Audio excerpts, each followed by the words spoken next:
Lordship, Yes. I'm permitted to move a urgent writ petition, Lordship, against demolition from the Patta land, Lordship. Part demolition has been already done on 20th of April. Demolition already done. Then what remains? No, only part demolition has been done. Part demolition. Cement factory, Lordship. Cement factory. Lord. Part demolition. Today, Lord. Because again, the circle of here 3 ton, again, he will come tomorrow for remaining demolition. We don't know. Anyway, let's see. Let it be done. 2 o'clock. And Lordship, I would like to play a video regarding the demolition which was carried out on 28th. I may be allowed to play. Obliged. Made to the Lordship. What do I pray for listing of a matter for withdrawal? This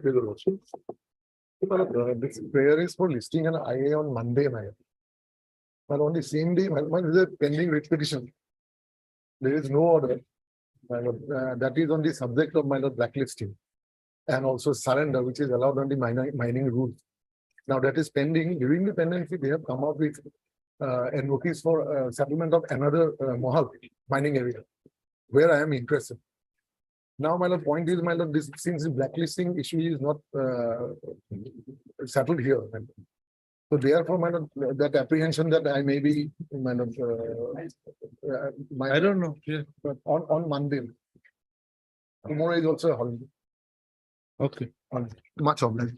May it please your Lordship. I'm praying for listing of a pending writ petition. Any day in the next day. Give a date. Not next week. I don't know. Deeply of my Lordship. May I please, I beg to mention item number 11 and 12 of the daily list, my lord. Yes. My lord, I have taken the consent from the other side. I pray that this matter may come up after a week, my lord. Okay, Mr. A.K. Gupta, my My lord. lord, I am appearing for the transport department in this matter. Similar matters are fixed on 16th, my lord. Yesterday Okay. the matters have come up. Okay. Both the 16? matters may be tagged together, my lord. WPC 827622. My lord, this is a different Okay. matter, my lord. Lordship may not take, let it may come on 16, my lord. Okay. Because, what are the matters Okay, that- but it's a different issue. Yes. Okay. On the pair of Mr. A.K. Gupta, learned counsel for the petitioner, list the matter on 16th. Obliged. May I please, your Lordship? Lordship, I beg to mention for listing of a pending writ petition. He will give a date. Lordship, similar matter. Similar matter. May I please, your Lordship? Lordship, I beg to mention item number 21 of the daily list, my lord. My lord, matter on behalf of P.K. Munir, my lord. Consent has been taken from the other side, my lord. Okay, right. On the prayer for adjournment made by, on Yes, behalf sir. of Mr. P.K. Munir. He's not here. He's not a counsel. My lord, news set of guards is Huh? guards saying, my lord. Can't help 21, he's the counsel for the respondent or for the petitioner. petitioner. His name is not here in the cause list. My lord, we have filed the wakalat number, my lord. He filed, his filed, Mr. P.K. Munir has filed, just see item 21.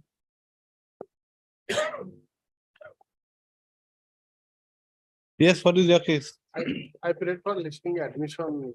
Let's check. Date should take from him. Okay. He'll fix the date. May it please, your Lordship, I beg to mention item number 25 with the list. Item? 25. Yes, what about it? Your Lordship, can the matter be adjourned for today as my senior is out of station? Who's the senior? Senior counsel B.D. Conrad. Okay, right. On the prayer for adjournment made on behalf of Mr. B.D. Kawar, senior counsel. There is a stay order. Who is for the other side? Any objection? Lordship, we have already taken the consent from the other Okay, on the prayer for adjournment made on behalf of Mr. B.D. Kawar, learned counsel for the petitioner, who by Miss, Valentina Villabino Tanyu. you got the name? Valentina Villabino Tanyu. You can just write my initials as V. Yes, please. Valentina V. Tanyu. How do you spell that? THANYU. Yes, say Miss Valentina so. Praise for adjournment on behalf of Mr. B.D. Kawar, learned senior counsel for the petitioner. Accordingly, leave this matter after the week. Obliged, your Lordship. May I please, Lordship? Yes. With regard to item number 19, we have filed an affidavit yesterday also. That may be called for. Item number 19. May I speak to Lordship? I would beg to mention the item for listing. The matter pertains to non-payment of. New matter. Yeah, no, sir, the. Then date, he'll give the date.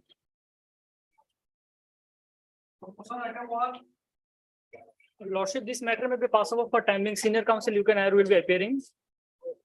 Item number 1 to 5, 1 to 5. Lordship, Yeah, similar matter, There are 138. Lordship. After some time, my lord. But I'm extremely sorry for a mention matter because we were mentioning before court number 10. For listing on Monday, my lord, the technical bid was open day before yesterday. We just got 1 day, my lord. Can it come up on Monday? Motion matter, my lord. I'm deeply obliged, my lord. A similar mistake, my lord. There are two matter, my lord. One is motion that may be on. For what? This is my lord regarding my lord appointment of Gahuda one, and one is my lord There's regarding. no hurry. Appointment of Gaumura. What is that? My lord, this is- Wednesday. There are too many matters fixed on Wednesday. My lord, this is Well what the done. address is, yes, my lord, because on 10, my lord, the appointment letter will be distributed. This is. How do you know on 10th it will be Because, my appointed? lord, this is already been informed, my lord. Huh? It is already been So- informed. My lord, one matter may be that way, my lord. Huh? One matter, motion matter may be on my lord 8 matter, other matter may be on 10, my lord. No. Why? My Who lord, are this you to is- fix dates? My lord, Who are you to fix dates? on which date, my lord? The motion matter will hear it on 10th. On 10, my lord. Yes, motion matter will hear it on 10th. The other And matter additional let matter him it is give related date. to, my lord, the settlement of petty service, my lord. He'll give the date.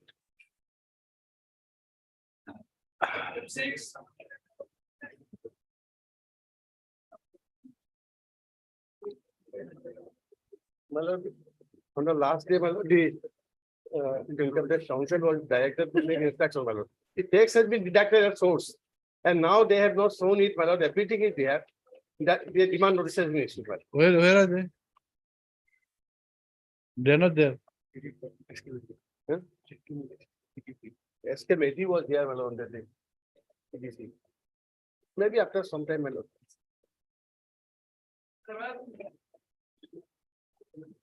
Matter is passed over for time being, your lord. Everything. I'm led by senior counsel in the case for the lord. He's on legs in court number 1. Oblige, your lord. Lord, your lordship, I can see page 105.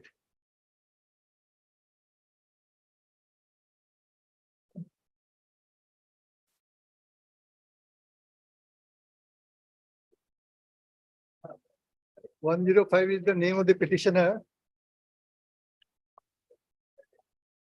He was selected for appointment for IOC, Indian Oil Corporation dealership.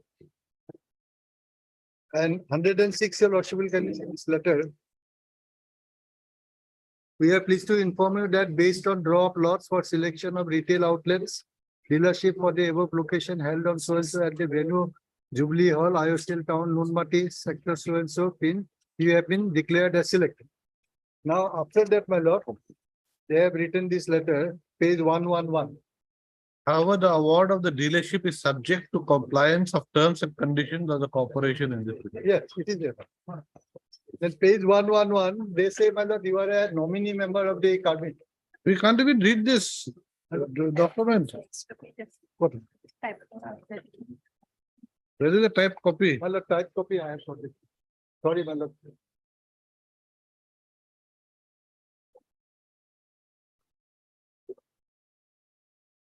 Item 27. Yes, sir. Second paragraph, my lord, that during field verifications of credentials on so and so, it is established that you are a member of Karbi Anglong Autonomous Council as per dealer selection guidelines dated so and so, selected candidate will not be eligible for taking up any employment. If the selected candidate is already employed, she will have to resign from the employment and produce letter of acceptance of resignation by the employer before the issuance of letter of appointment by the IOCL. So this is the objection they are saying, but then we stated, page 112, we stated that I am a member, nominated member of the council, and I do not draw any salaries or any other allowances. So to that extent, I have given a certificate from the council, page 114. This is my representation at page 112 and page 114, the certificate given by the council. He is a nominated member. He doesn't draw any salary. So this is like MLA, MP, they are not employee. That paragraph 15 of 2019-11 SCC 683, Ashwini Kumar Upadhyay case. They are not, whether nominated member is an employee of the council. They are not But you were getting salary earlier. I'm not getting. You were, please come to page 112. 1-1. I mean, 111. Yes. You please come to the third paragraph. Yes, you have submitted order dated so and so issued by the Karbi Anglong Granting Autonomous Council approval for voluntary relinquishing of Of monthly monthly salary. salary, So yes. you were Yes. getting, it's not that No, you were now not getting. Not getting, Malak. Now you're We not have getting written. because you find this more lucrative. Yes. Anyway, we'll have to obtain this, But- you'll have to obtain instructions. Yes, Question is whether an nominated member is an employee. or not. that is what, we'll have to see that. Yes. So notice may be issued, Malak. Madam, what to do? Lordship, I'm for responding number 3. 3. Yes, Lordship. Who is for the this IOC? Who is for the IOC? Mr. M.K. Chaudhary nominally appears, my lord. He's here. I'm sorry. Item 27. So his case is that he is a nominated member of the council Right. and that he has relinquished his salary and as such, since he's not getting any salary and besides a nominated member not being an employee, he's he cannot be denied the benefit of that dealership. My lord, my submission will be, my lord, your lordship has seen perhaps my lord seen the order included in the repetition. Your lordship must have seen that, my lord. That is in conformity with the guidelines. If I may take your lordship Yes. to page 44. Page That is a 44. part of the brochure for selection, Page 44. page 44. Yes. Clause 11, Yes. affidavit. Yes. Affidavit. Yes. The applicant should submit an affidavit in the standard format confirming facts as per Appendix X A for Yes. individual and Appendix X B for non-individual. Yes. Now, my lord, so far as this Appendix X A is concerned, that your lordship will find at page 96.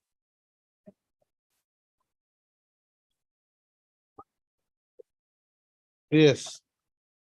Clause 13. At page 96. Yes. That I hereby confirm that I will neither take up any other employment nor will draw any salary, perks, emoluments from state central government upon my appointment as a dealer. If I am already employed, I'll resign from the employment and produce proof of acceptance of the resignation by my employer before the acceptance of the letter of appointment to be issued by the oil company. Now, my lord, the document in support of which, my lord, he says that the Karbi Anglong Autonomous Council member is not a employment. He doesn't say that, my lord. The only thing he says that he has relinquished the payment. That means he's entitled to the amount. No, he's basically saying that he's not an employee. He's basically saying that a nominated member of the council is not an employee True, my lord. of the council and as such, this clause is not applicable to him. My lord. That is your case. For that matter, my lord. That even, MLA MP, my lord, case, whether MLA MPs are employees or not. To that extent, my lord, that decision is there. MLAs and It says, MPs my are lord, my lord, MLA entitled to Huh? salaries. MLAs and MPs are my lord entitled to salaries. They are not And employees, total. this council member are also my lord entitled. They're entitled to salary. Actually, he's entitled to So, my lord, the salary. question is, He's my lord, getting salary, but he's relinquishing. now, my lord, if it is salary and if he has relinquished it, it cannot be, my lord, it cannot be said that it is not a, my lord, office of profit. It is an office of profit. Therefore, my lord, it needs to be explained by the Karbi Anglong. Yes, so basically, it's an office, so according to you, it's an office of profit. It's an office of. And just because he has relinquished it, does not mean that it loses that tag of office of I profit. would say, my lord, that is. That is your case. We'll file affidavit, my lord, on that. And let the Karbi Anglong Autonomous Council also file affidavit on this. Their party. So what is that article? 190? What is this? Anyway, heard Mr. V.D. Das, learned senior counsel for the petitioner, who submits that the petitioner has been selected, has been preliminarily selected, has been selected for running a retail outlet dealership under the IOC. At Diffu. Full stop. However, letter dated 17/2/2023. The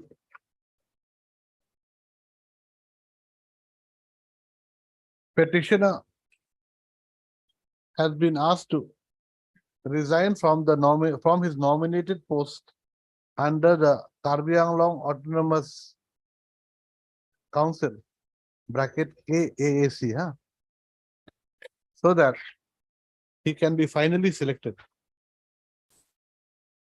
for running the dealership. Full stop.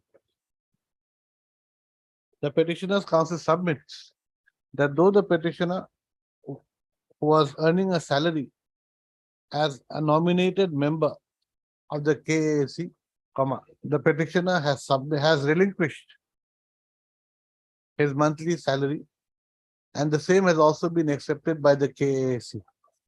Full stop. He submits that in view of the above facts, the petitioner, who is a nominated member, cannot be said to be an employee of any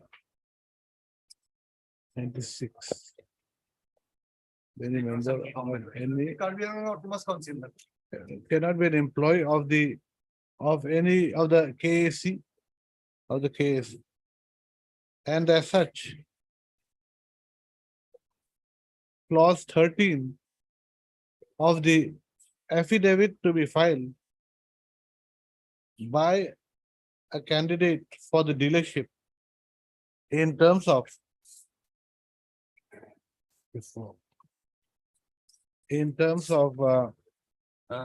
clause 11 of the Brochure for selection. clause 11 of the Page 44. madam. I know, For but selection starts at 325, madam. yes, clause 11 of the brochure for selection, inverted commas, for selection of dealers for regular and rural retail outlets, bracket close, is not applicable to him. Full stop. Issue notice, returnable in 4 weeks. Who accepts notice?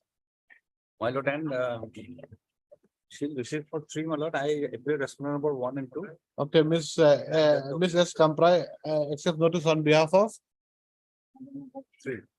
3. While Miss And that, N. Datta appears for accept notice on behalf of respondents number 1 and 2. 1 and 2. First up. Mr. M.K. Chowdhury, learned senior counsel appearing for the respondents number 1 and 2, submits that he will file affidavit in opposition within 2 weeks, my lord. 2 weeks. In the meantime, don't give the dealership to anybody. The status quo may be maintained. In the meantime, status quo with regard to which dealership is it? My lord, Diffu. retail outlet dealership at Diffu. In the interim, the status quo should be maintained with respect to the retail outlet dealership.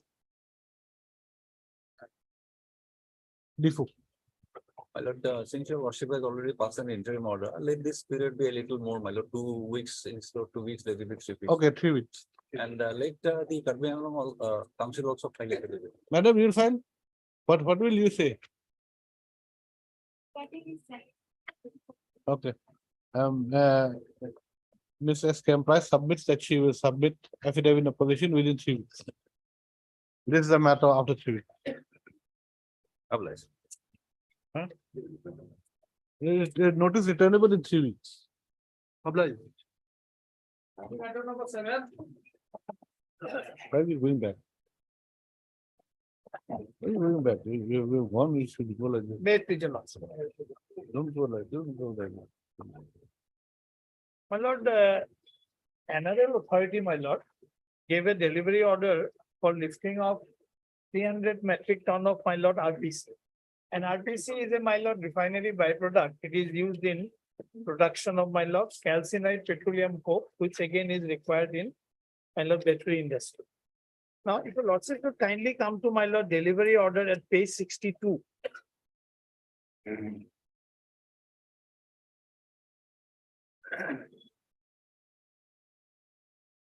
On the left-hand side, if a lordship will notice, delivery order dated 27/2/23, last delivery date 4/4/23. Then my lord will kindly come to the middle portion. Premium grade raw petroleum coke RPC, quantity 303,000 metric ton. Now, my lord, there was a requirement, if your lordship to kindly come to page 40, my lord, 5, my lord.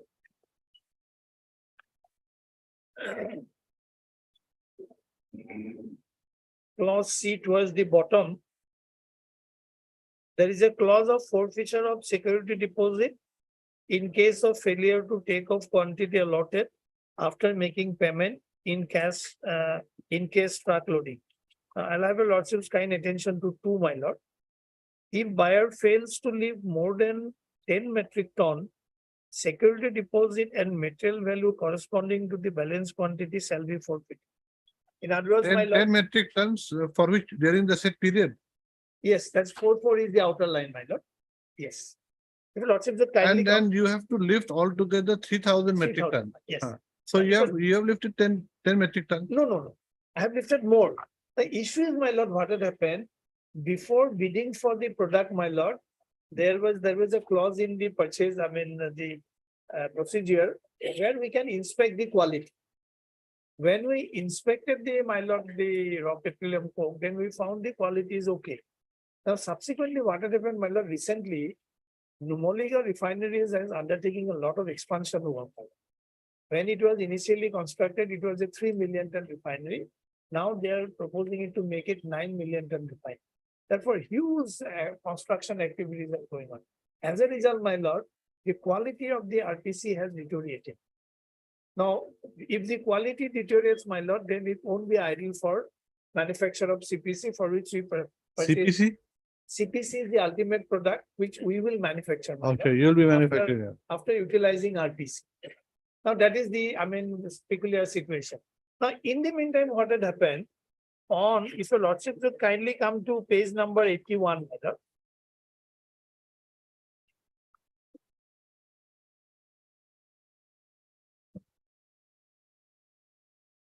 Or my lord may kindly come to page number 80.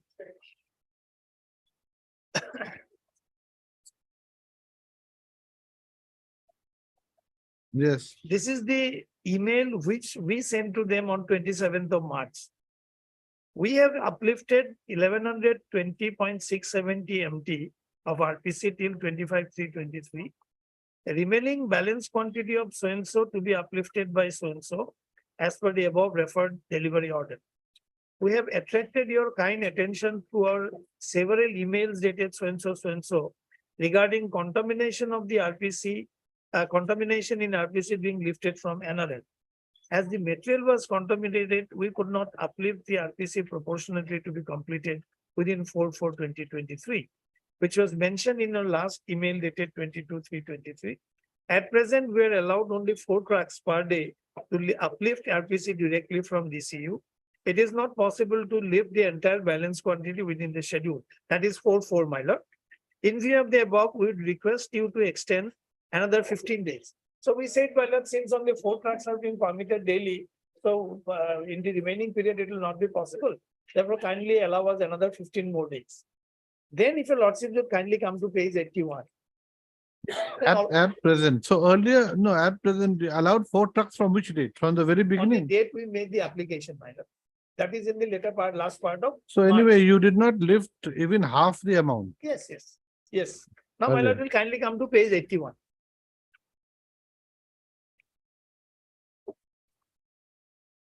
Withholding auction RPC upliftment by trucks from 25/3 to 15/5. Now they themselves stopped it. This is to inform you that we are temporarily withholding upliftment of the auction RPC for 2,000 metric ton carried out on 1st of February with auction so-and-so on account of safety concerns in view of refinery turnaround. So then themselves admit, my lord. So on 27 itself, same day, they send this, my lord, that from 25/3 to 15/5, now there will be no lifting. This they have written to you on the same On day. 27, yes. Not only to me, my lord, even to there are other contractors. So what do you want? Now what I want is, my lord, before we take the delivery, there should be inspection of the quality. Of course, proportionately, they'll have to give us some extension also.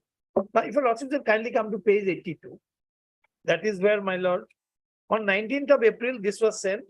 Now they say we have lifted their order of No, 26. page Page 82, next page. 82. It was sent on 20th April, my lord. 19th April, sorry.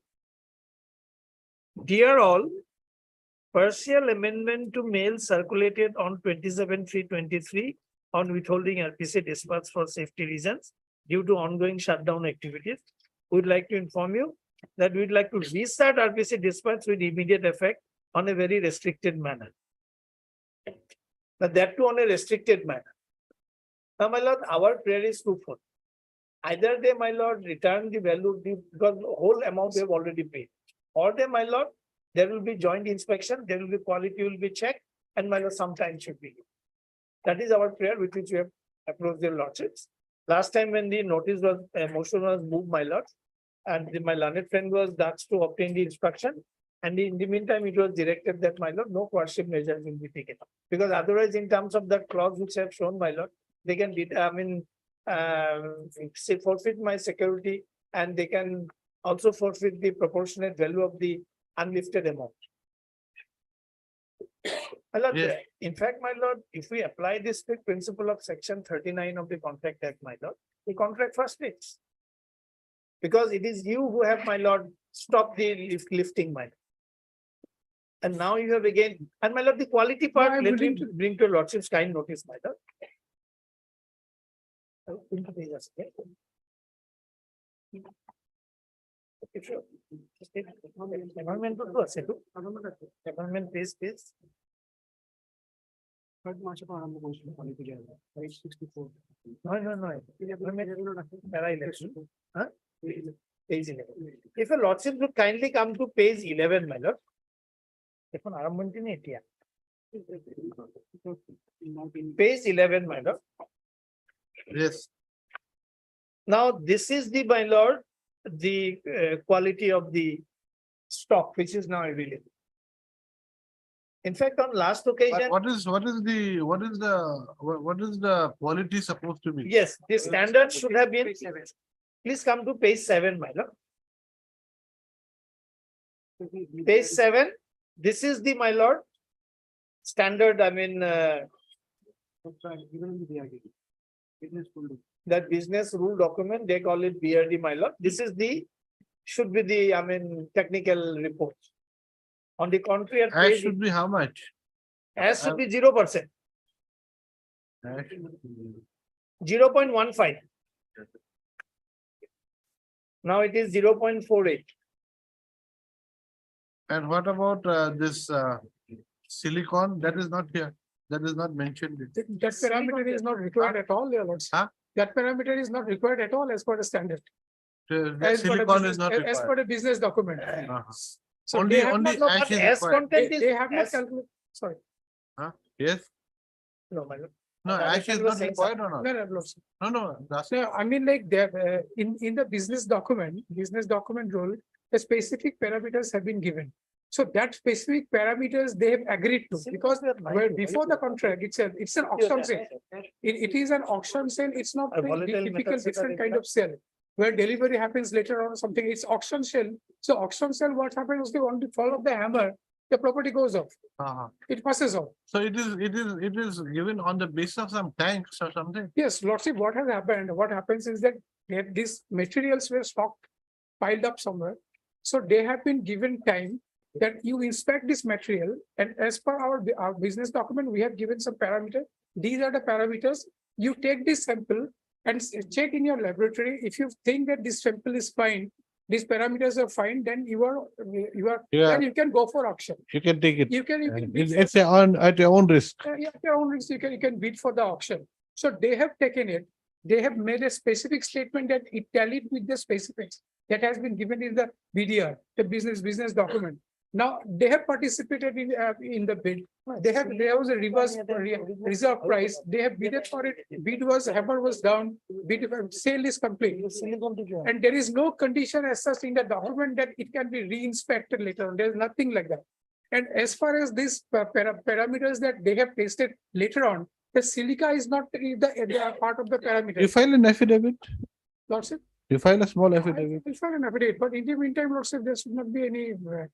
I mean, Lordship, we are willing to give them extension of time if they want, but we want this thing to be lifted because we are basically custodian of How their much time, material. how much time are you willing to give them? It's up to them, Lordship, if they, No, my lord. it's up to them, No, how my much lord, time they will take. Lordship is also a court of equity, my lord. Yes, inspection was permitted, inspection was done at the relevant point of time. It was found to be conforming to the standard, standard. Now subsequently, because of the expansion activities, now the quality has deteriorated. They will take not responsibility for that. No, we don't know that. No, We'll have to Lordship, go no, in, Lordship. that is a different issue which we will have to go into whether there was any standard fixed earlier. It was fixed. It's fixed. It Huh? was fixed. Let my lord show that it was not fixed. My Standard, lord, I have not stated the standard has not been fixed. Standard is fixed. They have taken the sample, they tell it with the standard, they agreed to that, then they have come for the bidding. The bidding happened, or it is an auction sale. So once auction is done, so the price has been negotiated, price has been quoted, then sale is over. The sale is already over. We are only the custodian of their materials. So we are giving them some time to lift it. And if they take more time, in fact, they have to pay us rent. That is the thing. So now after the sale is over, now you can revisit the sale and introduce a new term saying that you will go for re-inspection. How can it happen? When did this expansion of the refinery take place? it's going on. my When did lord. it start? Lordship, Going it's not Lordship. This is for the safety reasons. Some temporary shutdown has happened, your Lordship. Nothing as such, that material. You file a short affidavit, will dispose of the things so that we We'll can. file an affidavit, we'll file an affidavit. Because from what I gather, the petitioners are actually not willing to lift. So where Yes, from no, lordship no, gathered Lordship, that, my Lord- lord? Lordship, No, that's I'll what you place are saying. document. You know, because the quality has gone down. Yes. So if the quality has So gone down, quality has got, No, no, my lordship. lord, it is something like this. In the Monica Refinery is an authority under Article 12. They have entered into some agreement with the citizen for selling of RPC. Now, during the period, my lord, between up to 4th of April, if the quality deteriorates, they will not have any responsibility. Is that the case of the refinery? And is that the stand which your lordship is inclined to accept? no, Then where I'm does not, the citizen go, look, my please lord? do not impute anything. I'm just trying to, you see, I want to know one thing. Now, your case basically is that you want to revisit the terms, is it? No, I don't want to revisit the be term. done. What I say is I will lift it, you extend the term, and before lifting, we'll check the quality. Checking of the Conduct quality a will be a test. different In term, fact, your my Lordship. lord, this proposition fell from none other than the learned single judge who dealt with the. No, matter so, of so the- you see, that may, you see, Position judges differ, lawyers differ, everything differs. Now the question is, if the quality is not as per the quality earlier, Yes. then what is your proposition? In that case, Then- my lord, I am entitled to refund of my money. I may not buy that back also. Or if you want to lift it, if you want to insist on the contract, then very well, you can insist on that. Lordship, may But I the kindly- quality must be constant. Lordship, may kindly My lord, see that if it is document. a fact that by long efflux of time, quality deteriorates because we could not live, that's a different issue. Lordship, that is the precise reason, Lordship. Actually, what has happened when the bid happened, the price was different. Now the market price has gone down. In other IOCLs, the proper, these materials they can get this material in a lower price. That specifically they have written that they have been suffering loss. But can it happen in auction sale, your Lordship? No, my lord, This is their letter. They have written to us. yes, we have. They have written to us, Lordship. So because this is the precise reason they want to withdraw. You file a affidavit. No, it's a fact. Let him It's a file. matter of fact. That's why I mentioned it to them. Let him file his No, affidavit. Lordship, so yes, everything will- we'll have to understand the basic concept of auction sale, your Lordship. Auction sale is different than other sales. Auction sale, one the hammer falls, the sale is complete, your Lordship. Now you cannot revisit it. My lord, How one has long- to how long- appreciate the how long- jurisdiction of 226 court How long and the will you court of take? equity. 2 weeks, Lordship. 2 weeks. Okay. Mr. heard Mr. K. Chowdhury, senior counsel, assisted by Mr. Adas. Adas. Mr. A. Kalita, learned counsel for the respondents number 1 to 3 is granted. How much time? 2 weeks time, Lordship. 2 weeks time, 2 weeks time will find, Lordship. Granted 2 weeks time to file affidavit deposition. List the matter. Any date you want? Or after 2 weeks? After 2 weeks, sir. This is the matter after 2 weeks. Interim order passed earlier shall continue till the next week. No coercive action on it. That is the only order passed earlier. That's it, Lordship. তোমার বেমারটো ভাল হ'ল যোৱাকালি বেমাৰ আছিল দুদিন ধরে বেমার আছিস। দুদিন 3 দিন ধরে।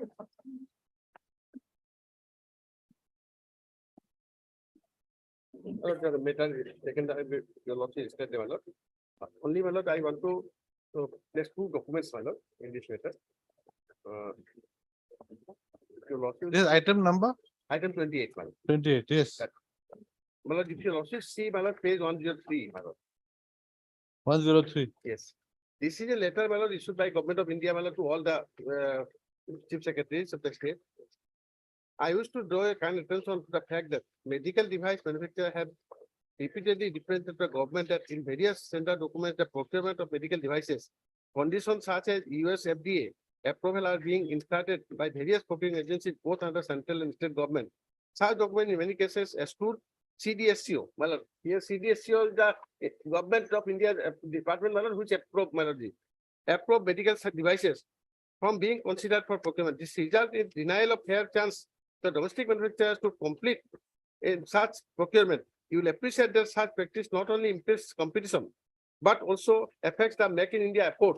Next page, your losses may see last para. I would suggest that states, union territories may advise all the concerned in various proposals relating to procurement. TDSCO approved medical devices should invariably be indicated as a category in the tender document for procurement and technical specification designed by the Ministry of Health and Family Welfare, NHRC, as may be as far possible to use all for procurement in future ensure. Well, this is one of the document which has been issued by the central government. That is why earlier Director of Medical Education modified it.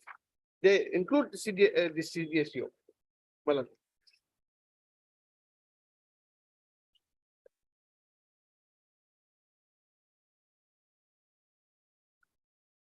Which is equivalent to this US for Indian government, Make in India. That is there. And Assam government has I issued, have got the instruction. yes, Assam government has issued this procurement policy rules also. If you also come to page 112, my lord. Before that, I shall place. Yes, 112, yes. 112. My lord, your losses will come, my lord, page 113, last pre-bid qualification. Yes. My lord, next 111. Subject of provisions are contained in section 22 of the Act in response to the procuring and entitled bidders. Seeking Just a minute, 1111. 111. The heading is from earlier page. 114, my lord, sorry, 114. Subject of provisions of contained in section 22 of the Act in response of the procuring and entitles the bidders seeking clarification on the bidding documents in terms of section 22 of the Act shall be communicated to the bidders in writing. And at the same time, such request for clarification shall be uploaded along with the response thereto in the state public procurement portal. The communication to the bidders should be done in writing by email. The clause 3, my lord. The date, time, and place of the pre-bid conference shall be indicated in the bidding document. Bidders shall be asked to submit written queries in advance of the conference. After the conference, the techno-commercial requirement may be revised if considered necessary by way of issue of a formal corrigendum and shared with all the bidders who have purchased the bid document. Such corrigendum shall be published on the state public procurement portal along with the records of the minors of pre-bid conference. So this is a must, my lord. No, what is this subject? What is this? Pre-bid conference, my lord. Pre-bid. What does section 22 say? My lord. That is in respect of pre-bid, my lord. This is rule 22. My lord. No, this section. Section, my lord. Subject to the provisions contained in section 22 of the Act. Where's 22? My lord, that is Public Procurement Act, my lord. Yes, so The Public Procurement Act. 2007. the response of the procuring entities to Yes. bidder, seeking that in the bidder. Correct. Yes, so what is, so what is the thing out there? That is, my lord, this PBD is a must, my lord, in all the Huh? tender documents. PBD, my lord, is a must.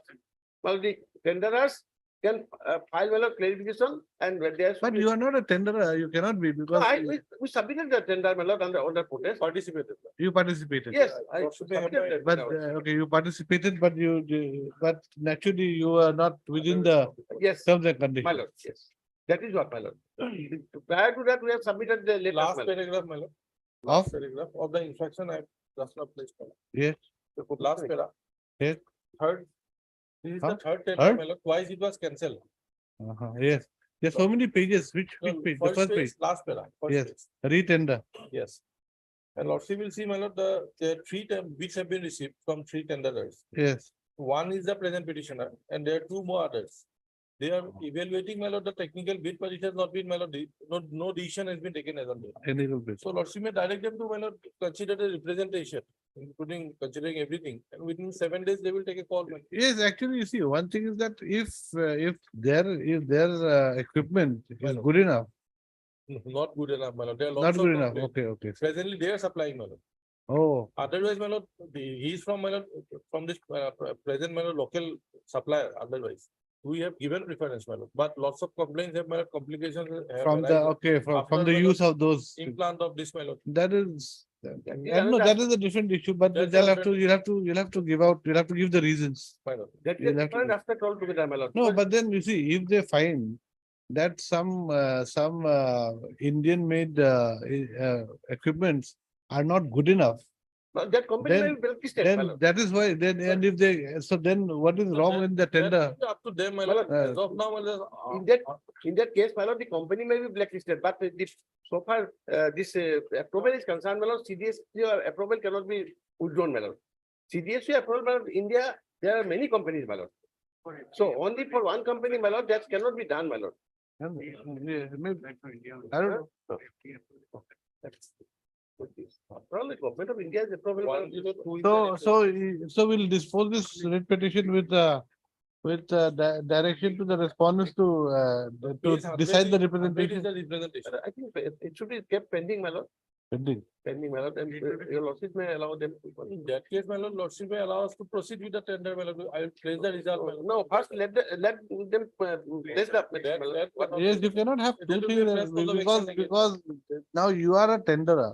Let the process go on. You cannot participate in a tender and say that the tender should not. No, should- that is, my lord, they said, my lord. Look, your technical bid has not been, there's no decision now as regards the My technical. lord, they wanted to consider our representation. If your losses see, my No, lord, I am you not saying. my submit lord. a representation. No. Honorable court will direct in that. He's case, saying, it's a two-bid system. Yes, Now technical bid, no decision has been made. yes, So there's no question of financial bid being open. my lord, So as on date. Yes. There is nothing, no decision has been taken against you. Yes. my lord. As on date. So where is the locus to file the writ petition? According No, to my him. lord, here, because our representation, my lord, it will dispose of. That- Pay No, 100, my that lord. is why I'm saying. Yes, So yeah, we will dispose of the writ petition with a direction to them not to take any decision on the technical bid yes, until a decision is taken on the representation. my lord. So outer limit, my lord, 7 days, they will take a call. That is, you take 1 year also, that is your problem. Okay,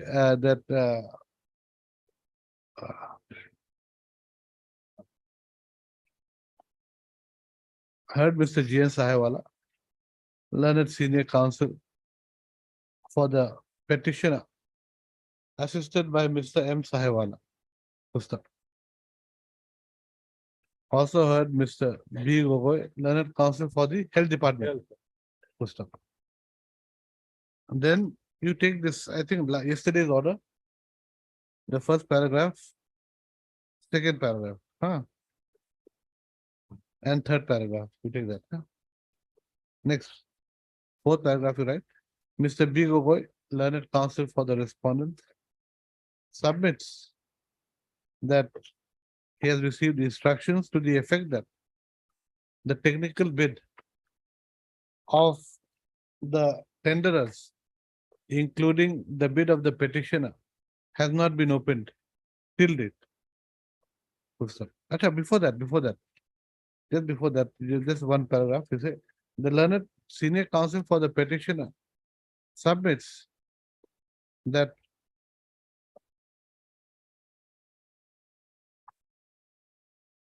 but you had taken part in the tender process. Just, we have filed, my lord, just because that. You have filed it. Repression, Uh-huh. they filed a tender. My lord. Okay. The repression has not been disposed of. You filed a representation, you have also submitted your bid, My lord. correct? Correct. No. The petitioner's counsel submits that the petitioner has also submitted a representation dated My lord, that is at page 100, my lord, page 100. 9/3/2023. 9/3/2023.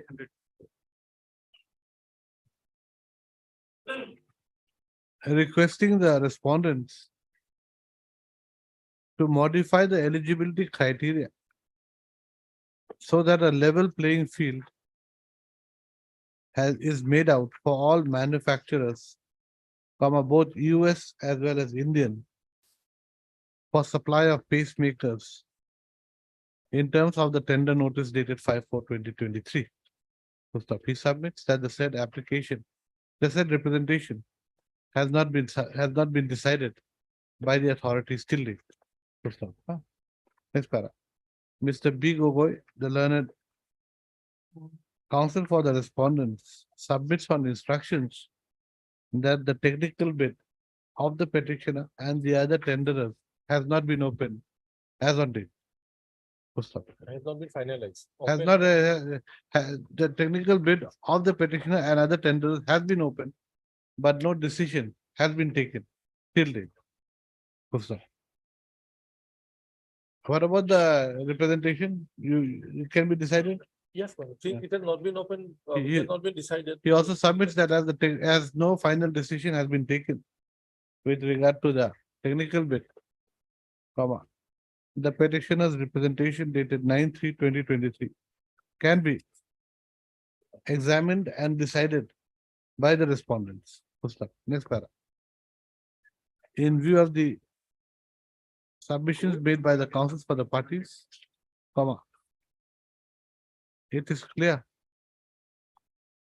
And submit the counsels for the parties, this court is of the view that the petitioner's representation dated 9/3/2023 should be decided, should be examined and decided by the respondents. Full stop. Accordingly, the respondent number It's 3. 3. No, my lord, they will decide, my lord, It will be respondent two, my lord. Huh? Two. The respondent number 2 Well, shall examine and take a decision on the petitioner's representation dated 9/3/2023 by way of a speaking order at the earliest. Full stop. Till a decision is taken by the respondent authorities with respect to the petitioner's representation dated 9/3/2023. The no final decision on the technical bids of the tenderers should be made in pursuant to the tender notice dated 5/4/2023. My lord, the speaking order should be communicated to the petitioner. The speaking order should, it is needless to add that the speaking order should be communicated to the petitioner. And if necessary, my lord, liberty will be granted to us, my lord, to. Leave is always granted. The writ petition is accordingly disposed.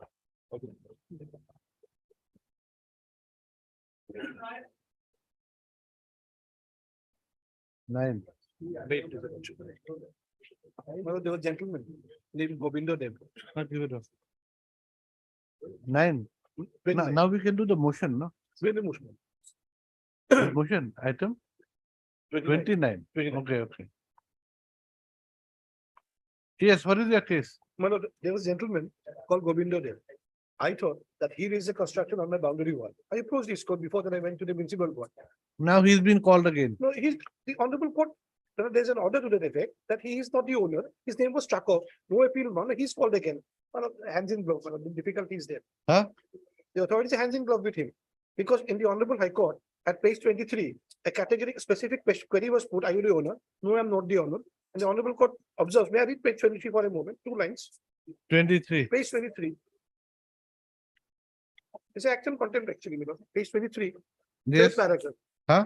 Third paragraph. Third paragraph, yes. In view of the stand taken by the respondent number 6 in the affidavit in opposition filed on 31/8/2022 on a specific query of the court, Mr. F. U. Barbuya, the lead counsel of the respondent number 6, namely Gobindo Dev, has categorically submitted that his client Gobindo Dev is not the owner of the property in question. It is submitted that the owner of the house was his deceased wife, namely Shobharani Dev, and after her death, he is not the owner of the property. In view of such categorical statement, the court is inclined to record that Sri Gobindo Dev, respondent number 6, is not a party who may be aggrieved by any order that may be passed in his proceeding, as he does not claim ownership right over the property of his deceased wife. Therefore, the name of respondent number 6 is struck off. No, maybe they're calling him for the construction. My lordship, he is not the owner. We had No, arranged. no, the issue is who had constructed the wall. But he is not. He is denied, I am not the owner. He says he's not the owner of what? The property. Owner of the constructed property, but on he the may last be one. the person who constructed the wall. That was denied. That's a denial. Now, upfront. now you see, let him be called by the authority. Since he's been called, we'll reflect that this is what has been stated. And how does he's calling, how does it prejudice you? It does. How? Because in the writ petition, when we had filed. No, I know. In the writ petition, he has denied that he is the owner of the land or that the construction was done by him. Is it? Now, may I read the following part, paragraph 6, what the court. No, said? but then you see, Directs. he's calling. Because he's not the owner, he did not participate in the writ petition on the same issue. Now, when the court directs you file a representation and in action who the owner is, it's a matter of record who the owner is, whether the permission was granted or not. So you take up this issue there and with the authorities. That Since observation. yes, we take up because that has already been reflected. approved. So we'll reflect that, okay, this is his grievance. We have been called that while considering the petitioner's representation, the authority should keep in mind the order passed. Absolutely. That's Okay, all. that's That will do, that will serve the purpose. what the purpose. Yes, who is appearing for the other side? Perhaps standing counsel is not a notice should go there. Oh, I I thought of disposing I- this. okay, but then I pray for a stay so far as he is concerned. Let him proceed with mine, a stay so far he is Or concerned. we dispose it of in that manner. How does it cause It any will not cause any any prejudice to the authorities? Because they've called them anyway. Gotcha. Right. Third, Mr. S. Banik, learned counsel for the petitioner, who submits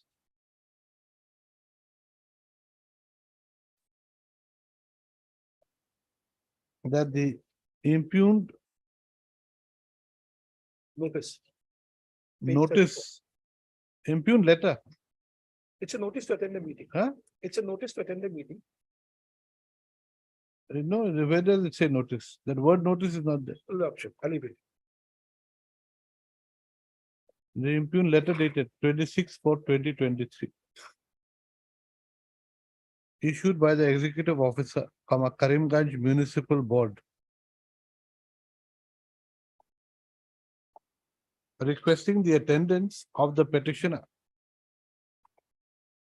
And the rest, and Say Gobindo Dev. Shri Govinda Dev, son of late Gajendra Chandra Dev. Page 34, huh? Is to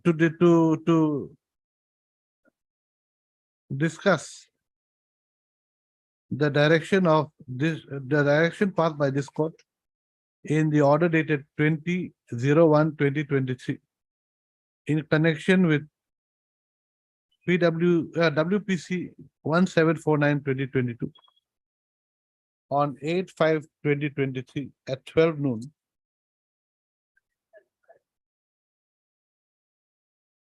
Is not in consonance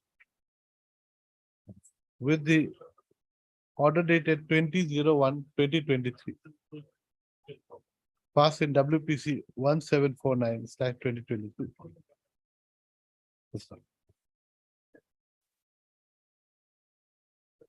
The petitioners counsel submits that the petitioner had filed WPC 1749/2022 due to an illegal construction being apparently made by Shri Govinda Dev over the over the northern boundary wall of the petitioner's land. Not over the, in the, over It the, started over my boundary wall. he started constructing over that land, over the boundary wall. Okay, over the northern boundary wall of the petitioner's land. Full stop.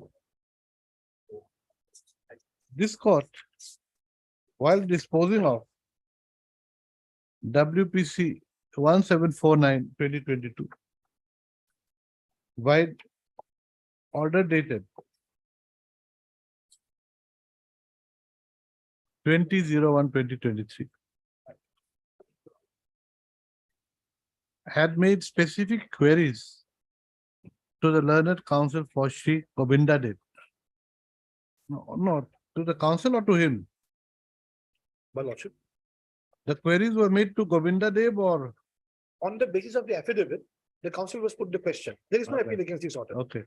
To the counsel of the Shri Govinda Dev. Wherein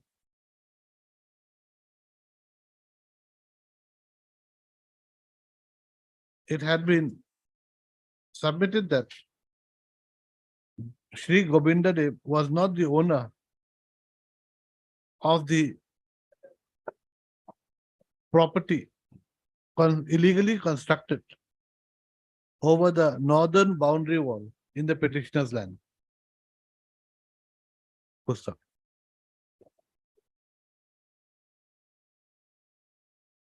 As such, the name of Shri Govinda Dev had been struck off as a party from WPC number 1749/2022.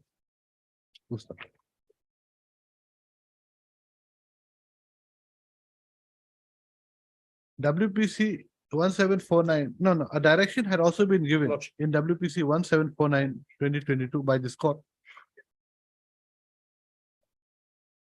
giving liberty to the petitioner to file a representation before the executive officer, Karimganj Municipality Board, for examining the grievance of the petitioner, that is, the construction made over the northern boundary wall in the petitioner's land. The petitioner accordingly submitted 18th of February. a representation dated 18/2/2023 to the respondent number 2. To the respondent number 2. In terms of the order dated 20/01/23 passed in WPC 1749/2022. Next paragraph. The grievance of the petitioner herein is that by the impugned letter dated 26/4/2023,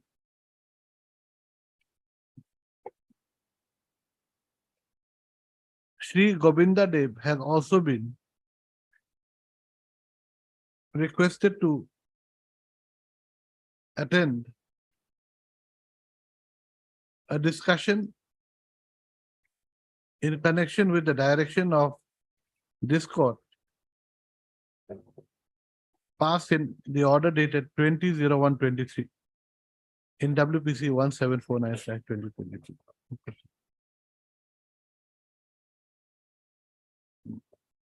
He submits that as Shri Govinda Dev has categorically denied being the owner of the illegal construction made over the petitioner's northern boundary, comma, there is no justification or reason for the respondents for the respondent number 2 to call Sri Govinda Dev for discussion. Overreaching the orders of the High Court. By overreaching the orders, the order passed by this court in WPC number 1749/2022.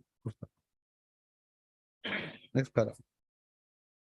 No, full stop. He accordingly submits that the impugned order dated 26/4/2023 should be set aside. Insofar as Insofar as Sri Govinda Dev has been called for the meeting, called for the discussion on 8/5/2023. Full stop. On considering the submission made by the petitioner's counsel, comma, there appears to be some force in the submission, in the stand taken by the petitioner, that there is no requirement of Sri Govinda Dev to be called for the discussion to be held on 8/5/2023. Full stop. However, comma, the fact remains that the respondent number 2 has already called the petitioner and Sri Govinda Dev for the discussion on 8/5/2023. The order, the order dated 20/01/2023, WPC 1749. No, next one, just say.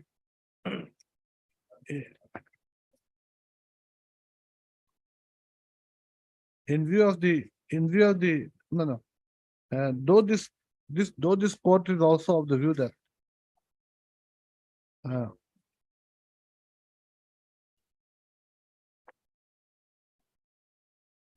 Sri Govinda Dev having categorically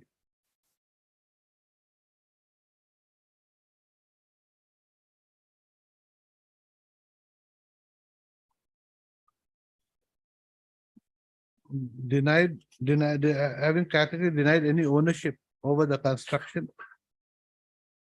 made over the petitioner's northern boundary.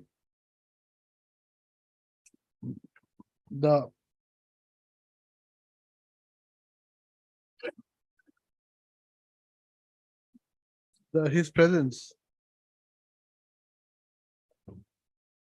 does not seem to be warranted. Comma.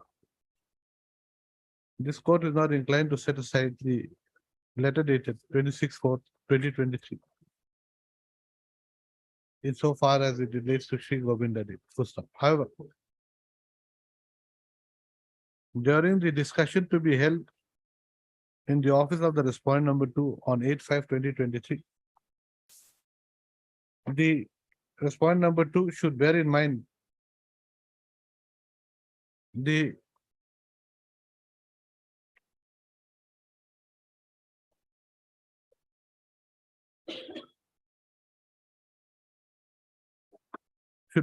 para 3.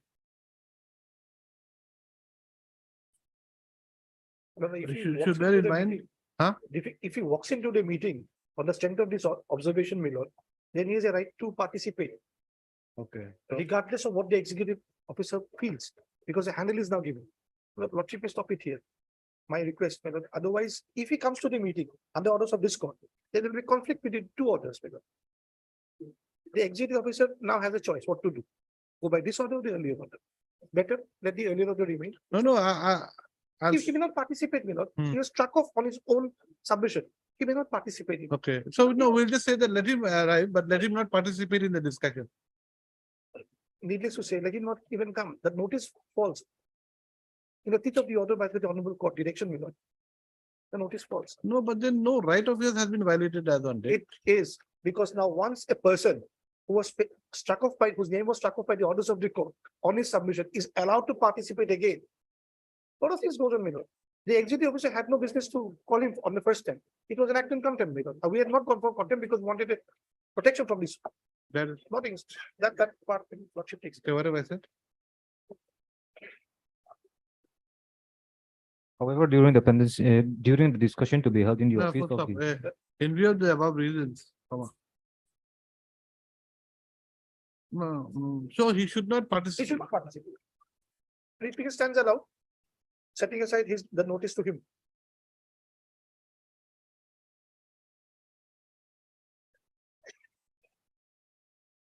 It's on admission, But on admission, his name was struck off on this that grievance. that boundary was built by you, Boundary wall is mine. by you He constructed over there. over that. Now, when I went to the municipal board not responding and come to Just the read court. prior to that, what have I said? though this court has also is also of the view that Sri Govinda so and so No, having, before that, before that. however, the fact remains that the respondent number 2 has already called the petitioner and Sri so and so for a Before discussion that, before that. on considering the submissions made by the petitioner's counsel. There appears to be some force in the stand taken by the petitioner that there is no requirement of Sri Govinda Singh that to be called for the discussion to be held on 8/5/2023. However, the fact remains that Full there stop, full stop, full stop. Then you write.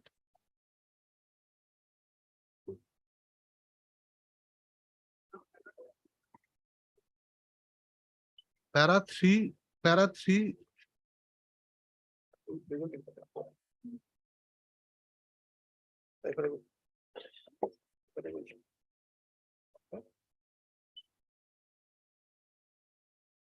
Four and 6.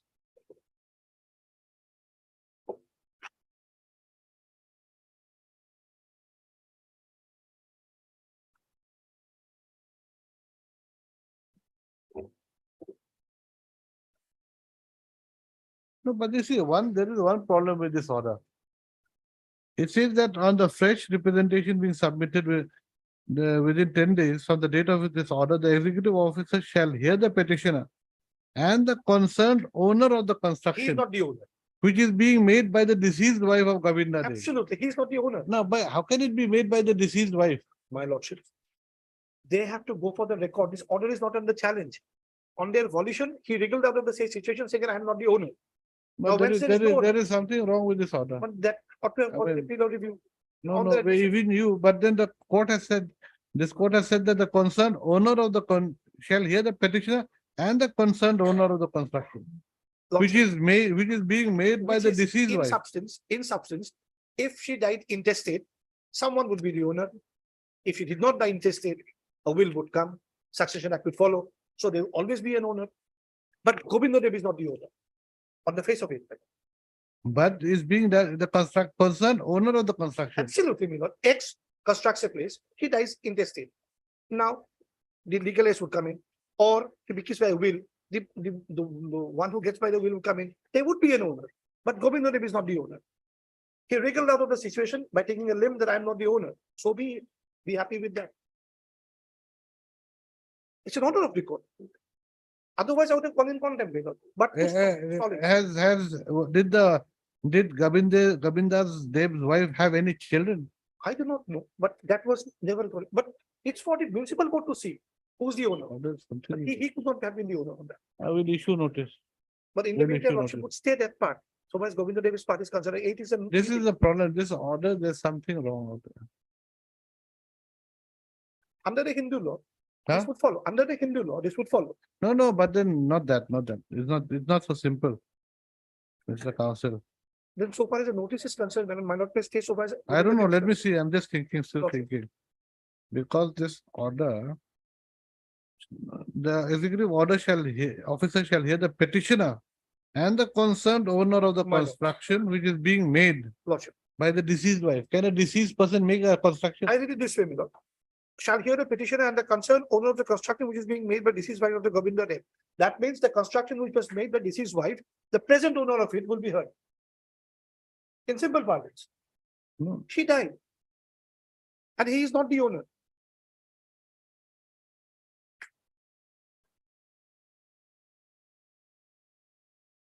And the concerned owner. My lord, an owner would have the right of sale, lease, exchange, mortgage, gift, and actionable claim. He cannot have this rights on a TP Act, He's not the owner. It's an admission on it, on that. Some owner is there. Let them issue a notice. So what have I said? After that, you just say, okay, just say, don't say para 3, 4, 5. Just say, para 6 of the order dated so and so, pass in so and so, states as follows, no? Issue notice returnable in 4 weeks.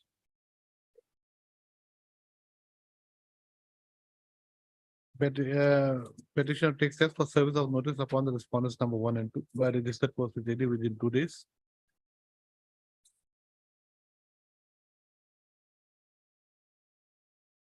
List the matter after 4 weeks. In the interim, the letter dated 26/4/2023 shall not be acted upon. But insofar as number. No, shall not be acted upon. Okay. Next. Item number 6. Shall not be acted upon till the next returnable date. Lordship.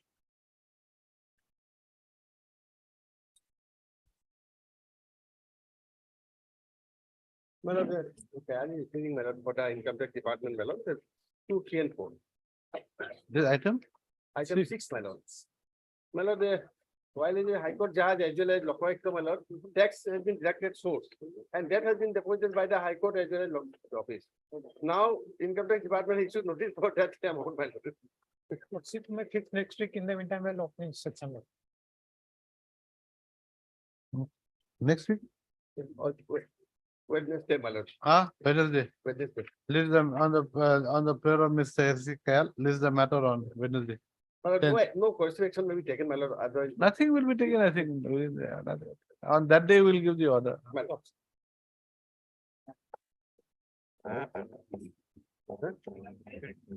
Or you want, So far, my lord, so not two. actually, just say one thing.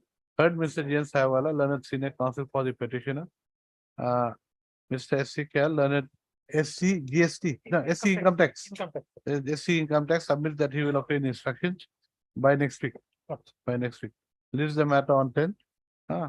In the meantime, no coercive action shall be taken by the respondents. My lord, so far, so not two is confirmed, some correction is made, my lord.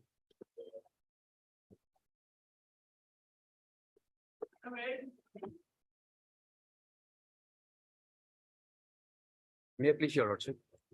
Lordship, matter pertains to land compensation for acquisition of land by the government, your lordship. Land compensation. Lordship, on last occasion, respondent number 2 had filed affidavit in opposition, so your lordship may grant us 3 weeks time to file our counter reply, your lordship.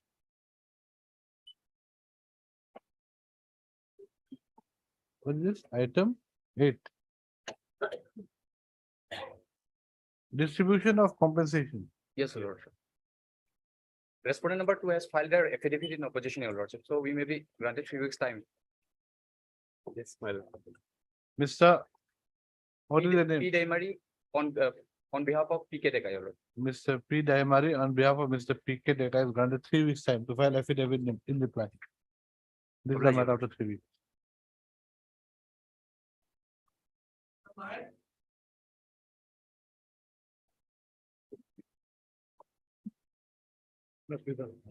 Part of this matter pertains to a contractual work.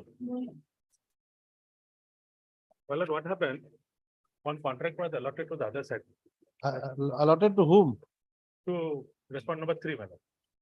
One contract allotted to respondent number 3. So what is the grievance with that? So, my lord, what happened? They triggered the MSME Act. They triggered the MSME Act. Okay, you are the refinery. My lord.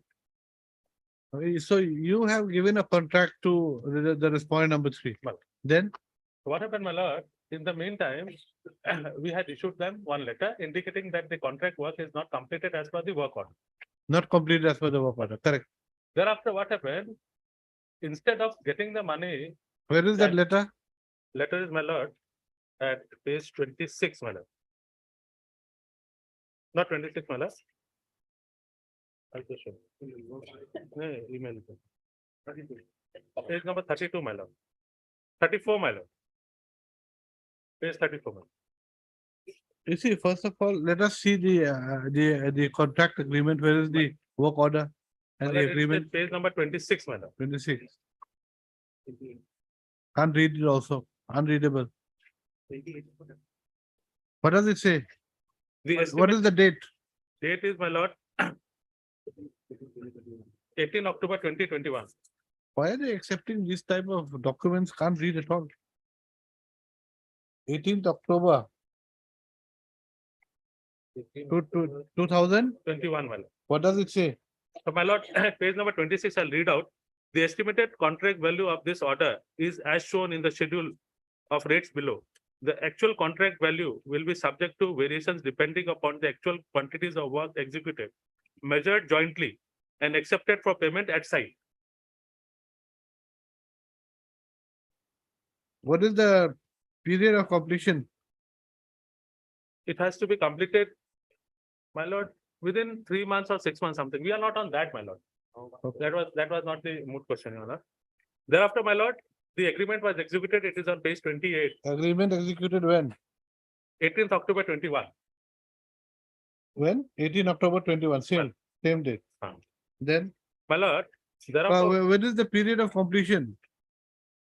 period of completion, my lord.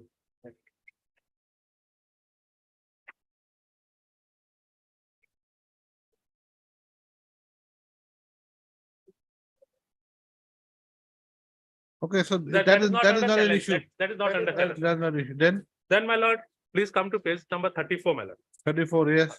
34, you will see, my lord, on 21 March 2022. This is the email, Where do you get the date? I can't read it. all. page 34, my lord, 28? 21st March 2022. middle part. 21st March 2022, yes. This is the first email that we sent to the other side. Please note that the table supplied by Messrs. Solar Design against the interior work of Pradeep Bhavan is not as per the requirement of tender. You are therefore informed that the contractor inform the contractor to replace the item as per the tender as well. Okay, then, Then what happened, my lord? This email was given. Subsequent thereof, what they did, they filed an application before the MSME since they were registered under the MSME Act. okay. Page, That is there at page, my lord. 37. yes. So after getting the application by the MSME Council, the MSME Council issued us a notice. No. So this page 37 is what? What is this? This is the application that they made before the MSME Council. Application before the MSEFC. MSEFC, yes. MFCSC Council dated This is dated, my lord. 5/7/20. 5722. No. 16/7/22. 16/7. At page number 38. Page number 38. At the bottom, What is this date? left hand side. Check date, 16/7/22.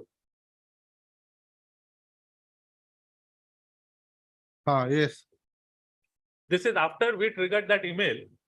They, after your email. they went to the MSME Council, man, Stating that, stating that my money is not being paid. Please pay my money.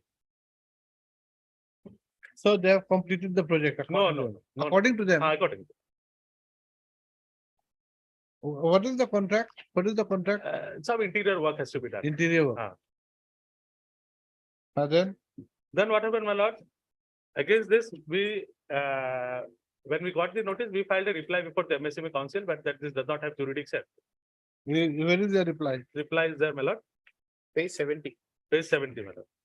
Page 70, 70. reply. Ah. Dated Reply is, my lord.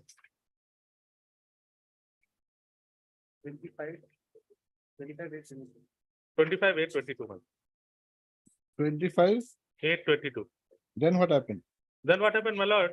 We had come up before this honorable court indicating that the MSME Council does not have jurisdiction in as much as they cannot trigger section 18 when there is already a default in the contract.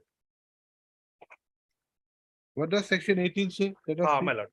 Now, your honor, before going to section 18, there are 2-3 things which I will like to indicate, your honor.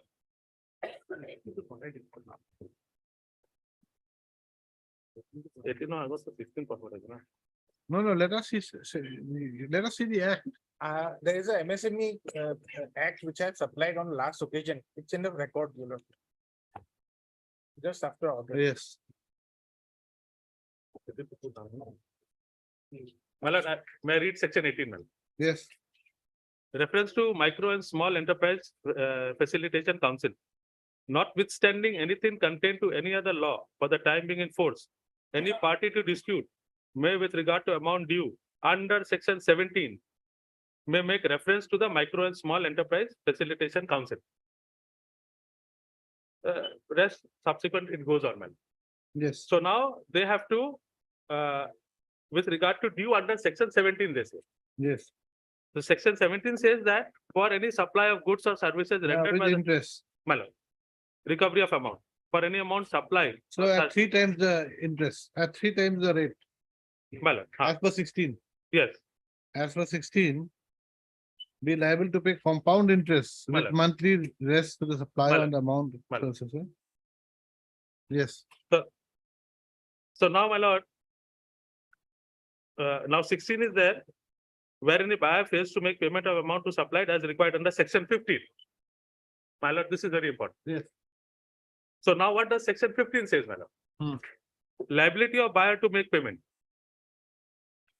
Where any supplier supplies any goods or renders any service to a buyer, the buyer shall make payment thereof on or before the date agreed upon between him and the supplier in writing, or where there is no agreement in this behalf before the appointed date.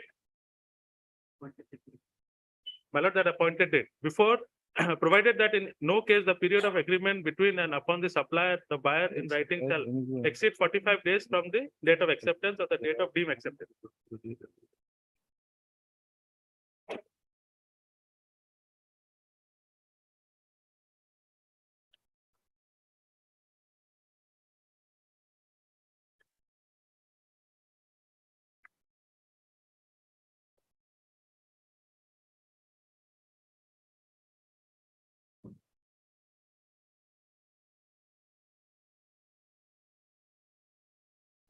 Now,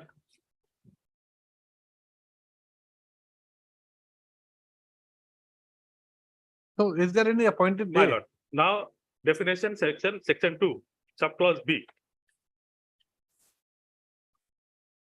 Yes. My lord, appointed date means the date following immediately after the expiry of the period of 15 days from the date of acceptance or the Where are date you reading? B of what? Which B? 2B, my lord. Section 2B, Yes, 2B says. appointed date. Yes. Appointed date means the day following immediately after the expiry of the period of 15 days from the date of acceptance or the day of deemed acceptance of goods or services made by the buyer from the supplier. Now explanation. For the purpose of this clause, the day of acceptance means the day of actual delivery of goods or the rendering of the service, or wherein an objection is made in writing by the buyer regarding acceptance of goods or services within 15 days from the date of delivery, or the rendering of the service, the day on which the such objection is removed by the supplier. So my lord, this 21st March 22, we mailed them stating that it is not as per the work contract. So they are supposed to either remove it first before demanding that amount. Because this 15 will come up, say 18 will come up only after they comply 15. 15, 16, 17, then 18. Because 18 has to be triggered in terms of section 17. It Now cannot, 17, 16, 16, 15. it has gone on the other side. So they have to first comply with 15, then come to 17 and then 18. Now, Now what happened, my lord? In this meantime, they filed a reply. reply to what? To our writ. To the writ. Huh. Okay. So they filed a IA. And which what was your prayer in the writ? Passing of that notice, my lord. Notice. Notice was issued when? Notice was issued, my lord.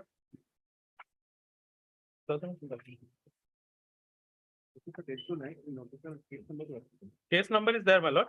Date is not there. Which page number? Page number is, my lord, at page 37. 37 is the is My there a complaint made to the council You cannot One minute. make up pages.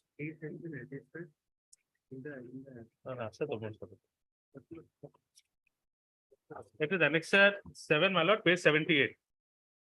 78. Ah. 78. This is what? This is the reply made by them. No, this is the notice, my lord. This is the notice. Portal, it was there in the portal, my lord. What is the date? No date. Date is not the one.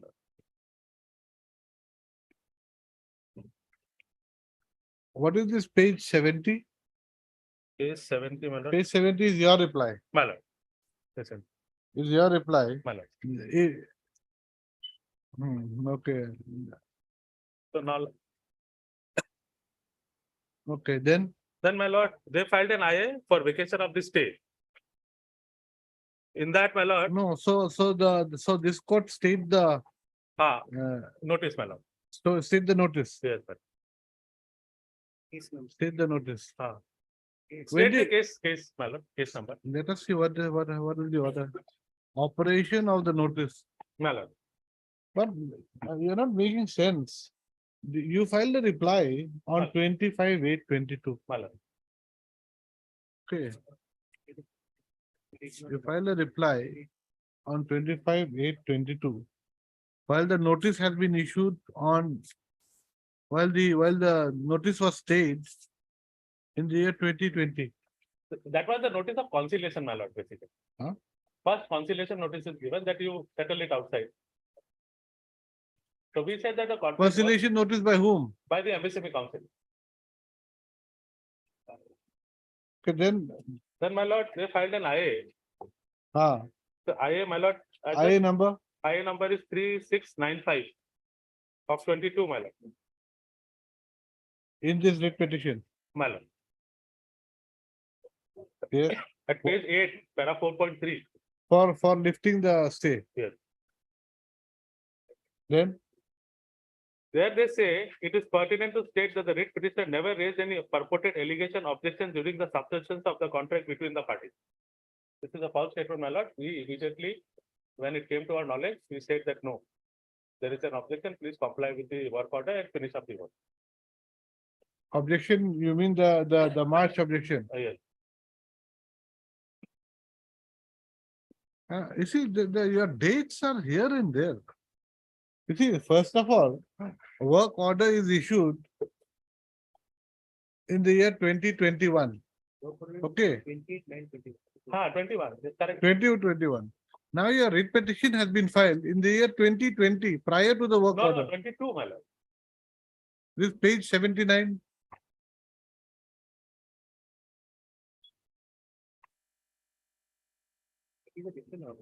Oh, that is a different order, my lord. Similar case was there. Similar matter. That was a different order. Okay, so tell me, which was the writ petition that you filed? Writ 72117. Which page? Oh, that is the writ petition order, my lord. The In first this order. case? Okay, this is the writ petition. Okay, so this writ Order- petition this order that you are Order- putting here, Order dated 16/11/22, my lord. okay, this is a different issue Ah. altogether. Okay. Wait a minute, then. WPC 17.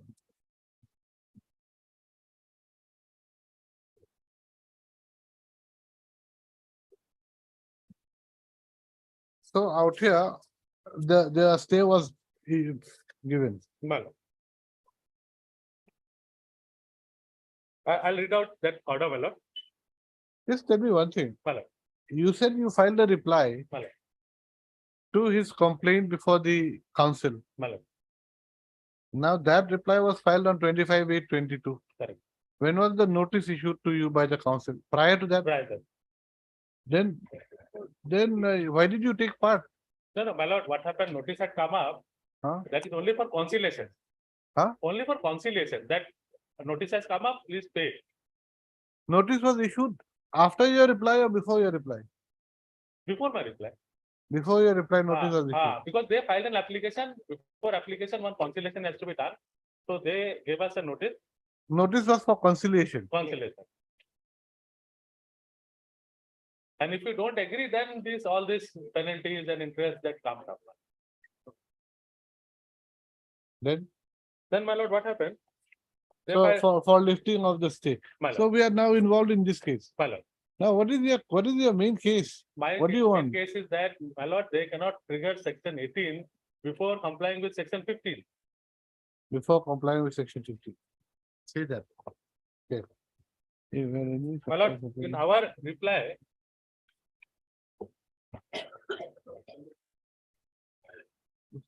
Okay, so that is your case. now what happened, my lord? One case of MSME had gone to the Supreme Court as well, which they are banking on. Wherein the matter that has been referred in the Supreme Court is slightly different from our matter. There, the matter has been taken with regard to arbitration. Will arbitration override the MSME Act, or the MSME Act will override the arbitration? That matter is completely in pursuance to section 18. We are triggering the main moot question in our case is that section 15 has to be complied. Because now, In your agreement, is there any arbitration clause? yes. Huh? Yes, there is arbitration clause, but we are not into that, Yana. Why? Because If we are there is a dispute between the parties, you go for arbitration. but the MSME Act will override the Arbitration Act. The arbitration clause will be override by the MSME.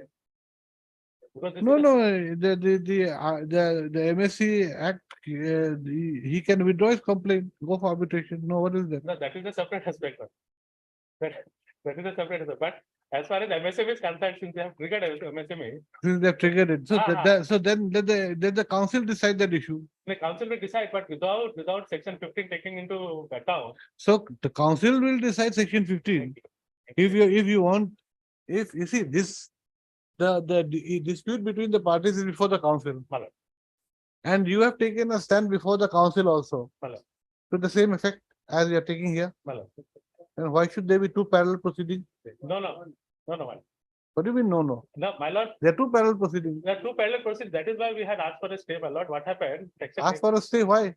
If the same issue is going to be decided there, where you have submitted your reply They do not already. have jurisdiction, my lord. They do not have you taken that plea? That Yes, they do not have jurisdiction? yes. Show me.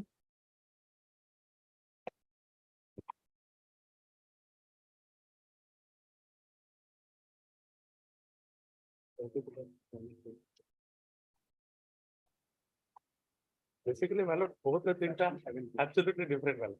No, whatever it may be. Because they You have. see, whatever it may be. If that Now, is- whether even supposing you have taken the plea of jurisdiction, My lord, that will be decided by the council. in that eventuality, every person will go to the MSME, say that I have triggered MSME, please come up to MSME without completing any of the projects. Anything is done after. But at the end of the day, you instead of filing a reply, should have come My here. lord, that is correct, my lord. Then But you cannot go there and here also at the same time. You have to choose one. You could have said that, look, this council has no jurisdiction in this matter, and accordingly, this should be set aside. You should not even have participated in the conciliation proceedings. I think the conciliation proceedings ended in failure, no, and my that's why you lord. filed a No, reply no, or my what? lord. No, Nothing happened, my lord. Only we filed the reply and immediately we came up before this honorable. you file a reply, let them decide then. What remains? I thought it was very complicated. It's not at all complicated. My only one grievance is that, my lord, that without triggering section 15, can they trigger section 18? Let the council decide that issue. We have already accepted the jurisdiction of the council by filing a reply. Where is your submission before the council that they do not have the jurisdiction to try this case? Show me in your reply. My lord, at page 5, my lord. Page? Point number 5, Page. 74. Page 34. The respondent further submits that the instant proceeding before the facilitation council is barred by law. Barred by law. My lord, because. That is because- very general. That is a very generalized statement. My only anxiety is that, my Then lord, the barred by law can be limitation, jurisdiction, everything, it has a wide. very wide. Oh. It's neither here nor there. Yes, Your Lordship, the main issue I is just a minute, I'll just 1 minute, okay, 1 minute. Since he's standing on. the jurisdiction court will have a right on that. Okay. This particular issue as such has been decided very recently. In fact, before filing of the writ petition itself, and they had in fact admitted to this fact that they were in the knowledge of this particular act. Now, here coming to the main prayer in the writ petition, my learned friend highlighted only on point prayer number 1, but not the prayer number 2, Let us see. page 23. Impugned case pending in the office of the respondent, that is the council, is it? Yes. And then. Second is, written nature mandamus should not be issued thereby directing the respondent number 3 to settle the dispute through arbitration under Arbitration and Conciliation Act 1996. Yeah. Because an arbitration clause exists in the agreement. Now, the issue here is we are a registered MSME unit. And as per the MSME Act, if your lordship reads clause number sections 15 of the MSME Act, Section 15, section 15, yes, which my learned friend was stressing upon, yes, where any supplier supplies any goods or renders any services to any buyer, the buyer shall make payment thereof on or before the date agreed upon between him and the supplier in writing, or where there is no agreement in this behalf before the appointed date. Here, the main gist of this whole section is that the work has to be completed or the goods has to be delivered. Now, here in this case, we have completed the work, and to that effect, if your lordship may kindly go to page number 65 of the writ petition, wherein the provisional work completion certificate was issued in favor of the respondent number 3, 65, 64. oh. Yes,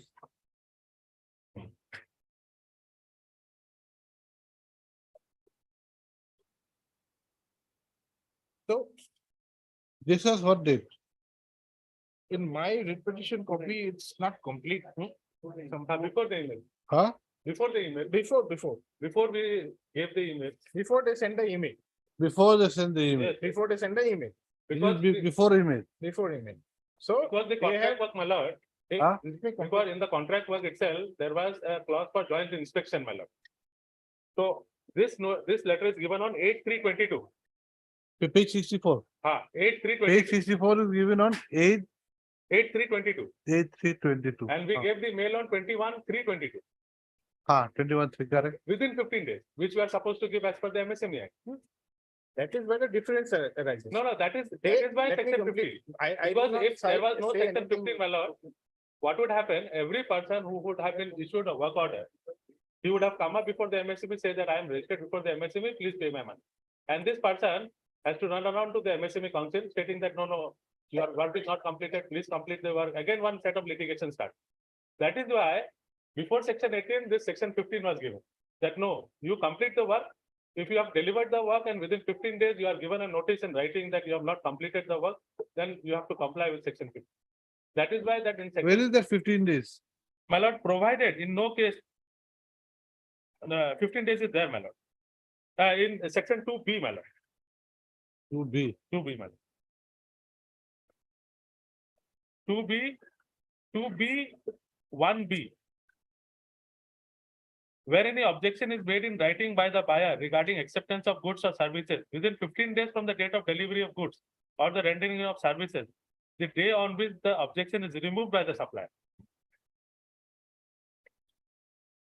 That is why, my lord, that within 15 days we have to issue notice. So on 8, this provisional certificate was given. On 21st of March, we issued them a notice. May I, your lordship? So here, after the completion certificate, work completion certificate was issued, we generated a right to claim on the pending payment. Now, when this particular dispute arose with regards to the pending payment of 19 lakh rupees, they were not paying us that particular amount. So, being an MSME unit, and as per the terms of the MSME Act, we approached the MSME Facilitation Council. Now, the MSME Facilitation Council issued notice to them, they participated, they filed a written statement. And one important aspect in this particular act is that it has got an overriding effect over all the other acts. What about, does it have an overriding effect over an agreement? Yes. Now, coming to the issue, here, your lordship, the agreement with regards to arbitration clause. Now, if your lordship comes to section 18 18. of this MSME Act. Yeah. Notwithstanding anything contained. Notwithstanding anything contained in any other law for time being in force, any party to a dispute may, with regard to any amount due under section 17, make a reference to a micro and small enterprises facilitation council. Now, thereafter, your lordship may kindly come to section 24, which specifically states that this particular act has got an overriding effect over all other laws in force. Section 24. No, that is all right. Over all other laws, it has got an overriding effect, but does it have an overriding effect over an agreement made between the parties? Yes. Now coming to the IA, if your lordship may kindly take up the IA where I have actually annexed that particular Supreme Court judgment. Aye. And Yes. more specifically, the finding at page number 64 of the IA. Yes.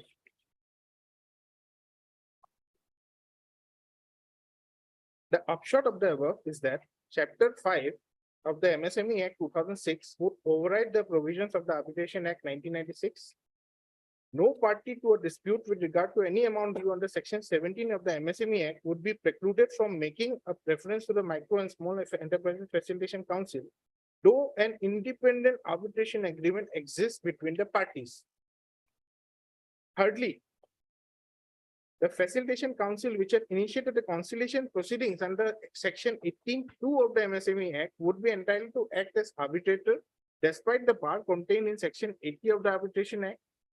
And the proceedings report of Facilitation Council Institute Center acting as an arbitration council tribunal under section 18(3) of the MSME Act would be governed by the Arbitration Act 1996.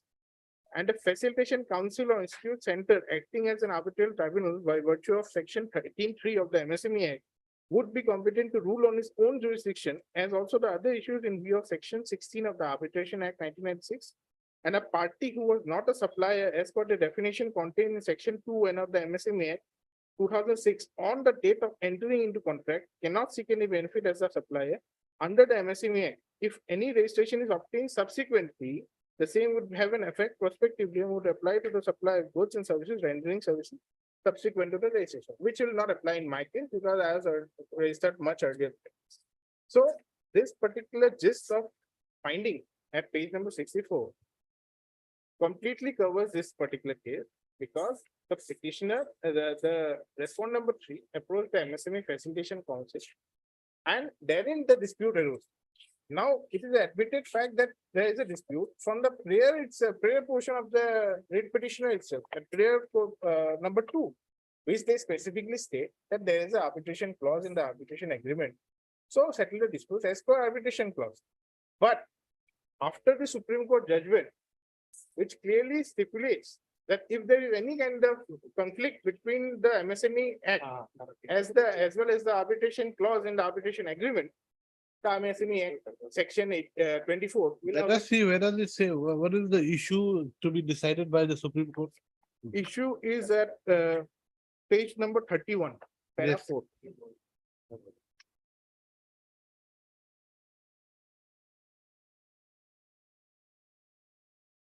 Yes. Para 4(1), whether the provisions of chapter 5 of the MSME Act 2006 would have an effect overriding the provisions of the Arbitration Act 1996. And secondly, whether any party to a dispute with regard to any amount due under section 17 of the MSME Act 2006 would be precluded from making a reference to the Micro and Small Enterprises Facilitation Council under subsection 1 of section 18 of the said Act if an independent arbitration agreement existed between the parties as contemplated in section 7 of the Arbitration Act. Thirdly, whether the Micro and Small Enterprises Facilitation Council itself could take up the dispute for arbitration and act as an arbitrator when the council itself had conducted a conciliation procedure. Let us see the Arbitration Act.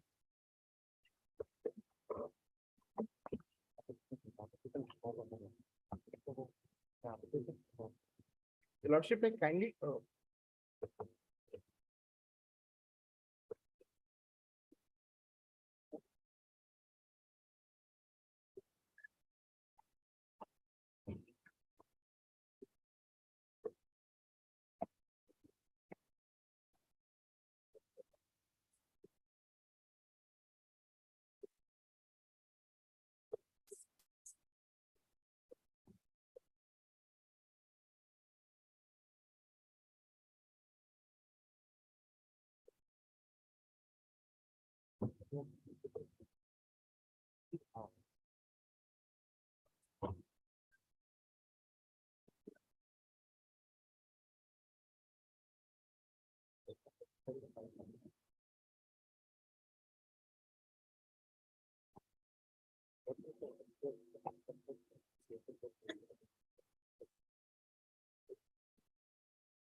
Your Lordship, may kindly see section 7 of the Arbitration Act, which deals with what is known what is called arbitration agreement.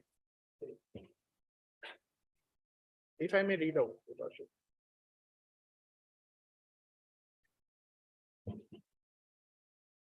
Yes. Arbitration agreement. In this part, arbitration agreement means an agreement by the parties to submit to arbitration all or certain disputes which have arisen or which may arise between them in respect of a defined legal relationship, whether contractual or not. An arbitration agreement may be in the form of an arbitration clause in a contract or in the form of a separate agreement. So here, in my case, Your Lordship, arbitration clause existed in the contract agreement. So this would be overridden by the MSME Act. That is my humble submission. In terms of section 24 of the MSME Act.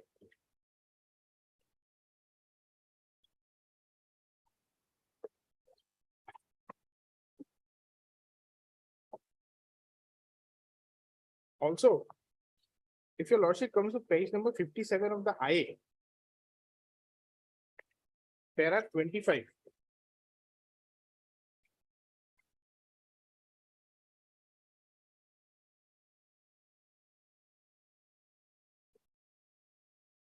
Yes. Thus, the Arbitration Act 1996 in general governs the law of arbitration and conciliation, whereas the MSME Act 2006 governs specific nature of disputes arising between specific categories of persons to be resolved by following a specific process through a specific forum. Ergo, the MSME Act 2006 being a special law and an Arbitration What Act. do you mean by ergo? Ergo, what do you mean, ergo? Ergo, it's basically a philosophical, ergo cogito sum. It is hence assume. Assume. An Arbitration Act 1996 being a general law, the provisions of MSME Act would have precedence over or prevail over the Arbitration Act 1996. In Silpi Industries case also, this court had observed while considering the issue with regard to maintainability and counterclaim in arbitration proceedings initiated as per section 18 subsection 3 of the MSME Act 2006, that the MSME Act 2006 being a special legislation to protect MSMEs by setting up a statutory mechanism for the payment of interest on delayed payments. The said act would override the provisions of the Arbitration Act, which is a general legislation. Even if the Arbitration Act 1996 is treated as a special law, then also the MSME Act 2006 having been enacted subsequently in point of time, that is in 2006, it would have an overriding effect, more particularly in view of section 24 of the MSME Act, which specifically gives an effect to the provisions of section 15 to 23 of the Act over any other law for a time being in force, which should also include Arbitration Act. So in my humble submission, Your Lordship, this present case is squarely covered by the judgment of the Honorable Supreme Court, which says that if there is any dispute, which my learned friend has also agreed in their prayer petition itself, prayer portion itself, they stated that there is a dispute. They have admitted this fact. We are claiming a particular amount based on one completion certificate, and after that they have raised a dispute that we have not completed the work. That itself is a dispute, Your Lordship, and that dispute should have been decided by the MSME Facilitation Council. which even though they have. But participated- can that dispute be resolved by the council? Whether Yes. it has been completed or not? Yes, your lordship, because that would correct. come under the arbitration mechanism. You see, the issue of facts as to whether there has been completion of your work, of your services, Yes, whether that can be decided by the council or by the arbitrator. arbitration, because as per section. So 18 arbitrator will decide that. No. Section 18 itself has got a mechanism as observed by the Honorable Supreme Court. Section 18 has got the mechanism to decide whether the person has completed his contract work. Through arbitration. Through arbitration, Yes, the arbitrator will decide whether the contract work is completed or not. yes, that Huh. arbitrator will be appointed by the council itself, By the council. by the council. If your lordship peruses through section 18. Notwithstanding, anything contained in any other law for a time being in force, any party to a dispute may, with the regard to any payment due under section 17, make a reference to the micro and small enterprises facilitation council. On receipt of the reference under subsection 1, the council shall either itself conduct conciliation in the matter or seek the assistance of any institution or center providing alternate dispute resolution services by making a reference to such an institution or center for conducting conciliation, and the provisions of section 65 to 81 of the Arbitration and Conciliation Act shall apply to such a dispute as if the conciliation was initiated under part 3 of that act. Under the arbitration. Act. Thirdly, that is very important here in this case. Subsection 3. Where the conciliation initiated under subsection 2 is not successful and stands terminated without any settlement between the parties, the council shall either take up the dispute for arbitration or refer it to any institution or center providing alternative dispute resolution services for such arbitration, and the provisions of the Arbitration and Conciliation Act 1996 shall then apply to the dispute as if the arbitration was in pursuance of an arbitration agreement referred to in subsection 7, subsection 1 of section 7 of that act. So everything is a self-contained mechanism in the MSME Facilitation Council. That's why we approach being an MSME unit, and since this particular dispute has to be decided within 90 days, there is a speedy disposal mechanism also. As per section 16.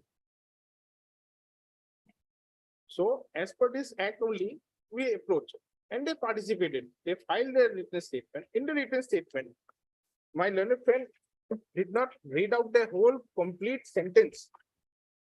If your lordship goes to page number 74, 72. 74, para number 5, that the respondent In the writ petition. in the writ petition.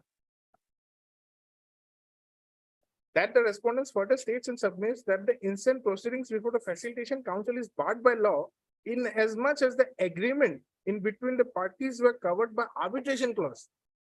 And in case of any disputes, the matter ought to be referred to arbitration. So there lies the submission, Your Lordship. In that regard, my lord, the para 4 may also be taken into account, my lord. We specifically say that we have given an email, my lord. Furthermore, the answering respondent states So and submits once that they the purpose- participated in this whole proceeding, after participation, they approach Your Lordship. They could have actually taken up this issue of section 15 being not being complied with before the Facilitation Council. In all due respect, Your Lordship, this honorable court is not a competent court of jurisdiction with regards to raising the issue of competency of section 15 vis-a-vis the respondent number 3 claimant.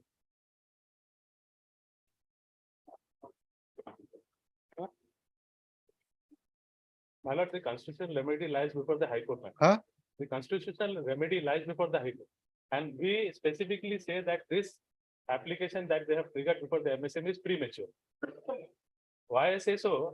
Because Your Honor, you see in the High Court judgment as well, Supreme Court judgment also, they said that amount due.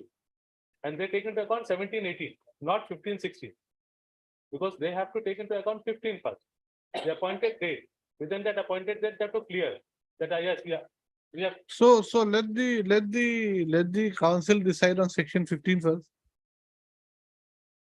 Once they decide against you, then you can come challenge them.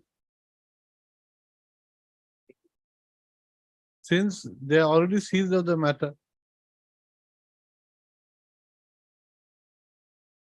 What?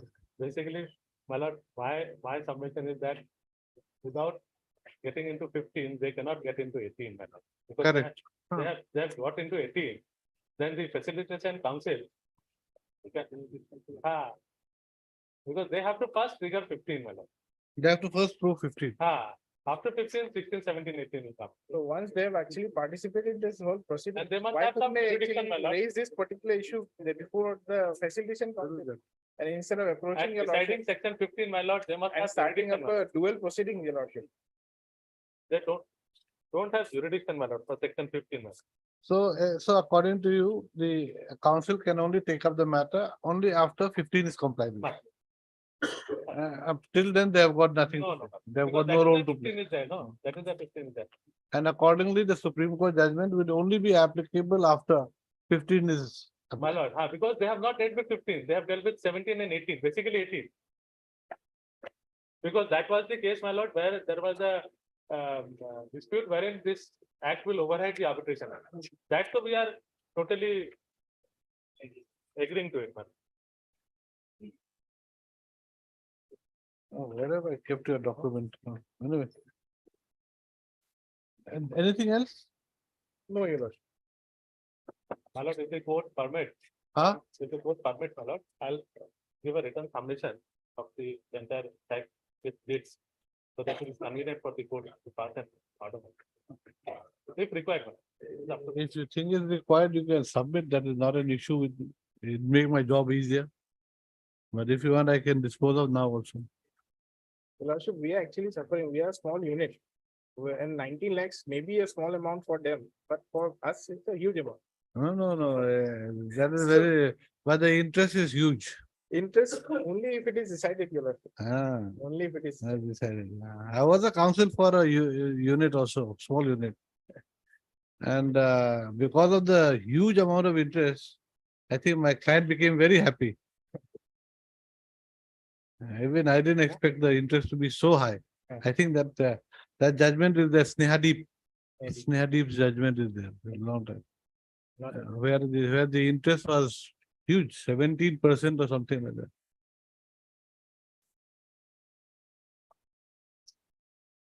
Anyway, where is that petition? Okay, right. Heard, Mr. AK Sahiwala. AK Sahiwal. AK? Sahiwala. AK. Any relation with Yes, Mr. my Jim? uncle, Oh, your uncle. And what is M. Sahiwala? my brother. Your real brother? Ah. Oh, G. N. Sahiwala's son. Huh? Yes. That means your cousin brother. Yes, sir. Heard Mr. AK. AK, ma'am. Heard Mr. AK Sahiwala, learned counsel for the petitioner. Who submits, for the petition. Also heard Mr.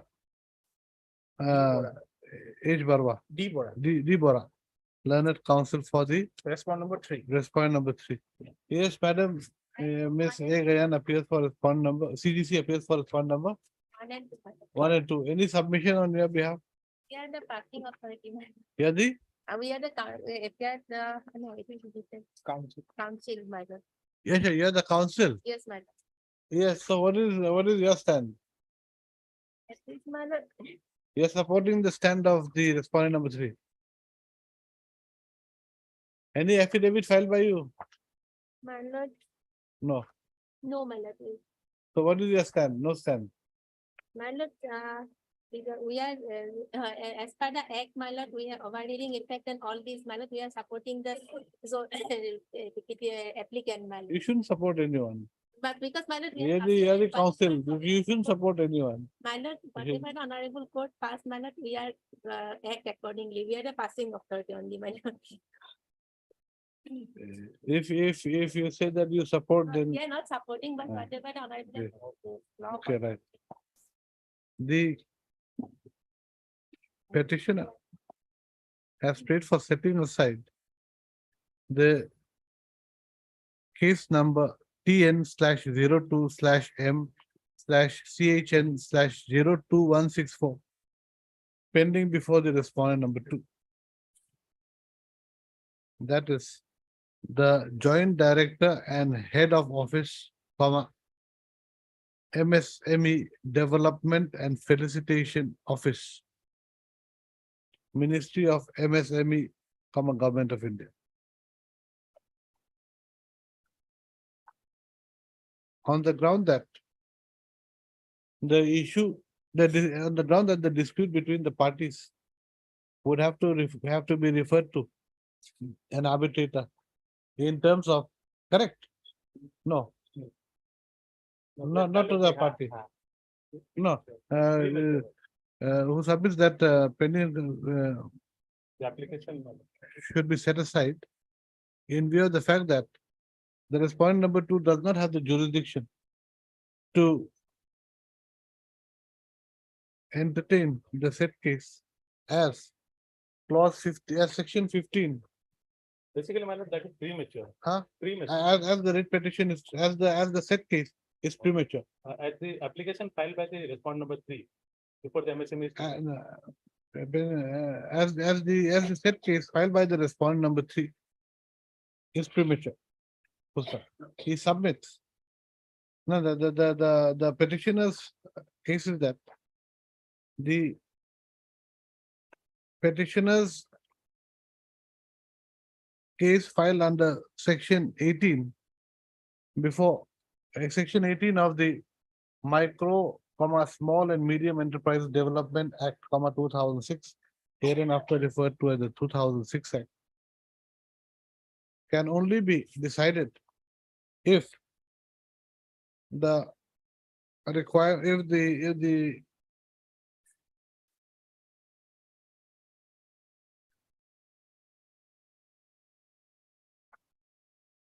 if section 15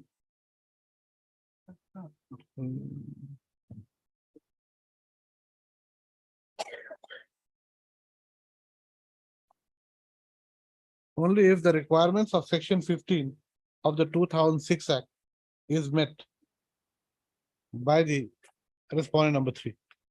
Full stop. As the requirements of section 15 of the 2006 Act have not been met by the respondent number 3. The writ petition, the case before the respondent number 2 is without any jurisdiction. Full stop. Next paragraph. The further prayer of the petitioner in the writ petition is for a direction to be issued to settle the dispute between the parties through arbitration under the Arbitration and Conciliation Act 1996, in view of the fact that there is an arbitration clause between the parties in terms of the agreement dated 18/10/2021. That is your case. I mean, that is your prayer. Basically, second prayer, we are not. You're not pressing. Now you're not pressing. No, no, my lord, because that is not the subject matter. Because my lord, that is No, not- no, okay, if you're not pressing, then it's okay. If you're not pressing, then let it go to the council. No, my lord, because. Let it decide whether 15 has been complied with or not. What is that? Don't Let have me- locus to approach. Then I'm going to record your submission. You cannot, you see, you cannot have your cake and eat it too. No, my lord. If you are not pressing, I'm going to record the statement that you are not pressing. Because your prayer is there in black and my white. lord, that is What? there. That is there one. There is there one. Prayer is there. Then are you pressing or not? That may be, my lord. The court may- Court will not do what you have not prayed for. Are you pressing your prayer with number 2 or not? Be clear. Basically, it is already settled, my lord. Huh? This is already settled. That What is, no, it's a simple question from the court. number 2, we are not pressing. Number 2. Okay, what have I said? The further prayer of the No, petitioner. the further prayer made in the writ petition. The further prayer number 2 made in the writ petition, the learned counsel for the petitioner submit that he is not pressing the further prayer number 2 made in the writ petition, which is to the following effect. Huh. That's all? Okay, right. The issue herein pertains to the petitioner claiming that is page 28.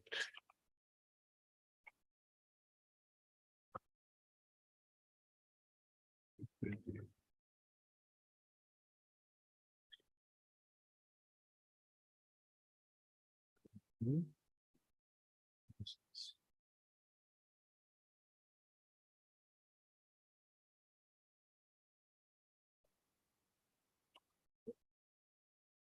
This contract work is for supply of furniture, only supply of furniture, Interior work. Huh? Interior work. interior work. I Supply can't read furniture it properly. Interior, civil and electrical works. Okay, what have I said?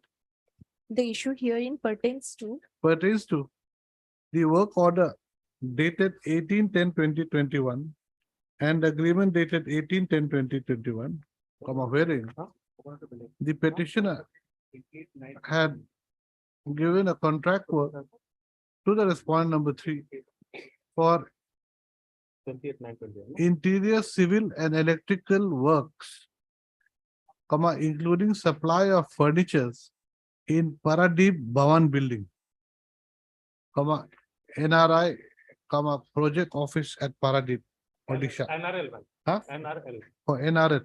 You can't read. You see, you're giving such I'm a so bad sorry, my lord. copy. I'm so sorry, my lord. There are- when something. Such a bad And copy. my lord, the work order is 28/9/21. Huh? 28/9/21. Dated 28/9. Work order is 28-9. 9. You said 18-10. That's My why I've recorded it as 18-10 in my note. Work order is 18-20, 28/9/21. 28-9-21. Okay, huh? And agreement is 18-10-2021. Month. Full stop. The grievance of the petitioner is that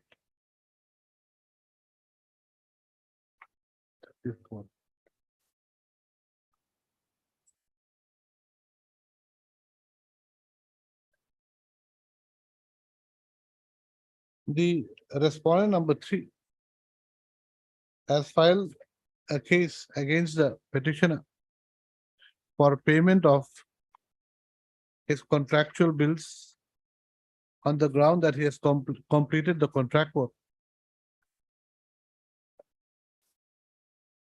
While the petitioner hearing petition that wherein while the case of the petitioner hearing is that the table supplied by the respondent number 3 was not as per the requirement of the tender and was required to be replaced by the respondent number 3.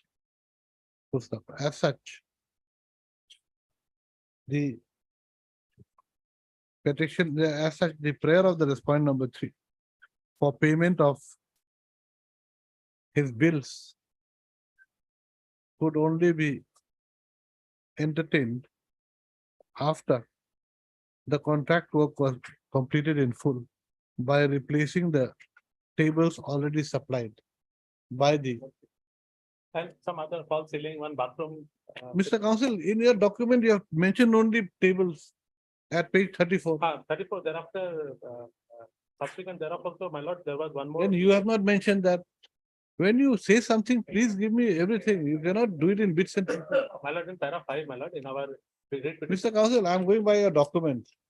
Can you go beyond your para 5, whatever it may be? Show me your para 5. Where is the supporting documents? My lord, supporting document is there in 34 itself and 33 also. 33 again on.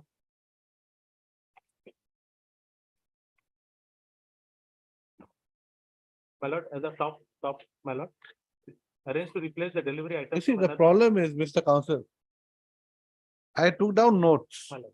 and I have taken down the pages, page numbers. I've taken down whatever you have said. Now, while dictating, you are giving me different, more facts, which you should have given me at the earliest. Where have you said it? What have you said in page 33? 34, my lord, as these items are not fulfilling the requirement, replace these items as per the work order number so and so. So as per the work order, whatever is required, not only electrical items. Second line, ma'am. Page 34. Okay, what have I said? Let's say instead of tables, let's say materials. Materials as per the work order.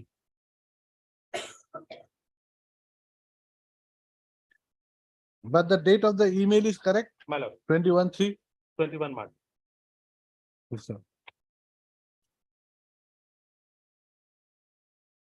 The petitioner's counsel submits that in view of there being an arbitration clause in the agreement dated, submits that in view of submits that petitioner's counsel submits that hmm.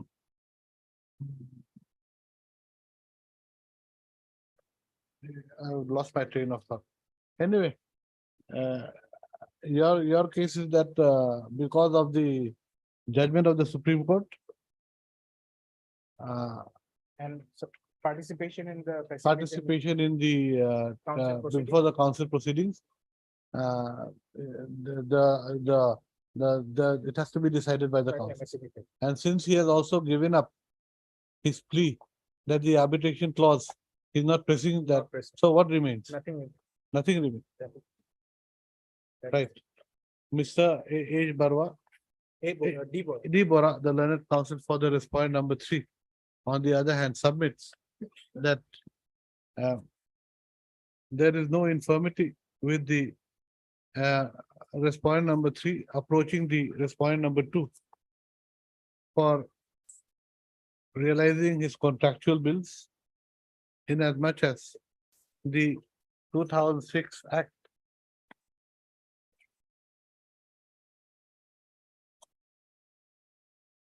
is applicable to the facts of this case.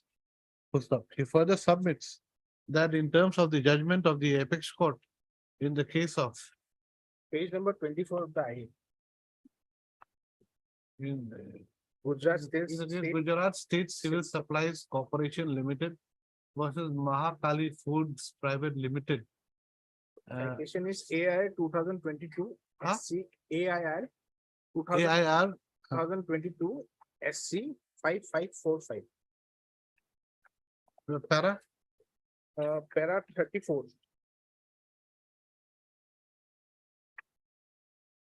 Page 64. we just write para 34 in brackets. Huh?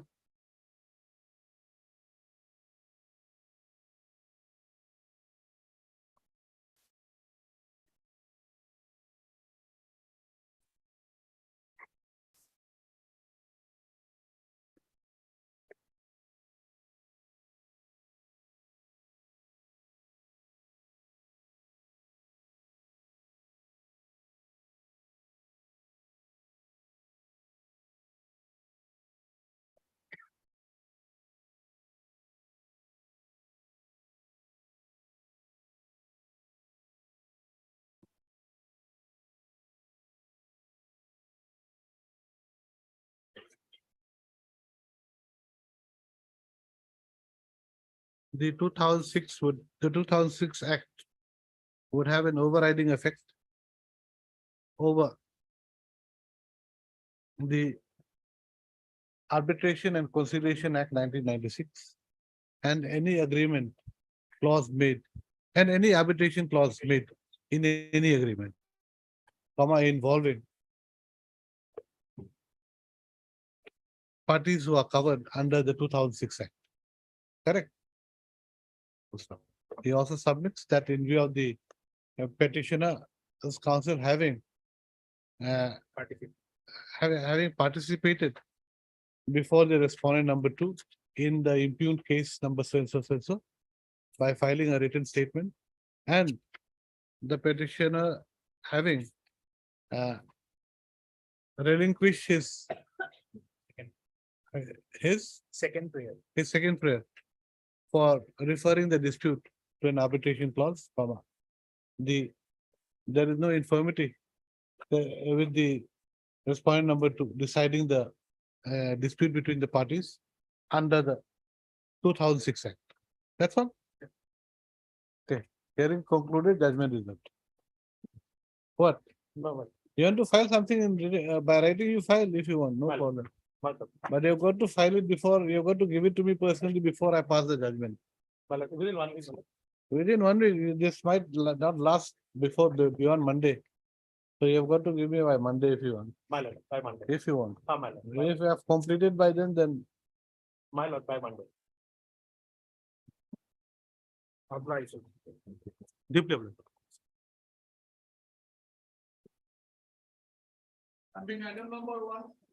These two will go with that, huh?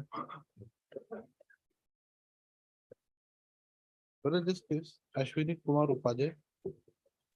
Oh. Oh. This should be in that item 27. May I please, Malad, that cooperative societies matter.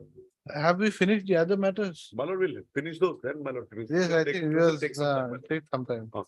We'll just finish. Malad will finish those matters. How many matters are still there? The other? Senior is also. All finished. Malad. How much have we Seniors, got? there are matters. Malad, particularly. Admission orders matter. Oh, all these are all admission matters. District Commerce Civil Court contract. All will have to be decided. Malad will take it up. I'm here. Malad. Okay, you give the other. We'll take up sometime. Lodge. 5 matters. We'll take it up. Let us finish the others.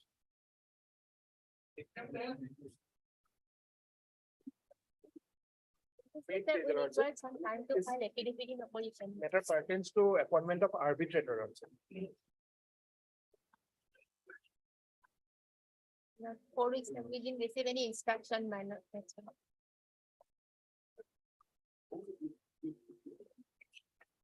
Okay, we'll give her time. This appointment of arbitrator is a dispute. What is there? Sometime may be given, my lord. We didn't receive any instruction. Okay, Mr. A. Gayan, learned CGC appearing for the respondents is granted My lord, 3 weeks time. ma'am. 3 weeks time to obtain instructions with regard to appointment of an arbitrator.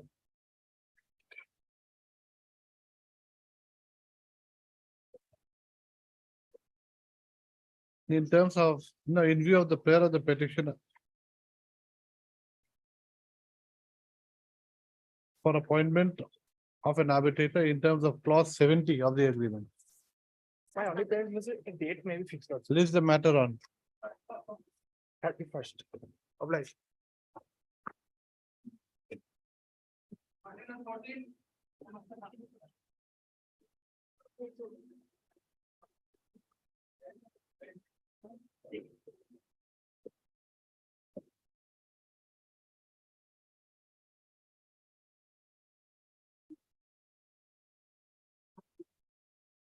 Oh, all lengthy matters, all hearing. Yes.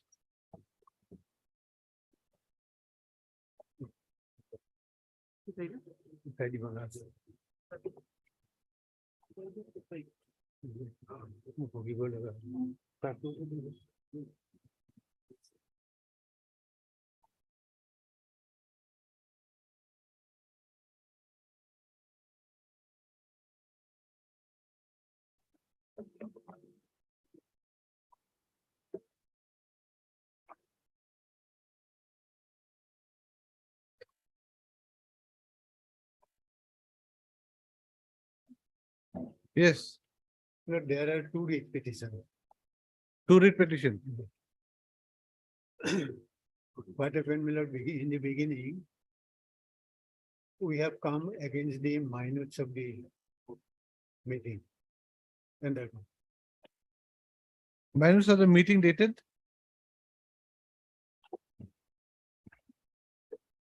dated 14 to 23. Miller, I will give a list of books okay. 14 to 23. 14 to 23, yes. So that is in the first writ petition. Yes. What happened, Miller? Our You have been disqualified from participating, is it, or what? Or you were disqualified, you were participating but you our disqualified. financial bid was not open. because. Technical bid you dropped. Not responsive. So we have challenged in the first writ petition, we have challenged the minutes of the meeting.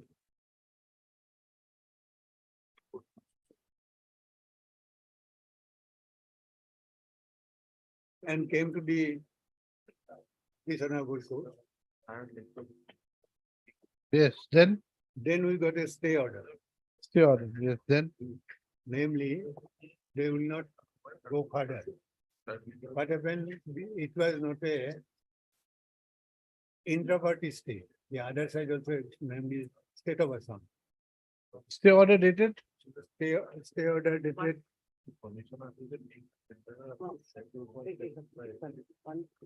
1/3. 1/3/2000. Your lordship will find that in the second page. No, because you see, I have got a certain way of doing it. Because if I'll have to again look for it out there. Yes, your lordship will. Now just tell me, the stay order was dated when? 1/3/23. 23. 1/3/23. Okay. Then below, both sides were hard. While stay is granted.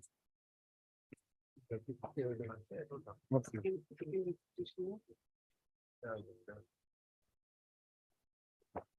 But on Just a minute.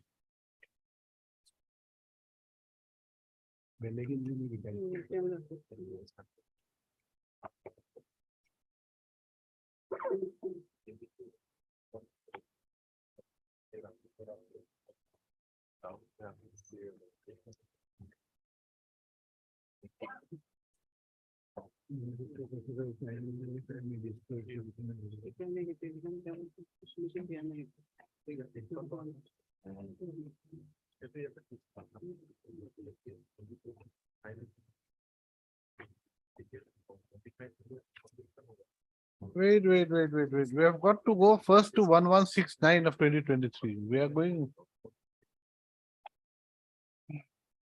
Okay, 1169. This is 1169. 116. Okay, then. The lordship got that order. Yes. So my lord, the lordship will find.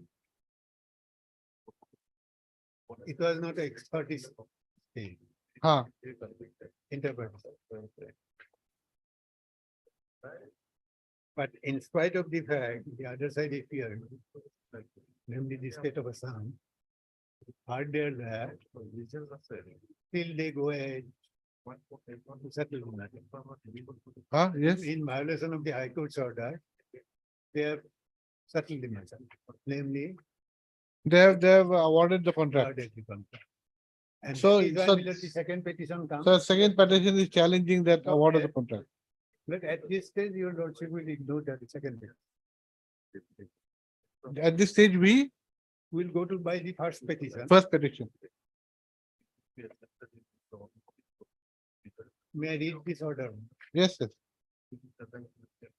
The instant writ petition has been filed in the context of e-tender notice dated 16/12/2022, whereby 181 numbers of mobile veterinary unit vehicles would put into operation for execution of a scheme by the state of Assam. It was a centrally sponsored scheme. The petitioner alleges that disqualification of the technical ground is on extraneous consideration and the relevant facts have not been taken into consideration. By drawing the attention of this court to the impugned minutes, the meeting dated so and so, the learned senior counsel has submitted that the discussion made where the petitioner would reveal that its disqualification is not in accordance with the clauses of the tender document. On the other hand, Ms. M. Kotoki, learned standing counsel, animal husbandry. The court is of the prima facie view that the disqualification of the petitioner on the technical ground not being strictly in accordance with the law. No. It is directed that. I think you are missing out. You have missed out the entire page. I'm sorry. Veterinary event has submitted that the decision does not suffer from any infirmity. The Learned Standing Council has drawn the attention of this court to the relevant clauses of the tender document, including clause 3.2, one of instruction to bidder, as well as clause 4.7. Clause 3.2 requires the bidder to submit undertaking that he was not blacklisted and no case was registered against him for his firm. And clause 4.7 requires information to be given regarding litigation in the last 3 years in which the bidder is involved. The aforesaid averment has, however, been clarified by the Senior Counsel for the petitioner by submitting that there has been amendment to clause 3.2 in terms of that the qualification would be on account of blacklisting and for conviction of the offense under Prevention of Corruption Act or the Indian Penal Code or any other law for the time being enforced at the time of submission of the bid. In other words, the Learned Senior Counsel submits that it has been clarified that mere pendency of a litigation shall not be a disqualification. A perusal of impugned minutes of the meeting would, however, prima facie show that the disqualification is not strictly in accordance with the relevant clauses as mentioned above. Issue notice and MSM Kotoki, Learned Standing Council, Veterinary Department accepts notice on behalf of the respondent number 1, 2, 3, 4, 5. That means except the respondent number 6, all were heard. Extra copies be served upon so steps for service notice upon so and so. Steps within or the Learned Counsel on the interim fair. The court is prima facie view that the disqualification of the petitioner on a technical ground not being strictly accordance with law, it is directed that no further process be undertaken with regard to the tender in question, which has been initiated by the tender dated. Let us see the meeting minutes. Yes. Page 32. Page 32.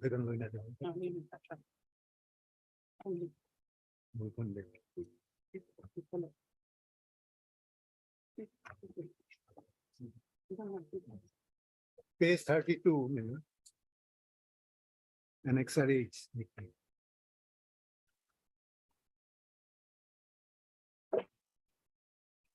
Lordship got it. Yes.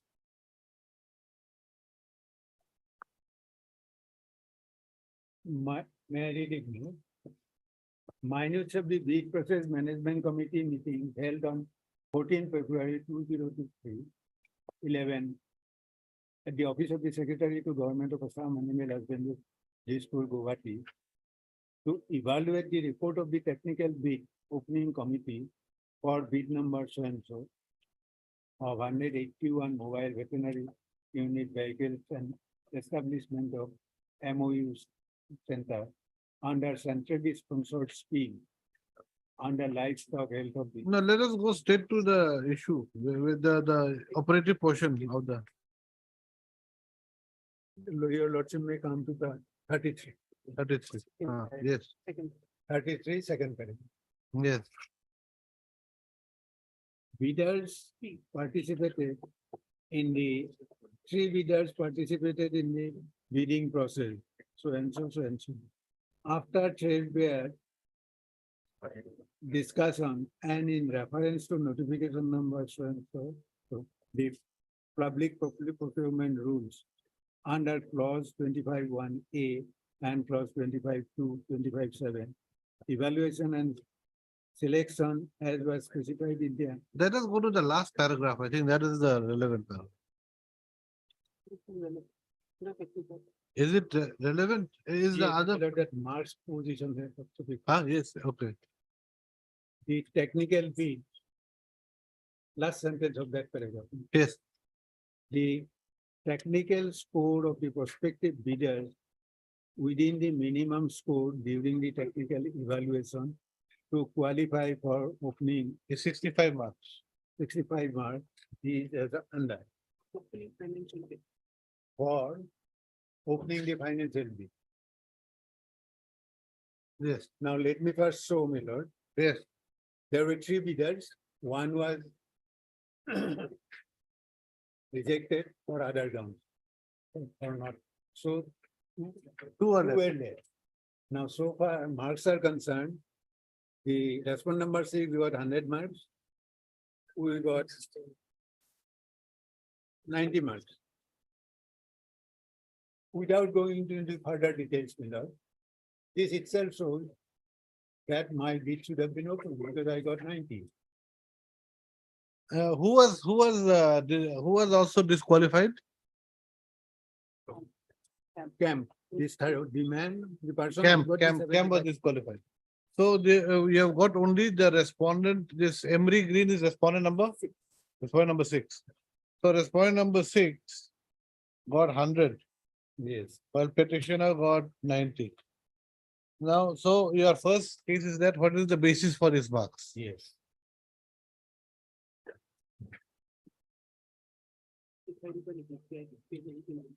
No, Yes, Miller. second point? Suppose I don't go to any other, Yes, it is a question of opening the tender only. yes. So if I get 90, though I have a grievance, how you have reduced my 10 marks. At this stage, your lordship may not consider that, Yes, but 90, is above 65. much more. It's, you have got the qualifying benchmark of 65. That is Your the case. lordship need not go to the other thing, though, if I'll argue that, let them say that. What is this? How much favoritism? you can So show? your case is that since you have qualified in the technical bid as per their terms and conditions, then your financial bid should be opened also. That's your case. Yes, no, before that, I must point out, Miller, there's some collision now. Okay. Earlier it was 80. Huh? Earlier is the minimum mark to be qualified, at 80. 80, It has been lowered to 65. 65. How does it matter? So the latest Since we are 80 also you are above. We are not only for your lordship. Okay, so 80 was earlier and Earlier 65 is 80 the was latest. 65.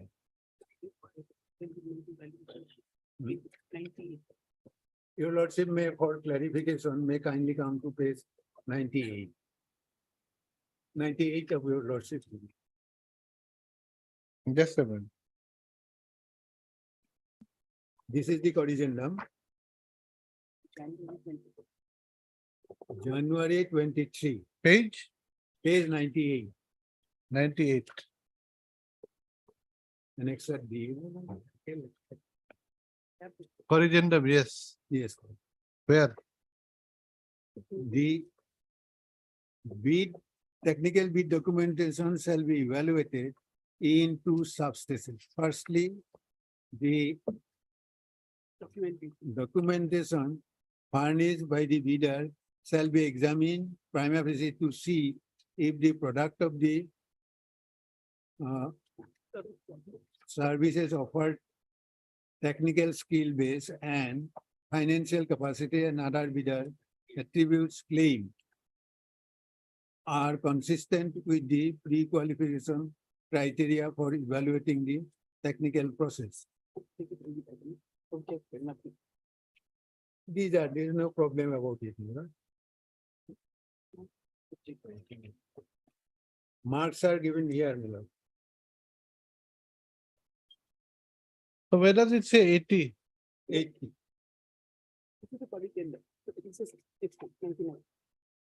In the next page. Page 99. In the second step, the bid evaluation shall open the financial bid for only those who are technically qualified and have scored 65 marks. So out here also it's 65. Where is the 80? Page 96. Original tender. Okay. Got it, Miller? Yes. The first ground. He's on for the time being. But he will appear when he's on legs. Let the other side complete manner will. No, that is his first. That's the sole one ground, the main, most important ground. He's saying that look, for a tenderer to have his financial bid open, he has to score 65 marks in the Yes. technical bit. Yes, Now he has scored 90. lordship, How could he be disqualified? That's a simple case. that lordship will find the reason Ah, in the page 33, page 33. the last paragraph. Yes. Further, the committee also noted that the bidder, Jikija Healthcare Limited, has submitted information on 790 litigations current or during the last 3 years in which the bidder is involved, along with the parties concerned and disputed amount, out of which the information submitted were litigations against client NSM authorities of Rajasthan to the cumulative tune of rupees 40 crores. CBI and Enforcement Directorate investigation underway against the bidder and its earlier directors, and also involved in employment provident fund rules violation. Further, the bidder has also submitted information that the services of 144 mobile medical units have been stopped and suspended by the National Health Mission to ensure dated 21/12/2020. The committee therefore unanimously decided that the bidder, namely so and so, the petitioner herein, and camp are considered technically non-responsible. So reason is. Unresponsive under what provision? Yes, Under 3.2. no. 3.2 otherwise, my lord, yes, lordship will kindly have a look at this 3.2, my lord. That lordship will find at page 44. Not under 3.2. That has been amended. Not under 3.2, my lord, I'm making. Not under page- 3.2. Yes. But may I point out, my lord, page 44, 3.2, otherwise, in the initial stage, it was, my lord, bidder need to submit undertaking that he was not blacklisted. And no any case was registered against him or his firm. So. At the initial manner, the when the. That was, noted, yes. that was Now amended. it has been modified that, my lord, it will have to be convicted, Convict. not the only. So number of cases is not an issue. It's not under 3. So the question is this. My lord, First of all, technical bid requires only 65 marks. my lord. It does not talk about unresponsive or anything. When he has got 65 marks, what else remains? There is a, my lord, particular, I would like to point out 3 clauses where, my lord, right has been, my lord, given to the tendering authority to even reject, my lord, any bid without any reason. But here we have got reasons, my lord. There has to be a reason. of course, my All lord. administrative decisions No, have to be backed up that's by why reason. the reason is this, my lord. In the tender document, we have got the original one. When, my lord, we, after evaluation of the technical bid, this is the technical bid of the present petitioner. When we found the list of, my lord, cases Cases. pending. No, that is Lordship, it there. was 790, Huh. including CBI and ED cases. Then, my lord, the authority decided that, my lord, we are not going to. No, move I ahead understand. in No, the you case could of have, the you could tender. have done that in the final, Technical bid, thereafter it's the. technical financial bid is technical. What do you understand by the meaning or by the words technical bid? But technically. my lord, if somebody- Technical bid means what? Let us be very clear of that, the meaning of technical bid. What is technical bid? my lord, it is a 2 bid process, my lord. Correct. Whoever qualifies or, my lord, we found to be eligible in the technical bid, only their financial. So bid what is does, open. what does, Now, my lord, if. what does if we technical bid only to cover? be Technically qualified. Then obviously we'll have to, my lord, open his financial. So what do you understand by the word technical bid? Technical bids, my lord, technical is eligibility, my lord, is assessed, my lord, whether according to the Where? Let us go into Yes. let us go into the meaning of technical bid. lordship.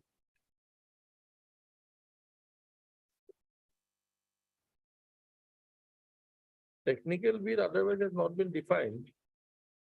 But there has to be some kind of understanding has to be made with Well- regard to what do you mean by technical bid? Lordship, will see page 71 for a moment.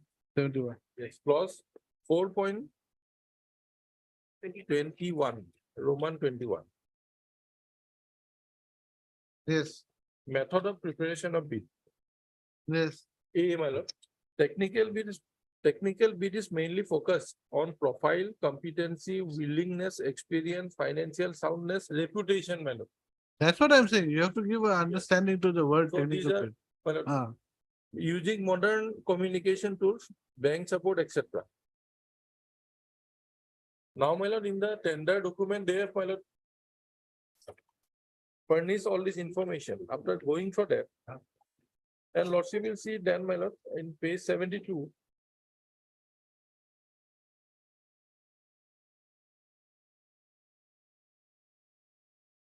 yes, 72. It is, my lord, 4.27, the down below, my lord, Yes. rejection of tenders. The tendering authority as at his sole discretion shall reserve the right to reject or cancel consideration of any or all tenders. Here, lord, I would like to point out to my lord H. Next page, my lord, H. Without assigning any reason, but we have assigned the reason, my lord. where is the reason? Reason, my lord, we have got the note sheet also, my lord, of the government. As well as, my lord, the minor. The reason is, where is the reason provided? Is it here in the writ petition? Writ petition, my lord, in the minutes of the, my lord, technical committee, my lord. That I read out, my lord, last paragraph, page 33. 33. And one more clause, my lord, at page 73.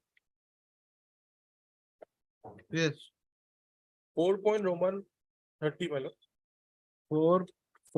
page 73. Yes, 73. The 4 last point second para, 4 point Roman 30, Roman 30. 30. Yes. Yes, Right to accept or reject any bid. The bid will be accepted and evaluated only those of the bidders who, in the opinion of the tendering authority, shall have capacity and resources to execute the services in the prescribed time as per the time schedule.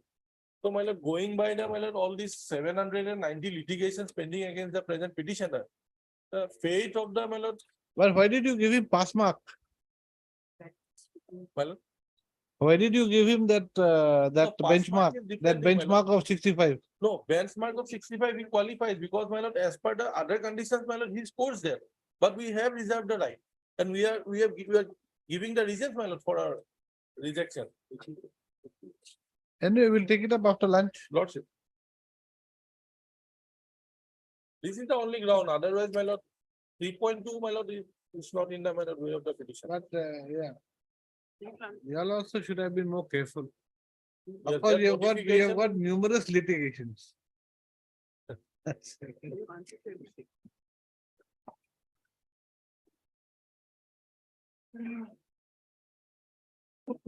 Item number 30, my lord, supplementary list, that day before yesterday, your lordship had the matter regarding stone chips, my lord.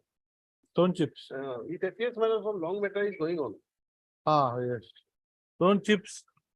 Acha, minor minerals. Yes, mineral one. Minor mineral. Two other matters were there, my lord, these are not listed today, my lord. On the, day before yesterday, these are also there. So we'll fix this on some other day. Or what? On 11th, my lord, 11. 11. Along with those two matters, I can. give 11th them- already, we have got some matters, quite a bit fixed. My lord. Quite a number of matters are fixed on 11th. Oh.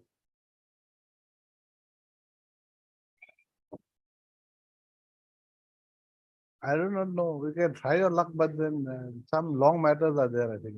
On 11th. Hmm. We are on 18th, my lord. Okay, where is the other side? Other side, I shall inform, my lord. Okay.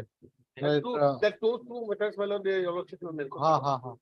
WBC 135715 and 654422. Okay, we'll try on the 11th, but we have already fixed some matters. Right, on the prayer of the parties, on the prayer of the parties, list the matter on 18. That is item 11. 13. 30, my lord. 30. And showing it part had, my lord.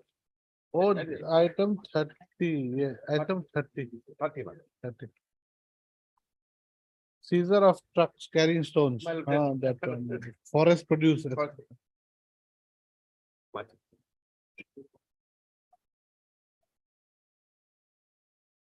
May please, Your Honor. But my plan was outgoing, so if I may take over from him a little bit. So His only, the first point he has raised Lordship. is only with regard to the fact that the 65 was the benchmark. He has got the benchmark.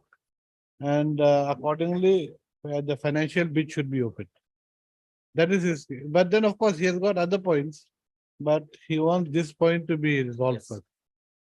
In the tender, there are various eligibility criteria. Various criteria has to be fulfilled. Regarding the proficiency of that institution or that firm lordship, we have this marking systems where to see whether he is proficient in various segments or not. Apart from that, there are other criteria also he will have to, for example, lordship, he will have to submit a earnest money lordship. If he qualifies in that chart, in that marking system, if he Yes. fails to submit the EMD, then also he is disqualified. So we have to read the contract as a whole, not only one component. One component is definitely that marking system. So only if he gets a qualifying marks, that will not be sufficient because he have to, if you look at the whole tender document, bidding document, it starts lordship at page 37. Tender for selection of an agency for operationalization of the 181 mobile star service. Here, page 40. Yes, Here, lordship will see that the schedule of the tender. Then number 3, the bid security as per clause 16 of section 1 must be deposited online in the website, and non-deposit of bid security for bidders shall be summarily rejected. This is one clause. I am just taking an example. Now, if we look at the marking system, there is no special mark for submission of the EMD. The marking is lordship will kindly come to page 96. yes, Marking table for technical evaluation. Company's registration 5 marks, GST registration 5 marks, ESI registration 5 marks, EPF registration 5 marks, labor registration 5 marks. Then applicants organization and strength. That is why I'm saying the proficiency and the strength of that organization. State level project coordinator, they have a particular marking. Fleet management expert 20 marks, IT infrastructure, etc. And veterinary doctor. Then single work for providing at least 5. page 96. Page 96. Various criteria under various headings, they get marked like their liquidity amount, their annual turnover, their past experience, ICT based attendance of the personnel, experience in the operation of mobile 10 marks. So total 100 marks. Minimum requirement is technical qualification 80 marks. Now suppose they qualify, they fulfill all this with flying colors. And if they fail to submit this document, that bid security amount as per clause 16, their whole tender goes. They are not technically So what is the reason for disqualifying the Reason petition? are very simple, lordship, very sole ground, lordship. When we have seen that he has qualified, we have nothing against him, lordship. There is a clause that he will have to disclose his present and past cases. Initially, lordship, it was the registration of cases which was to be considered, and subsequently we have changed it to conviction. But at the same time, when a bid document is prepared, we have to look into his reputation because he will have to take consideration while method of preparing the bid, page 71.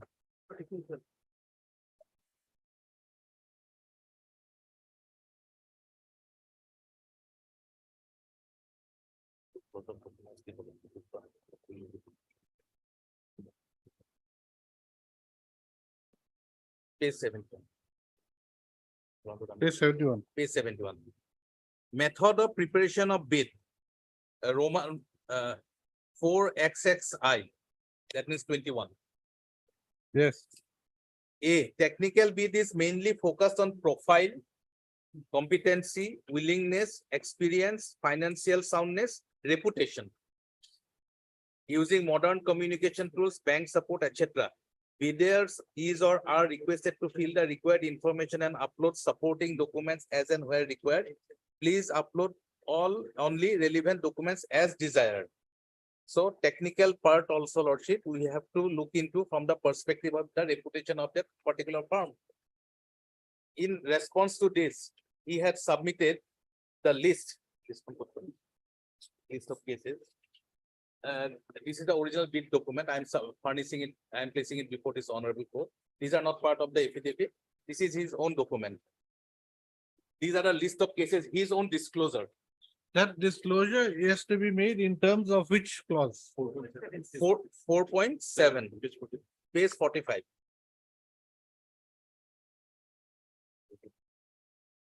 Ah, 4.7, page 45.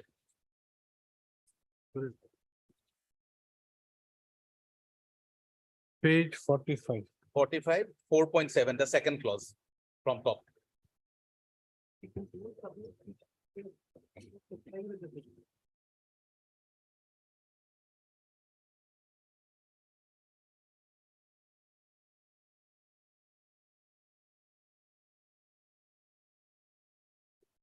Information regarding litigation current or during last 3 years in which the bidder is involved, the parties concerned and disputed amount. So they have given this list of 790 cases, which includes 40 crores defrauding, cases by ED, cases by CBI, apart from other smaller investigating agencies. So after knowing this, Lordship, if we proceed, knowing fully well that Madhya Pradesh has already debarred them, he has submitted that document also. That document, Lordship, it is a part of the affidavit. I'm sorry, Lordship, it is a part of the writ petition.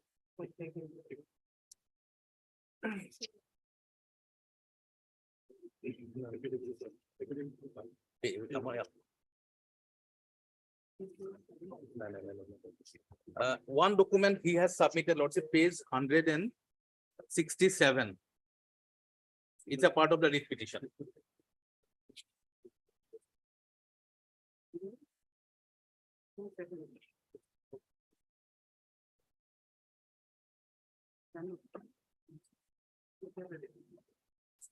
Yes.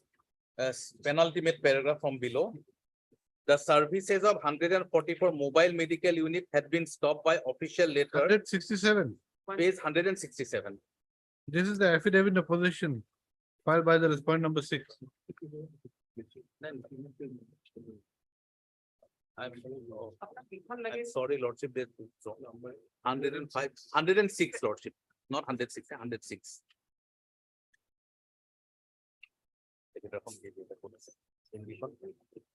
Yes. So they have 106 is a letter. 21/12/2020. No. Yeah. 106 is a letter by the. To whom it may concern is a certificate from No, them. no. This is a forwarding letter to the nodal officer. That is 107. No, 107. 107. To whom it may concern. To whomsoever it may concern. Yes, Lordship. This is to certify that Jigitsa was issued a letter on so and so and so and so. Penultimate paragraph, Lordship. The services of 144 mobile units had been stopped by official letter reference so and so dated 21/12/2020. So we have that letter with us in our affidavit. We have annexed that letter.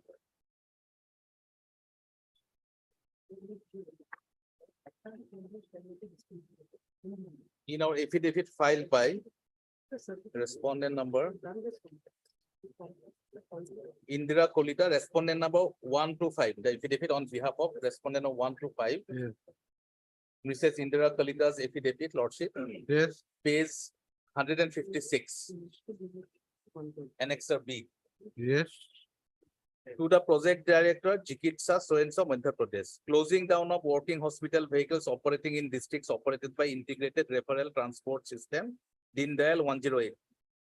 That under the integrated referral transport system in the state, 108 ambulance, Janani Express, Deen Dayal operated mobile services and 104 helpline services are being coordinated through Central Integrated Call Center 108. That mobile hospital vehicles in the states are being used for the purpose of providing health services to the common people living in the inaccessible areas, and common people get the benefit of the services operated by under the integrated referral transport system Sanjeevani 108 service on time. For this purpose, the district level officers and state level teams visits the district from time to time for monitoring and inspection of the services operated by your organization. In this way, serious irregularities and shortcomings were found in the operation of hospital services during the visit, after which penalty was imposed while informing your organization to take corrective measures. But no corrective action was taken for the operation of the hospital services run your organization. Therefore, due to serious irregularities and deficiencies found in the mobile hospital services, the operation of all the mobile services operated in the state is stopped with immediate effect until till further orders. So this is their credential. Apart from this, 790 cases. And under which clause we have taken this course, Lordship? Any other reason? Page 71, These cases are pertaining to which state? Madhya Pradesh, All Madhya Pradesh. Madhya Pradesh.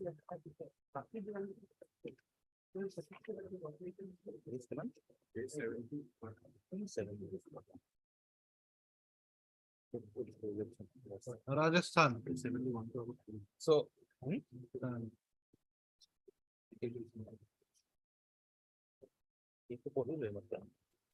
Or Orissa, Odisha. Yes, cases were throughout the other parts of the country also. Not only Madhya Pradesh, other parts also. And page 71, I'm coming back, Lordship, to the tender paper. Method of preparation, I have already placed it. Now, rejection of tenders. Yes. Page 72, 4 Roman 7, 27. The tendering authority at his sole discretion shall reserve the right to reject or cancel consideration of any or all tenders. And next page H, without assigning any reasons thereof. Various grounds are available to us. While exercising this clause, Lordship, we have to be without any unreasonableness, without any arbitrariness. Now we are disclosing in our minutes itself. If Lordship is pleased to look at the minutes. In our affidavit, we have stated the reason here. Page 32 of the writ petition. No, page 32 and 154 of the affidavit. Page 32. Yes, 32. Page 33. The last paragraph. Yes. Further, the committee also noted that Bidar Chikitsas Healthcare Limited has submitted information of 790 litigations current or during the last 3 years in which the bidder is involved along with the parties concerned, and disputed amount out of which the information submitted were litigations against client NHM authorities of Rajasthan to the cumulative tune of rupees 40 crores. CBI and ED Directorate investigation underway against the bidders and its earlier directors, and also involved in employees provident fund rules violation. This is very critical, Lordship. Employees provident fund violation is also there. Further, the bidder has also submitted information that the services of 144 mobile medical units have been stopped, suspended by the NHM State Health Society Madhya Pradesh by letter dated 21/12/2020. The committee therefore unanimously decided that the bidder, namely Chikitsa and community through, are considered technically non-responsive. So this is our sole ground, Lordship. After knowing everything about the credentials and about the reputation, if we go forward, Lordship, and tomorrow, I am sure the same thing will happen in Assam, and what will be the public reaction? We are not going to gain anything. Neither of these parties are our blue-eyed boys. But while taking a decision, a conscious decision, there is an application of mind. And that application is based on the various requirements. They have to comply because they have to disclose the number of cases pending against them presently as well as for last 3 years. They have disclosed it. So your We basic invited case, those information. so your basic case is that besides the parameters laid down for giving marks, Lordship. the decision has to be based not only on those parameters, but Exactly. also on the other parameters as laid down in the. Yes. The contract has to be read as a whole. not few clauses Okay, then individually. we'll ask the in petitioner, isolation. we'll ask the petitioner. Any other points besides this? Number of them. Huh? First thing, can I take it that number business, they have not explained. He is saying what he has argued. No, he's saying, besides the number, besides you qualifying for besides you getting the benchmark for qualification as per the parameters laid down for giving marks, there are other aspects which are not provided in those marks, like the number of cases that you have. So those have to be also considered along with this. When? Huh? When? At the opening of technical bid? Now, whatever is it spelled out from these papers? Now they are giving explanation before the court. But what you have mentioned in paragraph 3, you must know what are our reply to it. This 40 crores business. I must say the government is dishonest. 40 crores we have claimed. Nothing is pending against me, rather we have claimed. And moreover, you have to be, being a state within the meaning of Article 12, you have to equally see what is their credentials. I have given everything. Should you not have seen that? That is why I said, mud throwing business will not do. I say something against him, he says against him. But go by the things spelled out in the tender document. Have you made any criteria for giving me the marks? Where did my 10 marks go? That's not my main argument, but you have to, being a state, you have to give a reason. The why 10 marks is less? Why the 75 marks for this man? No, regarding the marks, he That has, is the first criteria, my lord. I understand. What you are saying is that the issue of consideration of the cases that have been filed against you or you filing against the others, that is not an issue that is to be decided at the time of opening of the technical bid. That is your case. That is, at But least they can take a decision. When should they take a decision on that? Because supposing we agree to your argument and we say, okay, he has got the benchmark, his financial bid will be open. Now, supposing they take a decision after opening the financial decision, a financial bid, that because of the number of cases that he has, he cannot be considered because he is untrustworthy. Now you will come to this court and you will say that as the financial bid, that is not an aspect that has to be considered. The only thing that is to be considered is the finance part of it. So when will the issue of your declaration of whether you are a trustworthy party, when can it be considered by the government? I have just, you cannot consider one party alone. Let us take in the balance. Both sides think, if you at all consider at the time of technical bid, that is number one. Number two, should you not give reasons for that? What they have said here. Is it not vague, your lordship? Let me read it once more. Further also, we are page 33. Yes. Further, committee also noted that bidder so and so limited has submitted information on 799 litigation current or during the last 3 years in which bidder is involved, along with the parties concerned, and disputed amount out of which information submitted to a litigation client NHM authority of Rajasthan to the cumulative tune of ₹40. This is my claim. No, but then there are some cases filed against. Cases filed, if I file a case against the entire world, can they take it? No, but then can't that be a consideration with No, them? no, that cannot be, because should I consider or give up my 40 crores of claim? No, only they're because not of- saying that. They're not saying that. They're not saying that. No, there is a litigation. Litigation is a vague word. Litigation filed by whom? Suppose a case is filed against me by 10 parties. Am I responsible for that? And can your lordship consider that in this matter? Then let us see what is their position. Their people are on bail. Insolvency unit outside of the country in London. They should say that also. Now, let us see, this is the condition. Insolvency with regard to whom? The selected bidder, you mean? Yes, I have not shown that. That is why I have gone to the first point. There's no point of mudslinging. I am not convicted. They had to amend that. There is a case against that. And moreover, if I have some claim against somebody, should I not claim it because I will be contesting some business in it? What is this logic? I do not understand. I may find another 50 crores against somebody. Can it be taken against me? If it is taken, how dishonest they are, just see 40 crores. After reading these, what would be your lordship's feeling?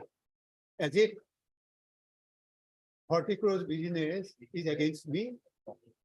That is what they don't say anything about it. It is absolutely vague. If that is their own thing, and that is why my lord in the first order while staying here, the learned could explain it. Anything, anything else besides that?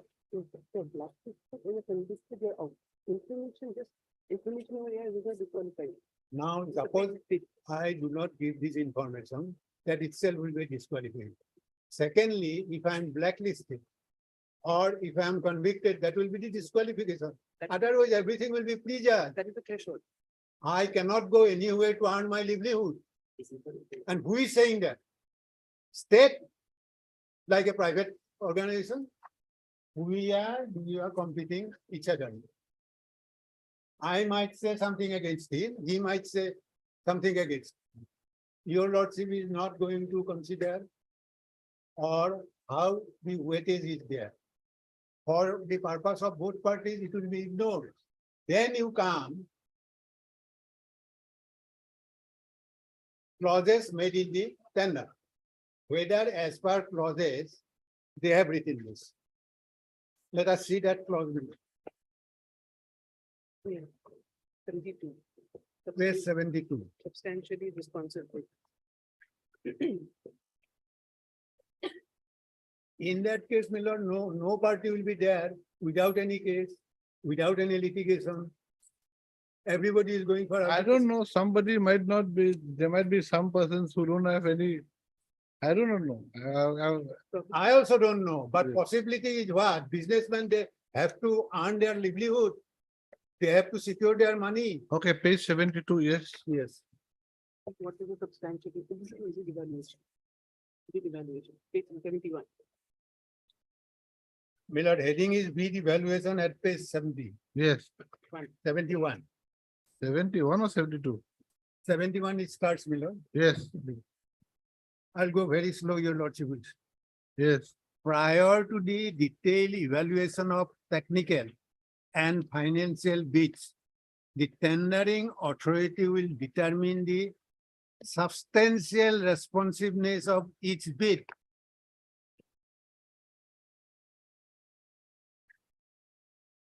Yes, Substantially responsive. Bid is one which conforms to all the terms and conditions of the bid document without material deviation. The determination of bid's responsiveness shall be based on the contents of the bid itself without recourse to the extrinsic evidence. What would be the meaning of this? Substantive. And bids.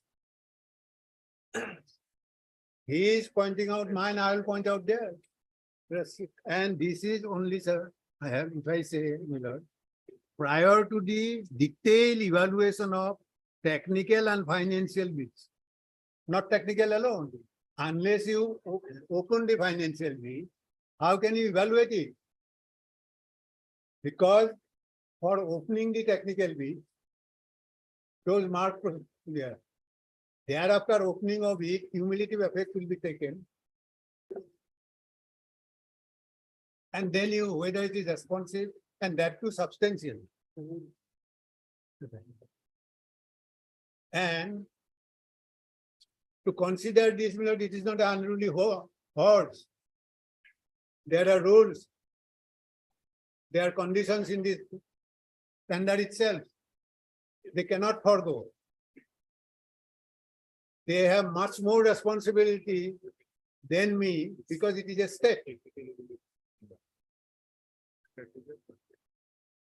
If we go through all those decisions rendered by the apex court, then we come to that. That state has got a more responsibility. They have to equally treat.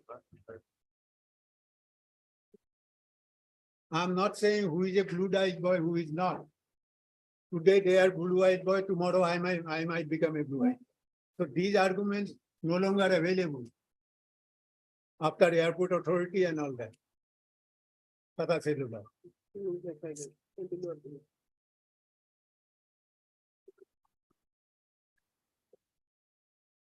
Yes. Your lordship will kindly see this rule. Assam procurement. Heading to procurement. Yes. Assam procurement rules.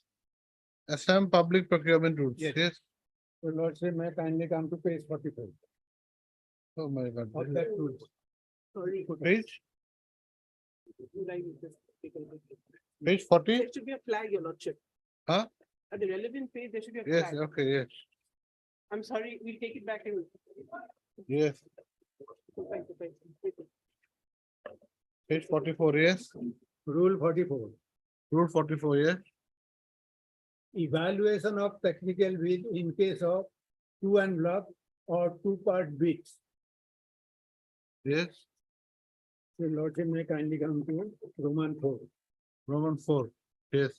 Bidders securing the specified minimum % of marks or having fulfilled specific minimum achievement norm as fixed may be considered as qualified when they are going to give the meaning of this rule.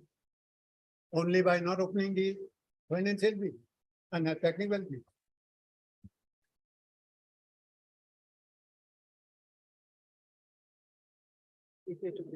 CBC guidelines.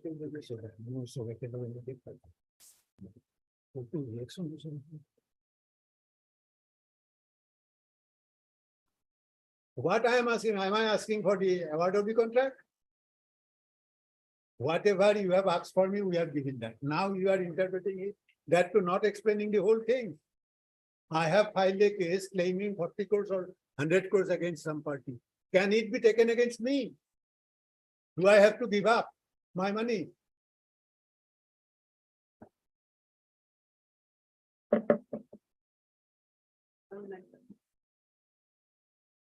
Now that is why, my lord, without going into it,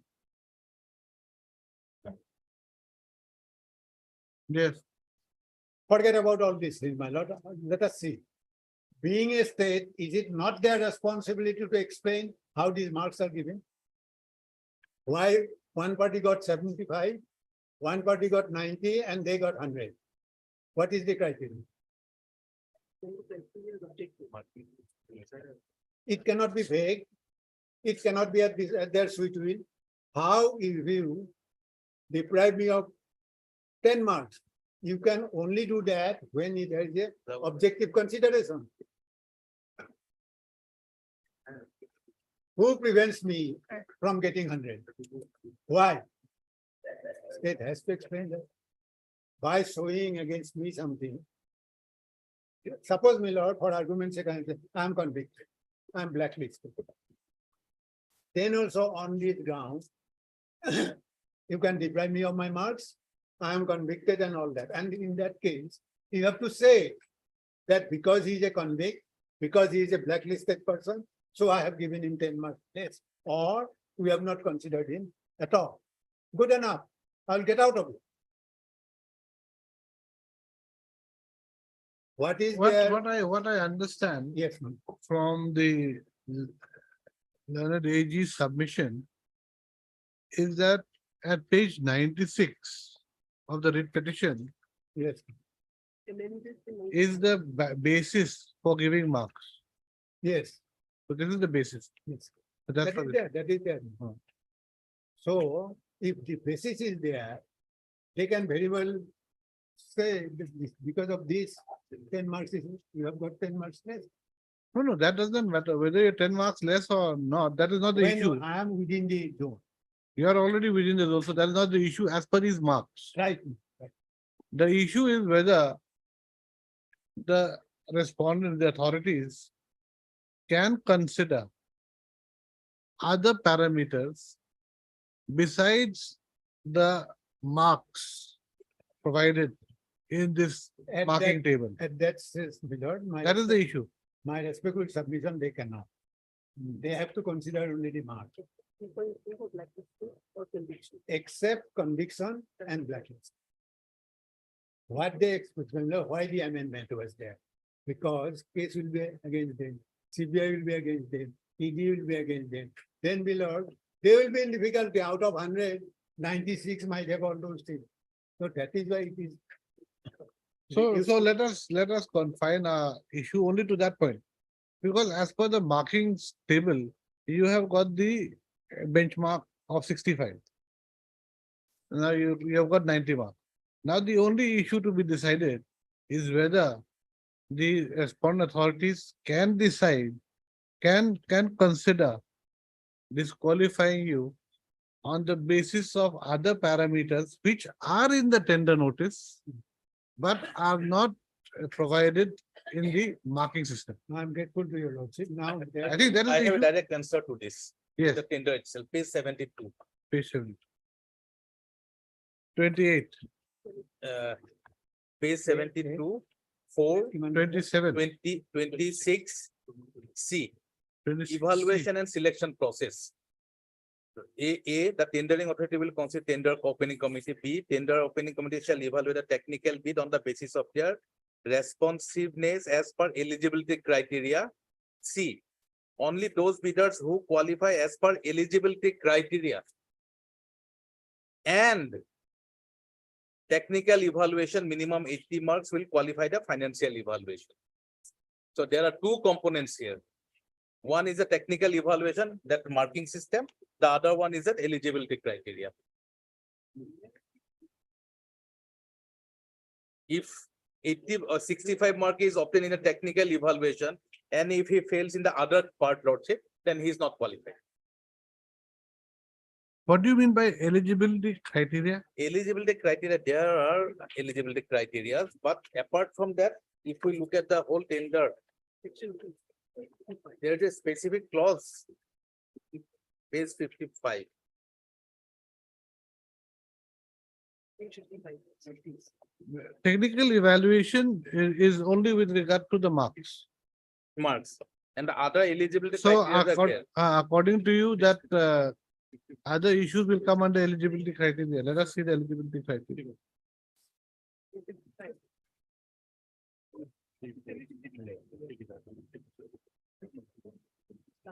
Page 51, examination of bids and determination of responsiveness.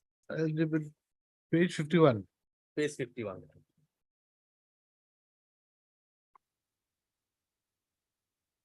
If 25, clause number 25, Page.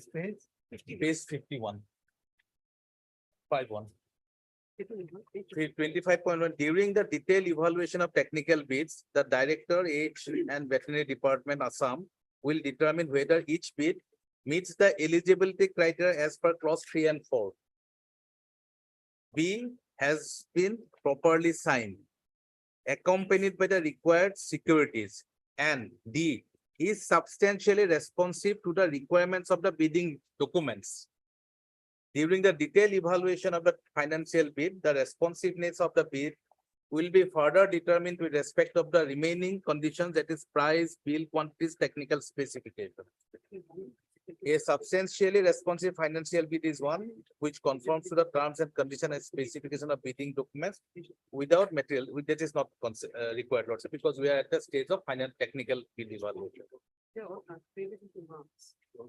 You have to open copy as it is. Now page 43,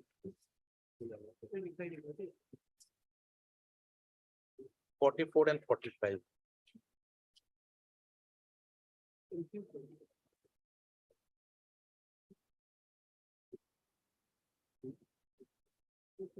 Eligible bidders, 3, page 44, Lordship. This invitation of bid is open to all bidders as mentioned in IFB. All bidders shall provide in section 2 forms of bid and qualification information statement unless otherwise specified that the bidder is neither associated nor has the associated directly or indirectly with the consultant or any other entity that has prepared the design specification or other documents of the project or propose the consultancy as project manager of the contract.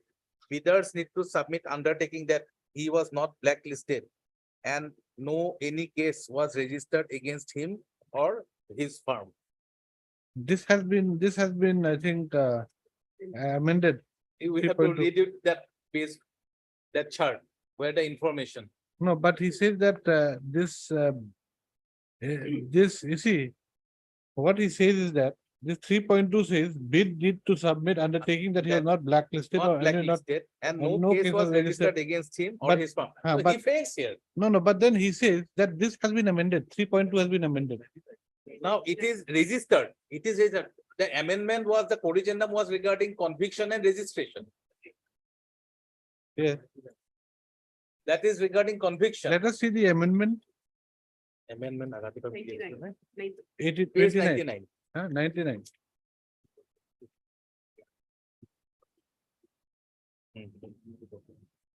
Page 99, section 1, clause 3.2.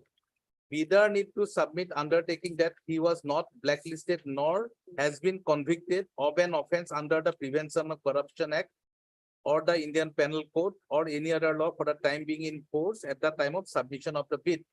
So here blacklisted or convicted. So later on it was amended. So, just because he has cases does not mean that he can be disqualified. He can be qualified, but the thing is that if we look strictly by this clause, although we have not invoked this clause, apparently, impliedly we have. Bidders need to submit undertaking that he was not blacklisted nor any case was registered. This amendment and all yes has been converted to conviction. Registration itself is there. No, no, That has been amended. no, registration is not there. It says here that he was not blacklisted nor has been convicted, only that. Okay. Registration, none of it. Registration of a case is not. Yes. shown. So accordingly, the instruction to bidders Yes. apparently implies that he But cannot we be. have not invoked this clause. Huh? What we have invoked is preparation of bid, the reputation part. 71. Page 71. We have in our minutes also, this is not there. So Our you case is totally different. you have not invoked 3.2. No, we are not invoking 3.2. We are invoking page 71, Lordship, will kindly see method of preparation of bid. Technical bid is mainly focused on profile, competency, willingness, experience, financial soundness, comma, reputation. This is what we are harping upon. We are emphasizing on the word reputation, the reputation of the firm. My learned friend till now has not said anything, why they were debarred from working in Madhya Pradesh. Why there is a CBI case. CBI case is not for 40 crores claim petition. CBI case is against their directors. ED case is against their directors. We do not want to delve deep into these issues. So basically, The reputation, if the reputation is not there, if there has a very tainted performance record,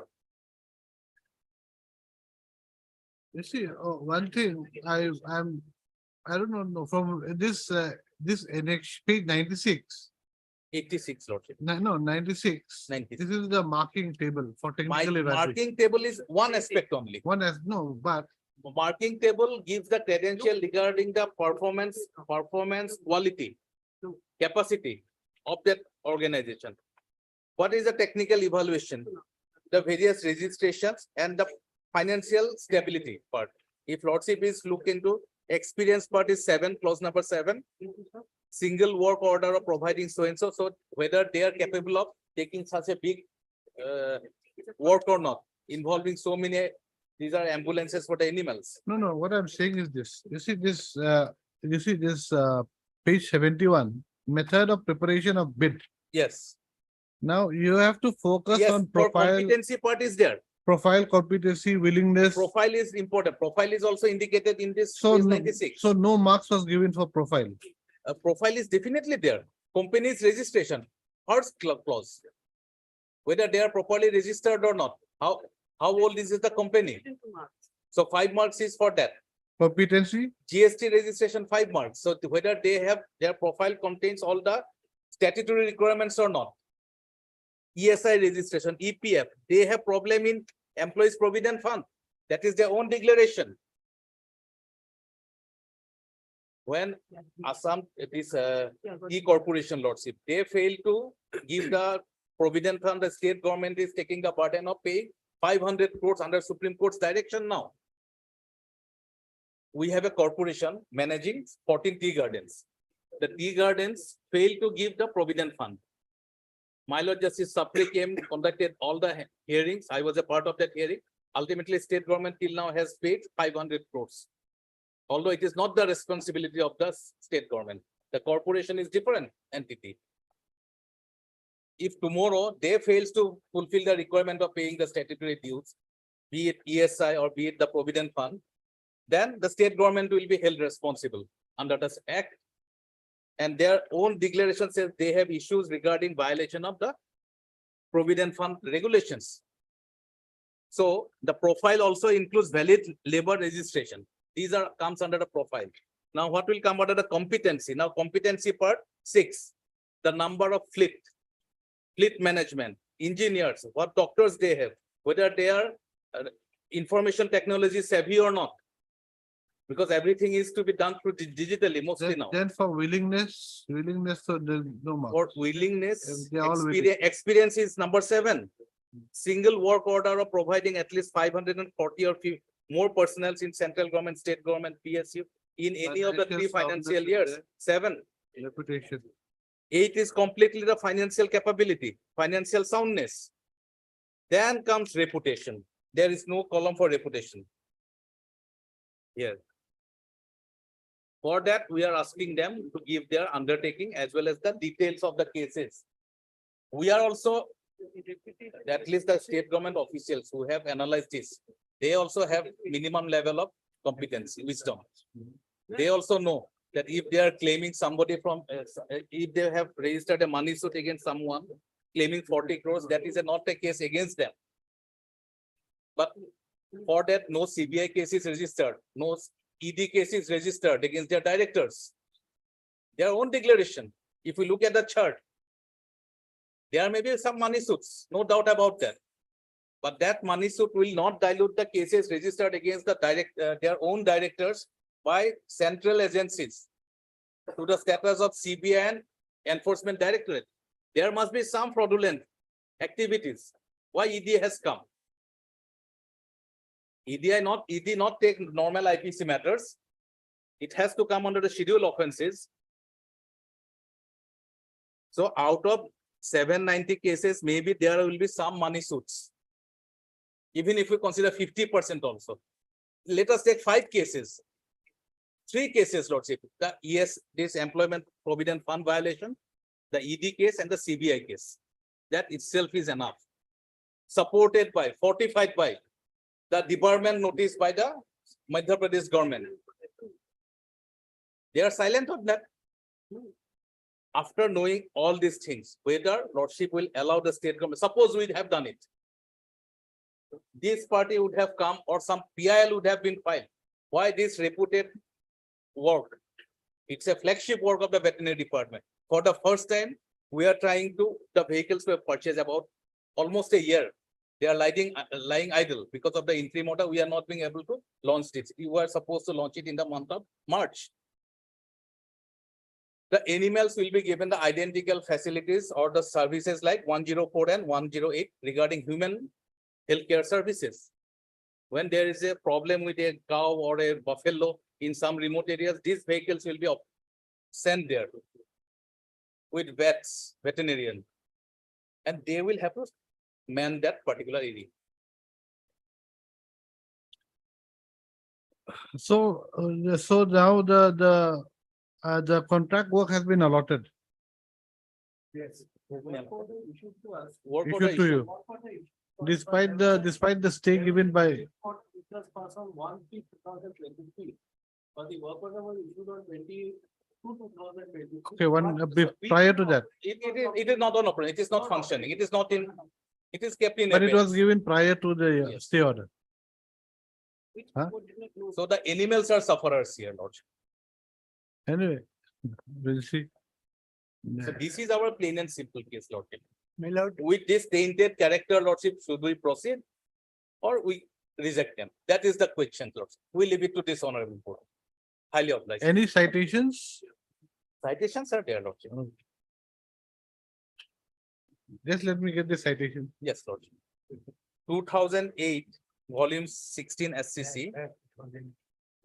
2008, volume 16 SCC, page 215. Siemens Public Communication Networks versus Union of India, paragraph 38, 39, 40.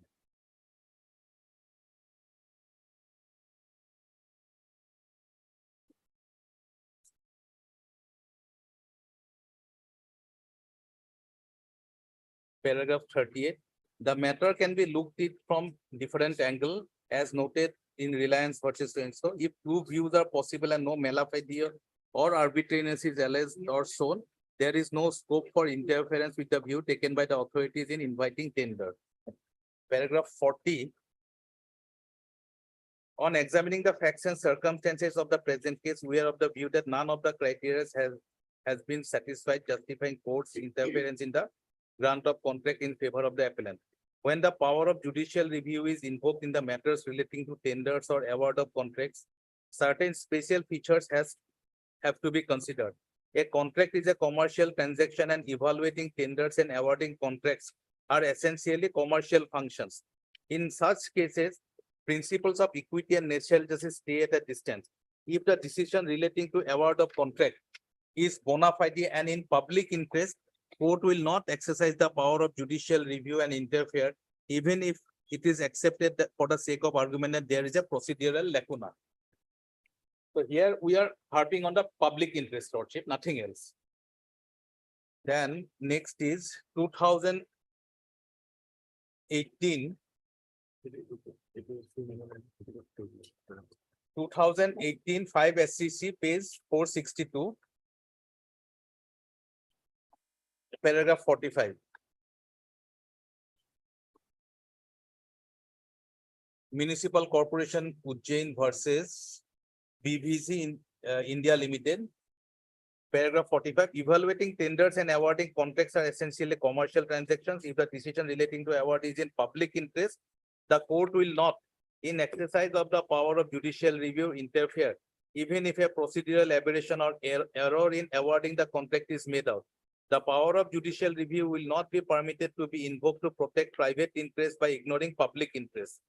Attempts by unsuccessful bidders with an artificial grievance or to get the purpose defeated by approaching the court on some technical and procedural lapses should be handled by court with firmness.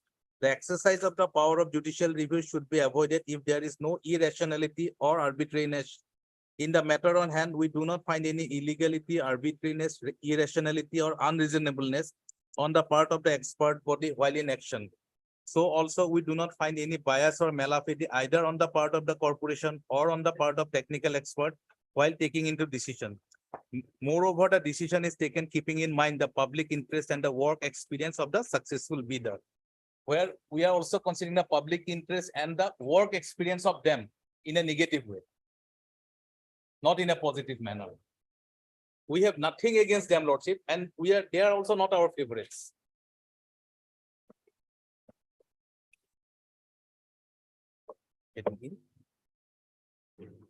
Then Afcons Infrastructure, 2016, volume 16 SCC, page 818.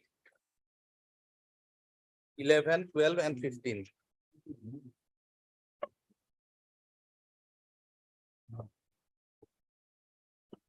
Paragraph 11. Recently in Central Coalfields, it was held by this court that relying on host of decisions that the decision-making process of the employer or owner of the project in accepting or rejecting the bid of a tenderer should not be interfered with. Interference is permissible only if the decision-making process is mala fide or is intended to favor someone.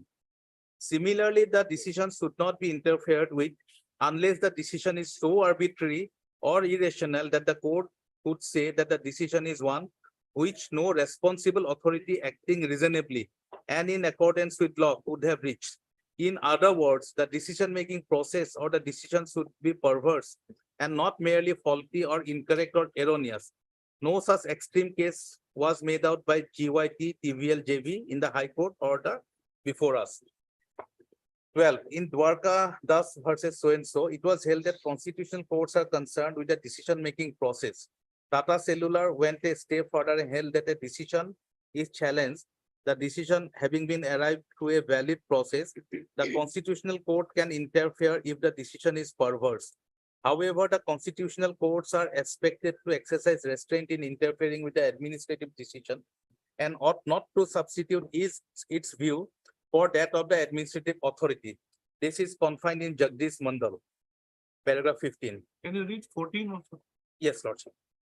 We must reiterate the words of caution that this court has stated right from the time when Ramanna Dayaram Siddhi was decided almost 40 years ago, namely that the words used in the tender documents cannot be ignored or treated as redundant or superfluous.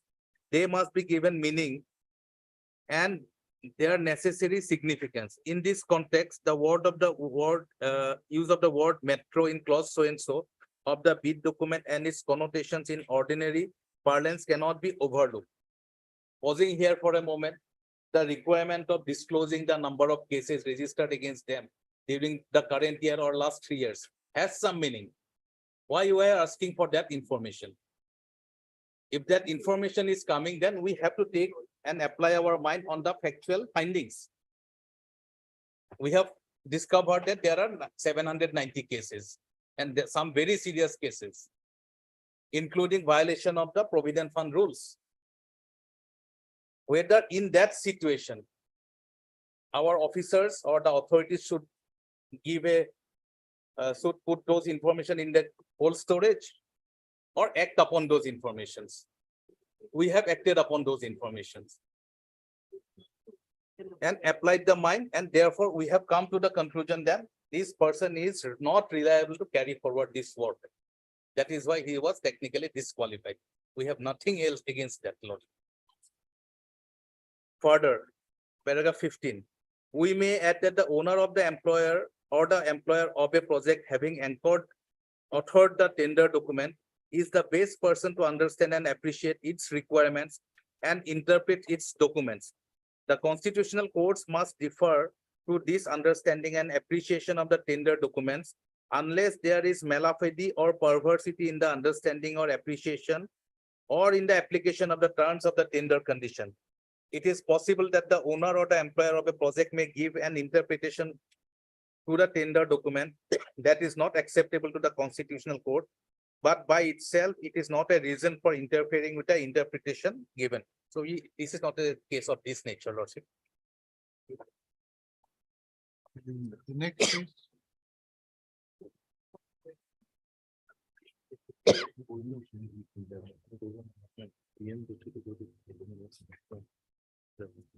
in Silpi construction, Lordship, 2020-20, 16 Supreme Court cases, 489, paragraph 19, 20, 21, and 25. From paragraph 7 also is relevant, Lordship.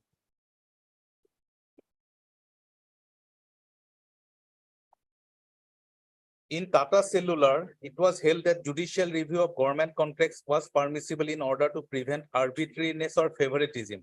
The principles enunciated in this case are as follows. Yes. The grounds are there, Lordship. The modern trend points to judicial restraint in administrative action. The court does not sit as a court of appeal, but merely reviews the manner in which the decision was made. The court does not have the expertise to correct the administrative decision. If a review of the administrative decision is permitted, it will be substituting its own decision without the necessary expertise, which itself may be fallible. This is not relevant here. The terms of invitation to tender cannot be open to judicial scrutiny because the invitation to tender is in the realm of the contract. Normally speaking, the decision to accept the tender or award the contract is reached by process of negotiations through several tiers. More often than not, such decisions are made qualitatively by experts. The government must have freedom of contract. In other words, a fair play is a necessary concomitant for the administrative body functioning in an administrative sphere or quasi-administrative sphere. However, the decision must not only be tested by application of witness-based principle of reasonableness, including its other facts pointed out above, but must be free from arbitrariness, not affected by bias, actuated by malafide. Here, there is no semblance of any arbitrariness, malafide, or unfairness, Lordship, in our case. Quashing decision may impose heavy administrative burden on the administration and lead to increase or unbudgeted expenditure. Then paragraph 12, I'm skipping 4 or 5 judgments.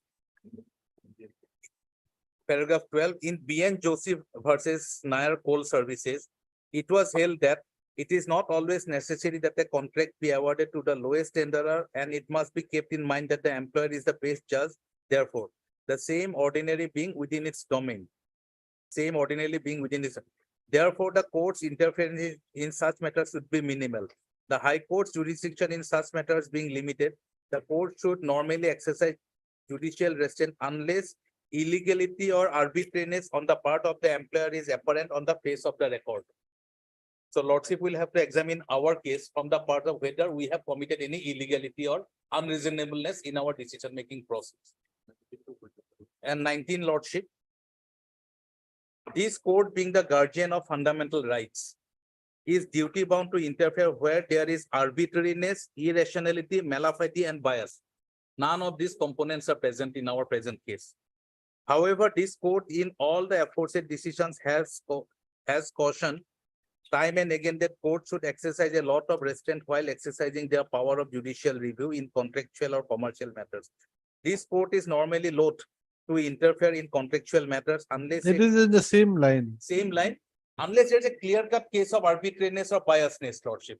This is and last paragraph 25. No reasons required to be given. That's what you're trying to say. Lordship.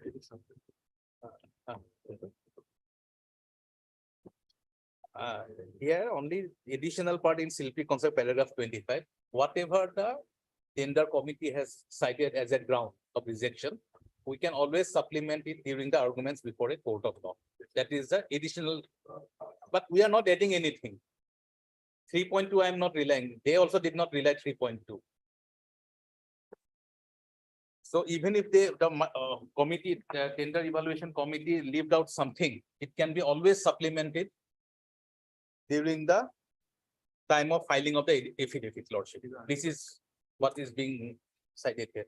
So this is basically the case. There is no illegality, no infirmity, no partiality here to support anybody or to malafide against the petitioner.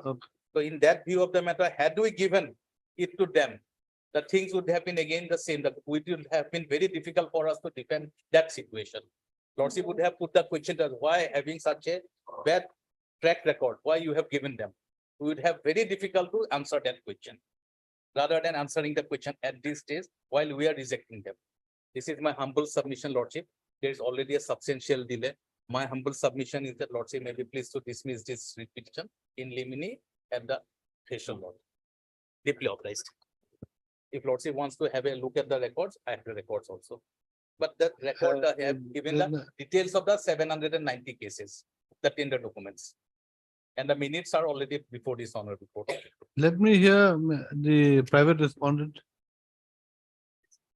Then we'll give you the chance at the end. You can close the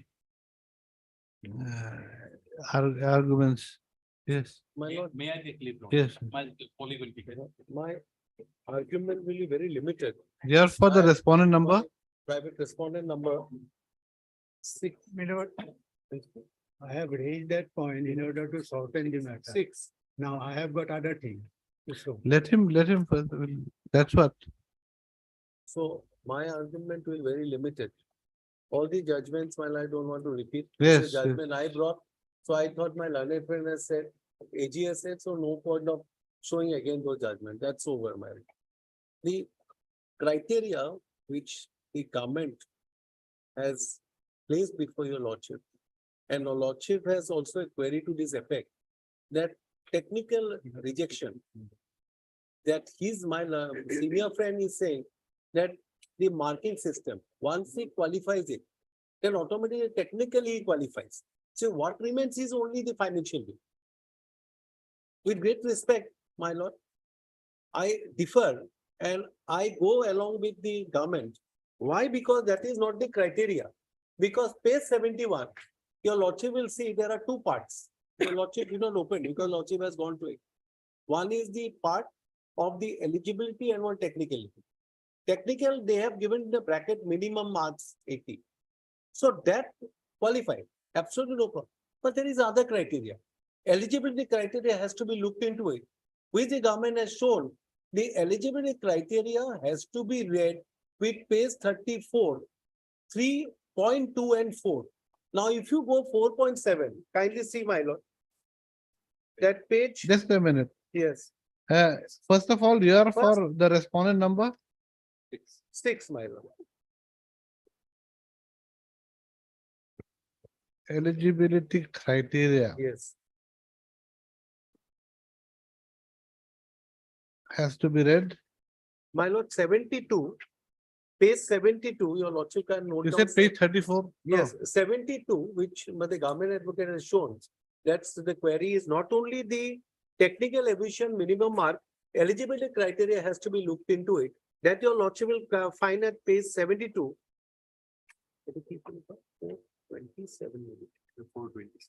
426. 4.26 B at page 72. Now, my argument is, it is not only the technical evaluation is a mark, it has to be also looked into the eligibility criteria, which your lordship will find at page 44 and 4.7.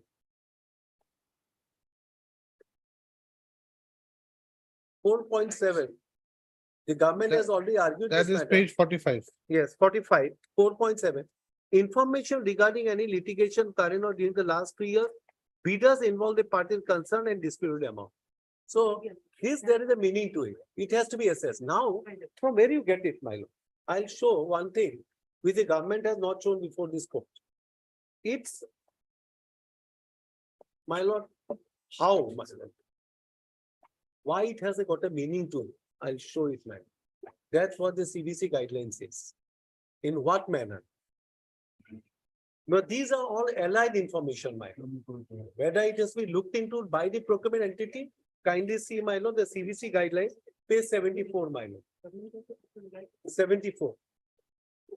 Page 74 CBC guidelines. Yes, 74. 5.1, page 74. Well, quite thick, Yeah, I have written that. but no pagination. Oh, sorry, man. No, 74 down below. 74 down. One second. Only one. Sorry, my lord. Only No, one. no problem, but just show me. Just pagination. No, Just there's one only. I put a flag only. That only will you could have flagged it. flag only 5.5.1.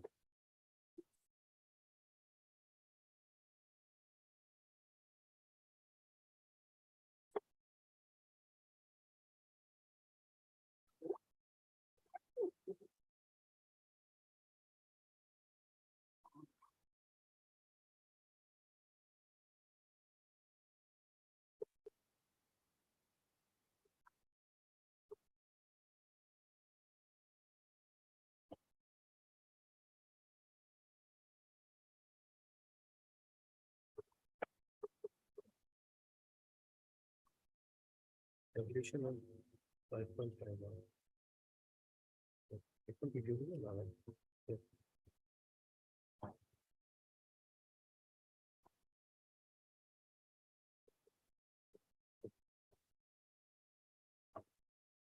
I have just marked also, right? One only paragraph.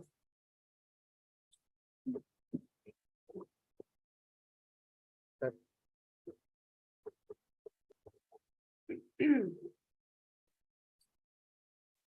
Yes. kindly see 5.51 is Roman 1. Evaluation of eligibility, qualification criteria. Procuring entity will determine to its satisfaction whether the tenderers are eligible, qualified, and capable in all respect to perform the contract satisfactorily. Tenders that do not meet the required eligibility qualification criteria prescribed will be treated as unresponsive and not considered further. This determination will inter alia taken into account the tenderer's financial, technical, production capability for satisfying all the procurement entity requirement as incorporated in the tender document. Such determination will be based upon scrutiny and examination of all relevant data and detail submitted by tender in his tender as well as such other allied information as deemed appropriate by procurement entity. So clearly it is not only that aspect to look into it. These are allied information which has to be looked into it, which is a part of terms and condition of the NIP. So that part, my lord, I wholly agree with the learned advocate general in deciding the by of this issue by the authority and giving a reason order. For what ground? It is not only the marking, this is one of the ground. So to this, my lord, I'll just humbly close it because my limited, this is what the main issue about. That's why I'm giving because I'll be ultimate beneficiary. So of- basically what you're trying to say is that petitioner might have qualified in the technical aspect, Yes, but then that would have to be considered along with whether he's passed the eligibility criteria provided under the CBC guidelines. yes, that's what I want. Is that okay? Yes, that's. And I will not trouble with the judgments, my lord. I brought my lord the same judgment. I should not repeat the same judgment.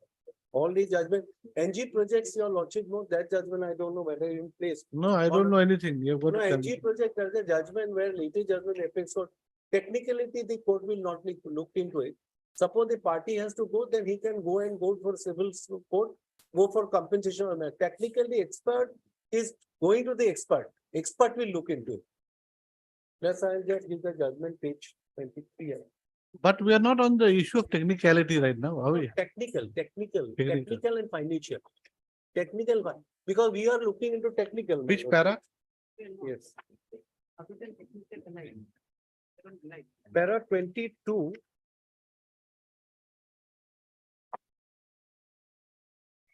22 and 23, my lord. 22, my lord. Yes. 22, the satisfaction whether bidder satisfy tender condition is primarily upon the authority inviting the bid. Such authority is aware of expectation for tenderers while evaluating the consequence of non-performance. In the tender in question, there were 15 bidders. Bids of 13 tender were found to be unresponsive. That is not satisfying the terms, the tender condition. Writ petitioner was one of them. It is not the case of writ petitioner that action or technical evaluation committee was acquitted by extraneous consideration or was nullified. Therefore, on the same set of facts, different conclusion can be arrived at in a bona fide manner by technical evaluation committee. Since the view of technical evaluation committee was not to the liking of the writ petitioner, such decision does not warrant for interference grant of contract bidder. Now it's important. 23. In view of the judgment of this court, the writ court should refrain itself from imposing its decision over the decision of the employer as to whether or not to accept the bid of a tenderer. The court does not have the expertise to examine the terms and conditions of the present day economic activities of the state, and this limitation should be kept in view. Court should be even more reluctant in interfering with contracts involving technical issues as the requirement of the necessary expertise to adjudicate upon such issue. The approach of the court should not find fault with magnifying glass in hands.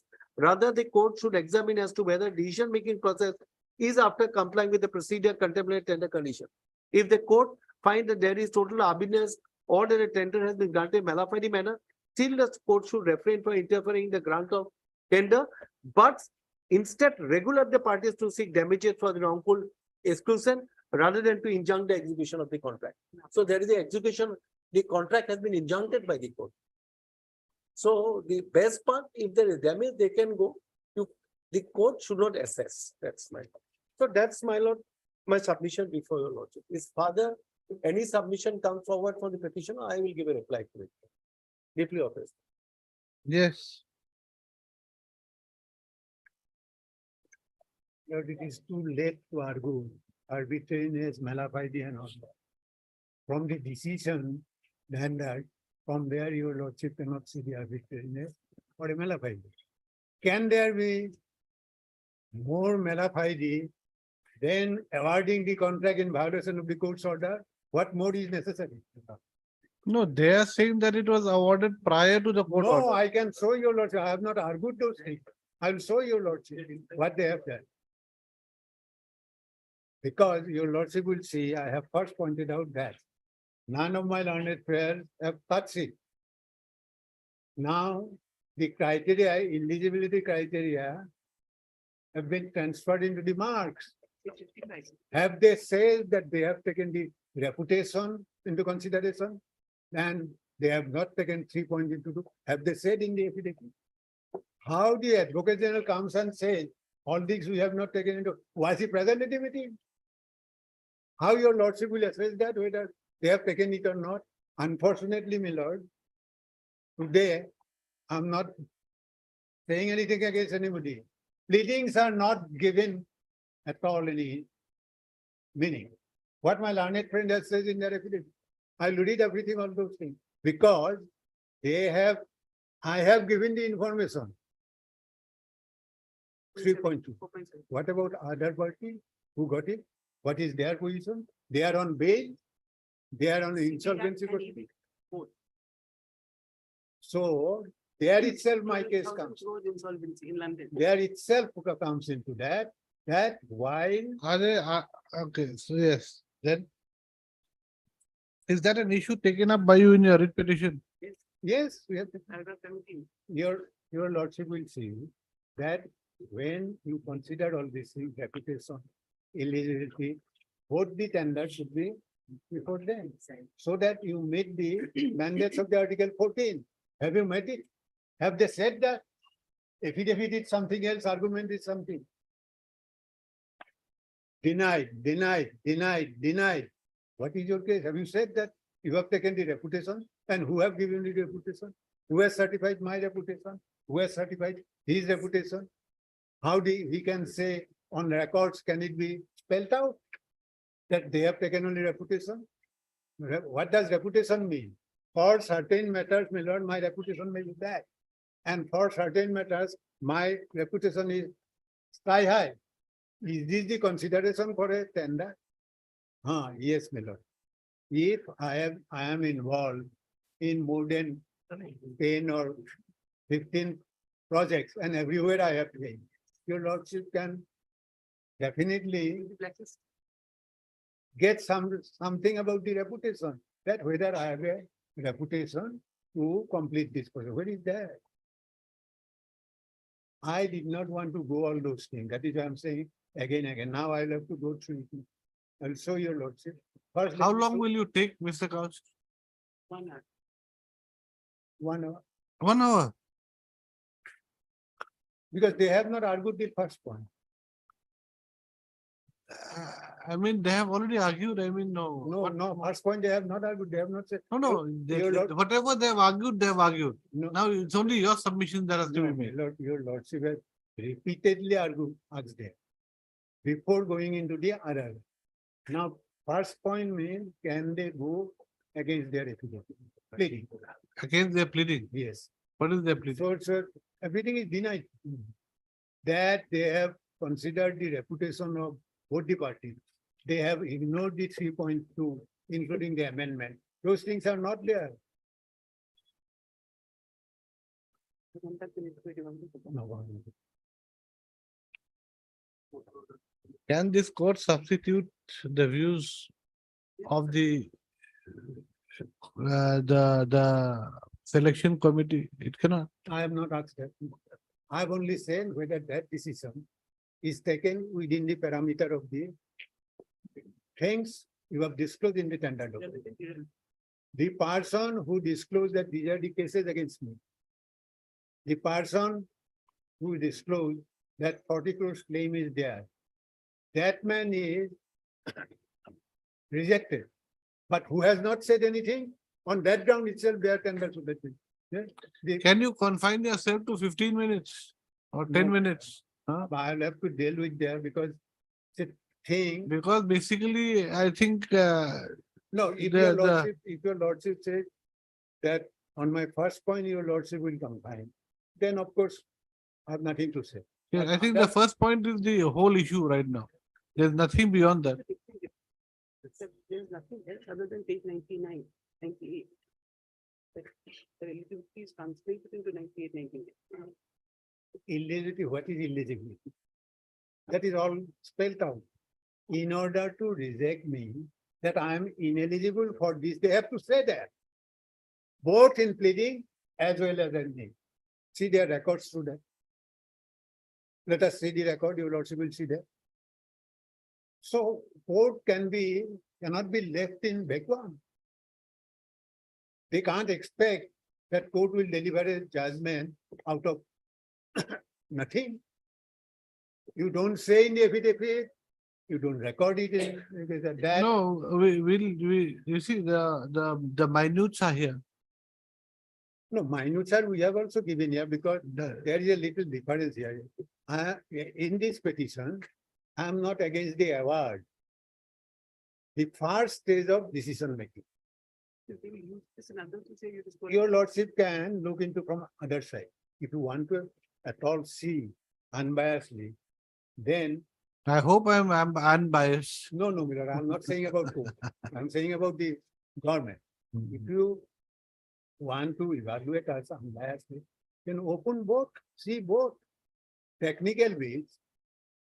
That's why it is the award. I'm not against award in this petition. Whether you have allowed me to say something against award, you did not allow me to go to that stage. And still you are saying that you are not against me. Moreover, it has deprived me of, say, contesting this type of Deprived with me. projects when I am disqualified. They will immediately come, like Madhya Pradesh, they will immediately disqualify. Exactly. But they are not saying what is their position. Now, how difficult it would be for the learned court. I say something, he says something. Your lordship cannot balance it. Only thing your lordship can say, well, Mr. A has this, Mr. B has this. So the same criteria should have been applied by the state. Willard, I'm not at all, I'm not saying that your lordship is biased. I'm saying about they. They are definitely biased. They are definitely, that is why I wanted to cut shortly. They must say in their record or in the affidavit, why have you rejected me at the threshold? Having given me 90 marks, were you blind while giving the marks? That, well, I'm giving him 190, but the benchmark is 65, matter hence there. You reject me in the financial fee. No, my financial fees are either not responsive or very high. Suppose, my lord, opening the financial bid, you find that mine is half of it. They say public interest, and what is the public interest? Rejecting the petitioner is a public interest. And whenever I say that technicalities go, is it a technical thing? That you have given me 90 marks.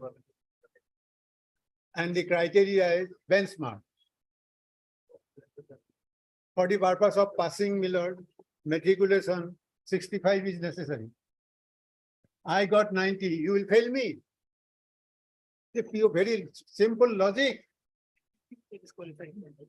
Nobody can participate. And which one will participate in that matter? If they would have said, my lord,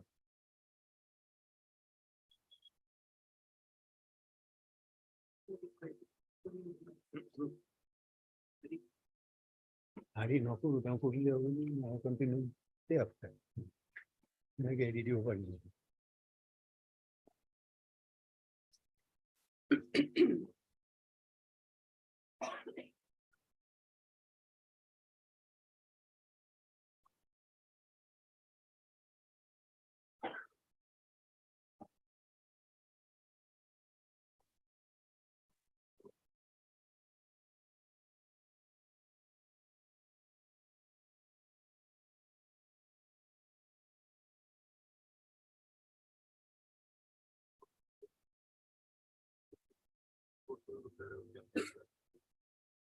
Fine.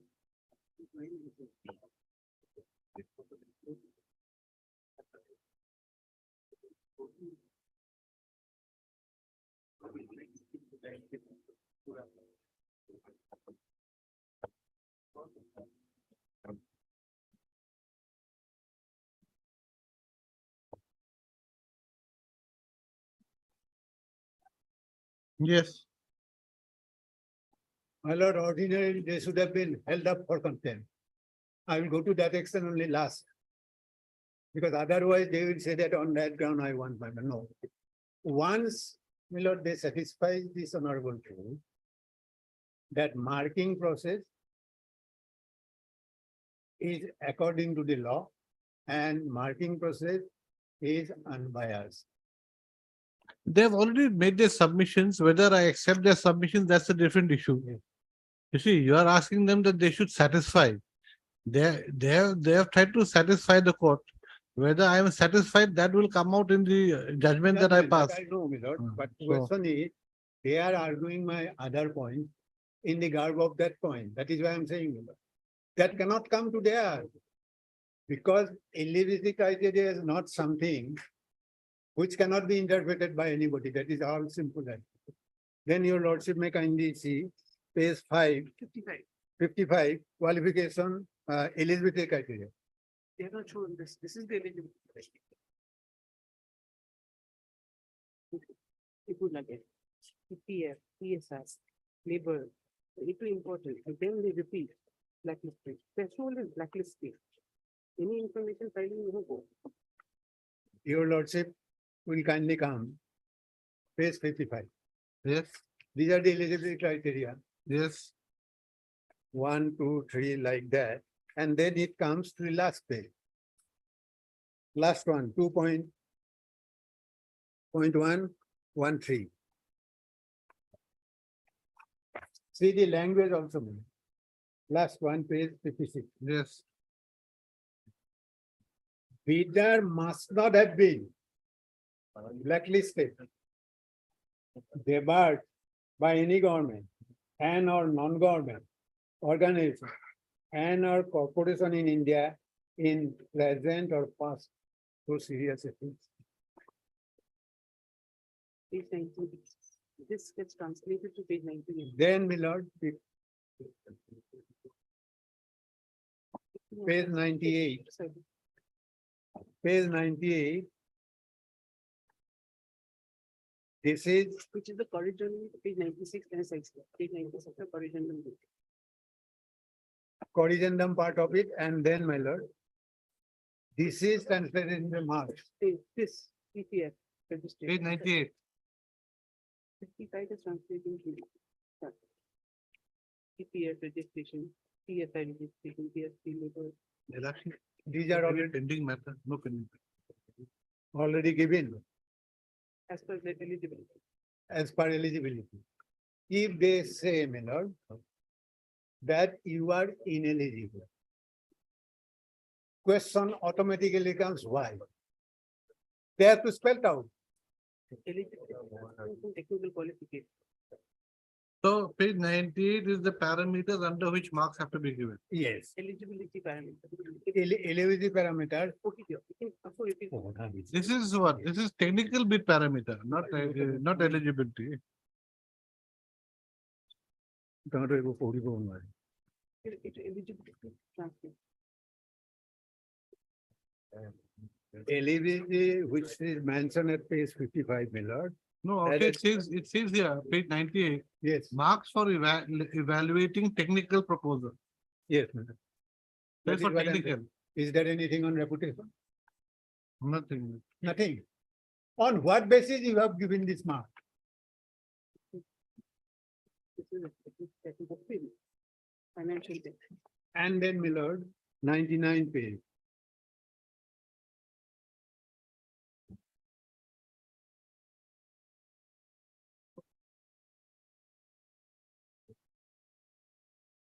Yes, Page 99, yes, first two lines.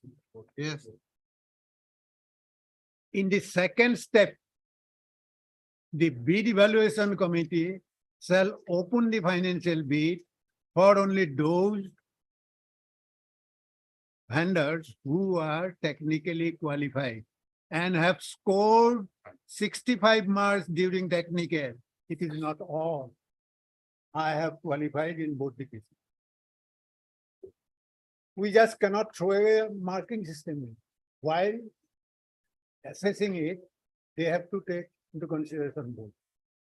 Suppose, my lord, in one aspect, I'm little deficient. But if I covered it by the marks, it would have been only one, my lord.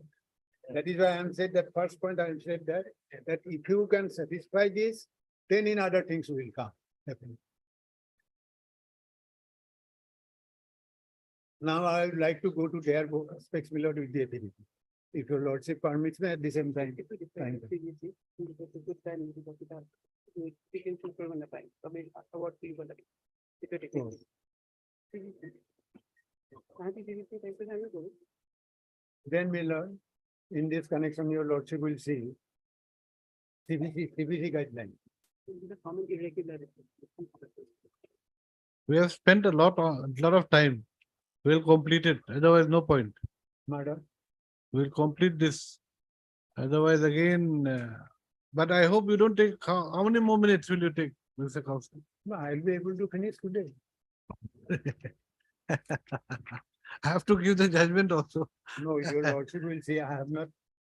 Please try to confine your argument. You Meanwhile, cannot give. my lord, they also argue. That No, time they is argued, but I've given you more time. I've seen the time. It is only, it is common irregularity, sir. You can guideline. gone. It is good. CBI guidelines, my lord. Common irregularities, lapses observed in stores, purchase contract, and guidelines for improvement in the procurement system. Yes, Now your lordship will see this number. Well, good flag for you. Technical evaluation of tenders. Guideline. yes. Apart from the deficiencies already brought out in supra para In 7.9. 7.9, it has been noticed that though the offers of some firms fully conform to the specification laid down in the bid document, however, based on certain additional features which were never part of the specification, the offers were graded as good, better, and best for award or contract. Then, my lord, what would be your lordship's guidance regarding depriving me of the eligible Next time. or the next person? Next time is important.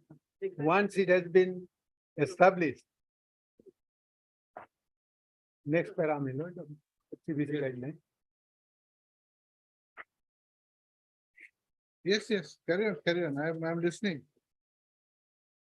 Once it has been established that the offers meet the laid down specification, the question of grading as well as any pick and choose should not arise. The contract needs to be awarded to the lowest bidder meeting the laid down specification. How they could consider the lowest?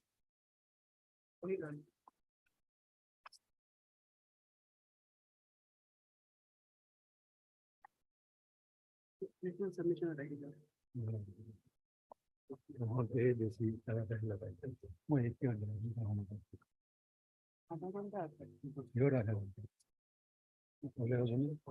The problem is I have not been able to find out this 7.9 7.9, that is mentioned here. in your first paragraph. I've been trying to look it up in this thick.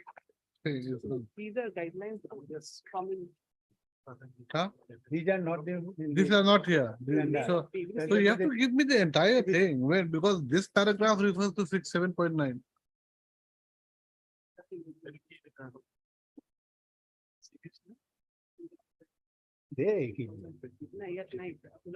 You want the entire booklet? No, I know the entire booklet.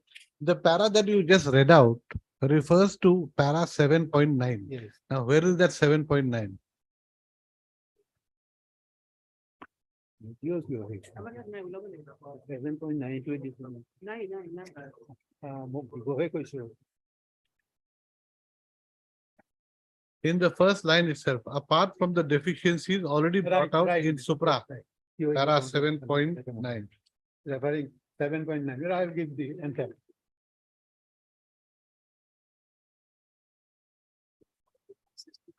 Actually, if I correctly remember, no, your lordship will kindly go through that. It is regarding the criteria, but we'll give the answer.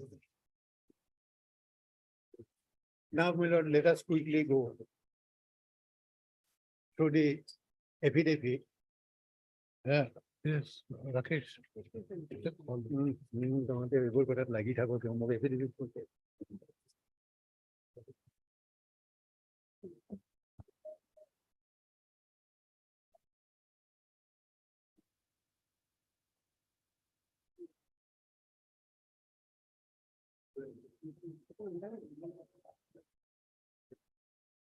Just 1 minute.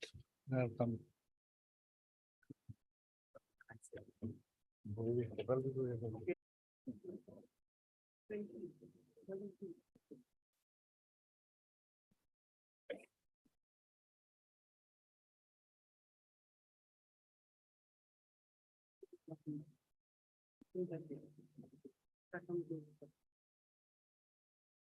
Paragraph 4. Yes, That the answering deponent begs to state. Lordship got it? yes, That the answering deponent begs to state that the writ petitioner has sought to inter alia contend that the respondent authorities have arbitrarily rejected their bid by taking into, not bid, they have rejected only one bid. By taking into consideration factors other than the eligibility criteria mentioned in the tender document. In this regard, the answering deponent begs to state that clause 4 of section 1 instruction to bidders clearly indicates that bidders must disclose information regarding litigation in which the bidders are involved. Pertinently, the said subclause 4.7 is a part of clause 4, which provides the qualification bidder. Presumably, the said clause has been incorporated so as to assess the credential of bidder with an ultimate object to decide on the suitability of the bidder. Thus, it is imperative that the tender evaluation committee must objectively consider and assess the same while deciding on the suitability of the bidder also. The same would be reduced to an empty volume. Very good. Have you given it? Response number 6. Those information. Would your lordship, without looking into the record, would your lordship get it out of this record? Have they say in their affidavit, we have given this information, that information?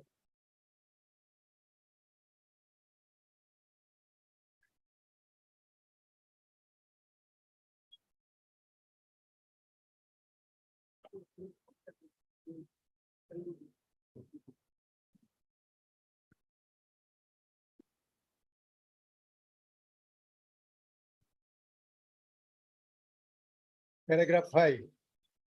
That the answering deponent further begs to submit that the bid process management committee must be allowed to play. Who said don't play?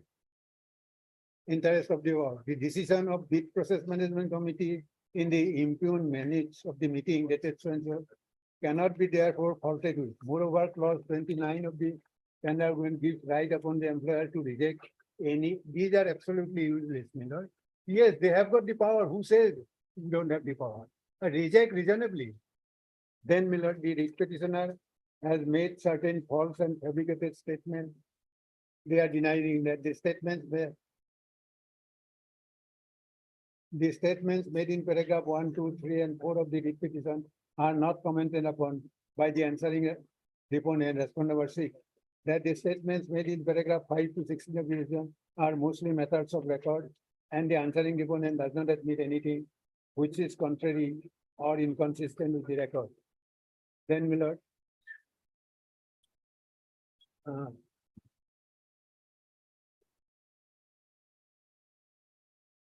Absolutely, they have not made. If your lordship kindly go through the entire affidavit, they are not only made nothing about the marking. They are the private entity, they have got nothing to say. Let us come to the government. Millard, it should be very clear, whatever we argue before you also, so that it is convenient for the court, either from my affidavit or from the record. Now, all on a sudden, at the fag end of the argument, they say, we have not taken into account the 3.2, we are on reputation. But if that is so, show your reputation that you are above me.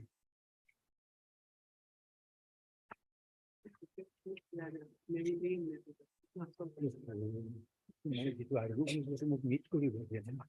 Very good. So the নিজেই interested of leading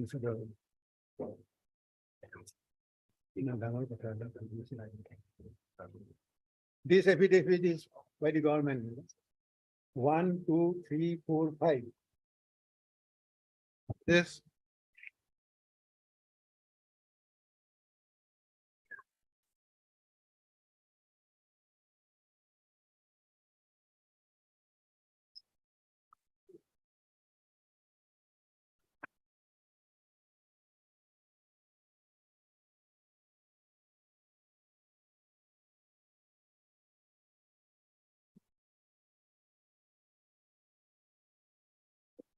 Paragraph 14. Yes. That as regards the statements made in paragraph 15 of the writ petition, the deponent begs to submit that the answering respondent is not bound by the decision of the state to accept the bid of the petitioner, which is likely to jeopardize the implementation of the dream veterinary services using mobile veterinary in the state, which is part of which I do not get any meaning of it. Then, my lord, your lordship may kindly come to page paragraph 17. With regard to the statements made in paragraph 18 of the writ petition, the respondent number 6 is the competent notice to submit reply before the honorable court. Respondent number 6 does not give anything about that. As regards the grounds mentioned in para 19, ground A to O of the writ petition, the deponent begs to submit the following against the averment, all denied. Where have they said, subject to correction, my lord, that 3.2, it's a very serious thing. In the tender document, you have disclosed, pleaded 3.2 with amendment. They are saying that they are not relying upon 3.2. They are No, basically they saying have not taken into account. in para 4, they have said with regard to the That it's spelled out from there. In argument, I can. so say- you see, as we know, FX court has many a time said that you cannot make subsequent explanations by way of an affidavit. I understand.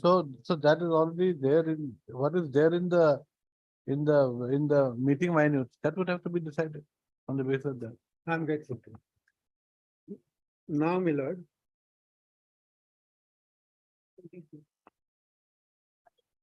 On conduct. let us see their conduct. Both parties.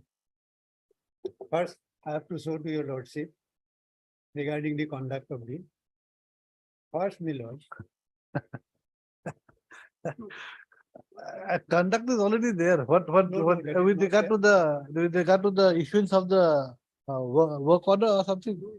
Work order, the second petition is there. Work order, I'm not saying. Oh, you have not even touched that Yes. aspect. Conduct in court. Forget about the conduct by the committees and all that, but conduct about in court. My lord, my specific instruction from the client, otherwise I would have taken them. That we are not interested going to the contempt because for future, we will be jeopardizing our position. They will never You'll be consider- jeopardizing your future.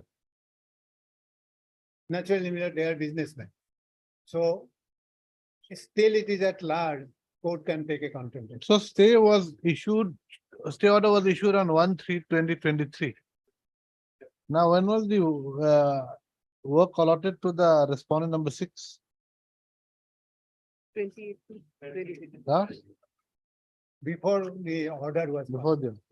Now let us see that from records whether your lordship can. First thing, my lord. The interim order I have read it. The lawyer for 1, 2, 3, 4, and 5, they have appeared. Have they said that in their argument? Otherwise, court will definitely will not be giving us the order. They don't say that is the gravest misconduct. Then, my lord, No, so we'll see the records. If the records will produce, show me that no, part. yeah, right from here I will show you. You're doing it. Let's of here. Let Ah. us see the time. Ah. Time when they have issued the order. This is on record here. Page 91. Page 91. Page 91. Second. No, here for a minute.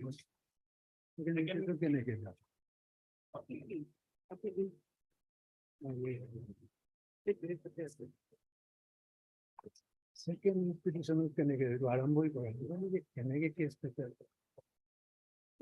Reply দিছে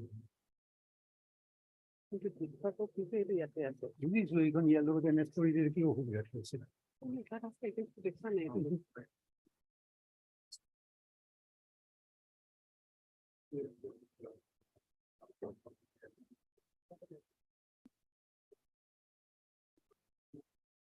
Yes.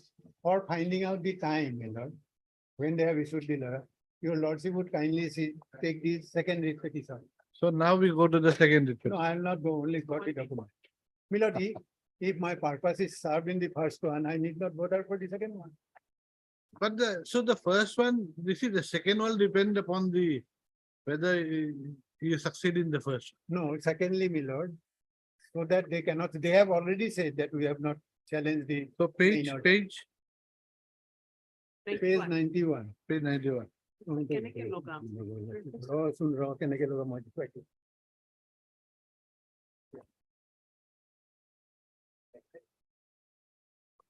Yes. Down below, my lord, there is a digital signature. Ah. 12/23. Your lordship on of 28/2. No, No. 1/3. 1/3/23. This is dated 28. This is dated 28. This is the letter of award. That's so. They issue it after the pronouncement of the interim order. And they don't tell the court that this happened. And when it was said, your lordship will get that from the record more distinctly. Said, if that is so, my lord, why it could not be argued on 1/3? Then we have already issued it.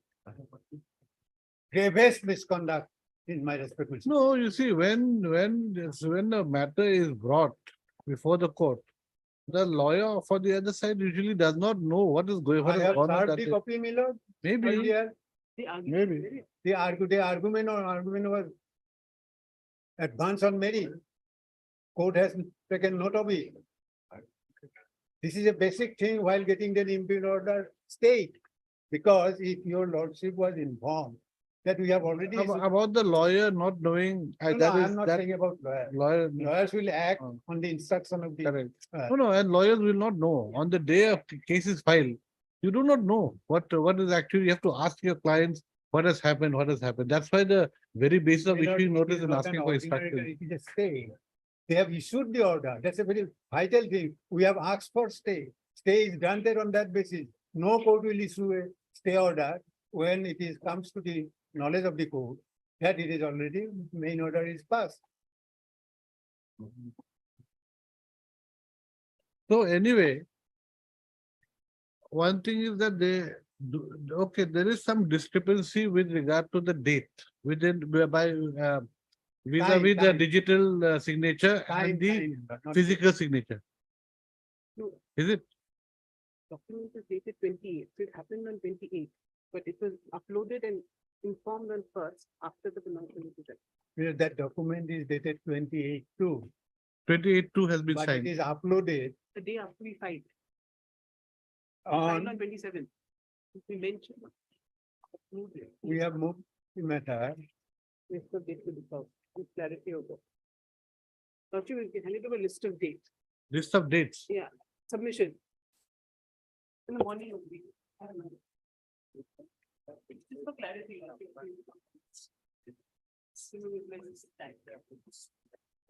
Important dates leading to filing of the writ petition.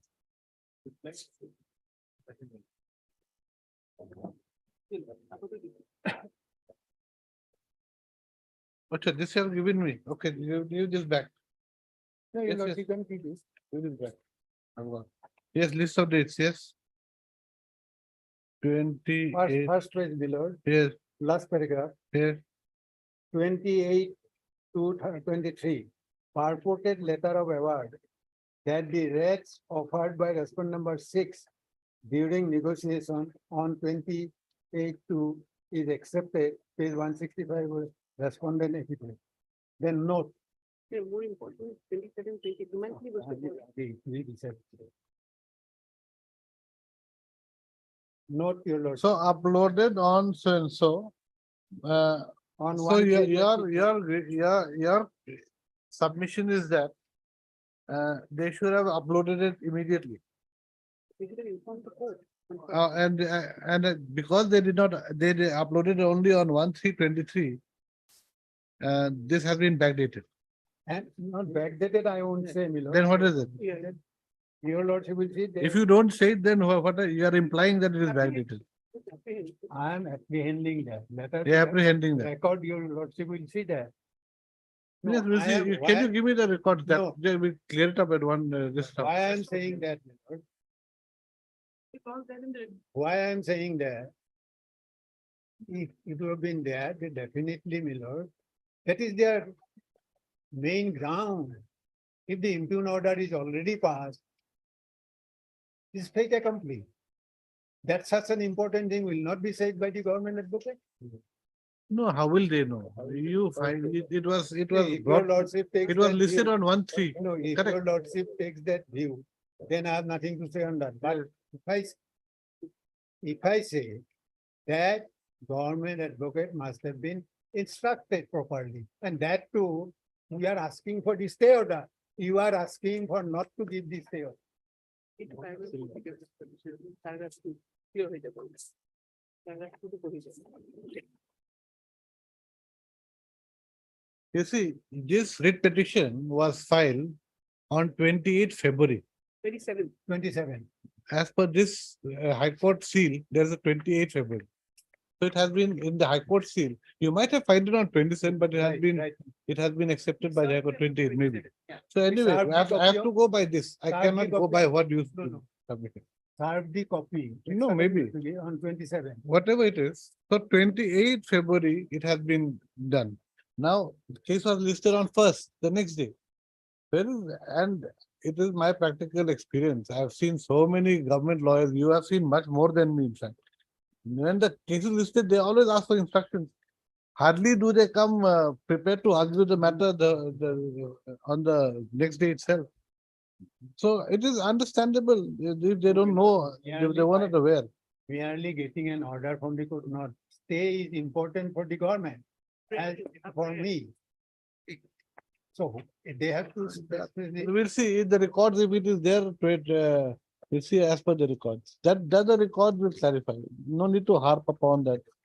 It does Then- not really, if there is something which is correct in your submission as per the records, then we'll take action. Yes, show me the record. Millard, if we see See the minutes of. We'll just see that. Just give me the minutes. Let's go to some other point. We're waiting for enough. Page 2, paragraph 2 of the. Page 2 Yes. of, this, list of dates. Okay, yes.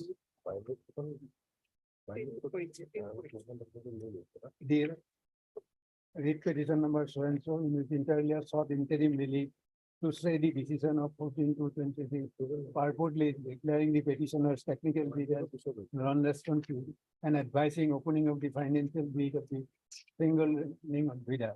Copy of this petition was served on the respondent authorities on the same day, this is 27/3/23. Matter was mentioned on 28/2/20 for listing the next day. The next morning, that is 1/3/23, when the petition was taken up for hearing. Okay. M. Kataki Learned Counsel, Standing Counsel, Animal Husbandry and Veterinary Department appeared and made submission on the merits of the matter, justifying the disqualification. Clauses of the notice inviting, tender were referred to and read out in court as is reflected in the order of the Honorable so and so. The decision does not suffer from any infirmity. The Learned Standing Counsel. Okay, so the standing council argued on the merits of the case. Yes. Okay, minutes different. Not affidavit take one, man decision with that, they don't instruct the council. Moreover, my lord, if your lordship see the minutes of the meeting, what they have done on 28, so many things. Yes. No, my lord, I may not read your lordship, only just point out. It's there in the commission, Page page 160. Next one. It will- and if they are eligible, annexed to respond to Okay. this affidavit. AC. Annexed to page 160 of respondent affidavit, authorities affidavit, Page 160 of respondent affidavit. government affidavit.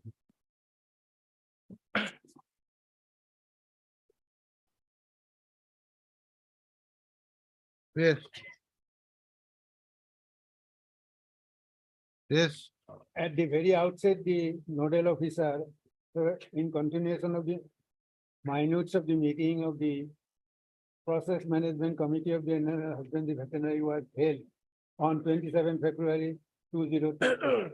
As suggested by the Bid Process Management Committee, the Director Veterinary Department has moved the financial proposal of the single bidder, the Principal Secretary, the Government of Assam, so and so. As per Secretary, the Government of Assam and Veterinary Department instructed the bidder, veterinary, to negotiate the financial bid with the single bidder for judicious consideration of the financial bid. The director so and so telephonic conversation with the bidder and informed that the rates quoted the bidder or higher side as observed by the higher authorities and requested to submit an item with justified rate for further consideration. Subsequently, the bidder so and so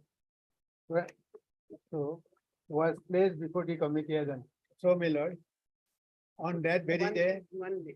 in one day, they have taken up the matter with the higher authority. They have asked the respondent number 6 to negotiate, reduce it. And in fact, my lord, And the impact. under the rules, they cannot negotiate. Second, If your lordship wants, I can point out that rule. second. Okay, rule 209 it also.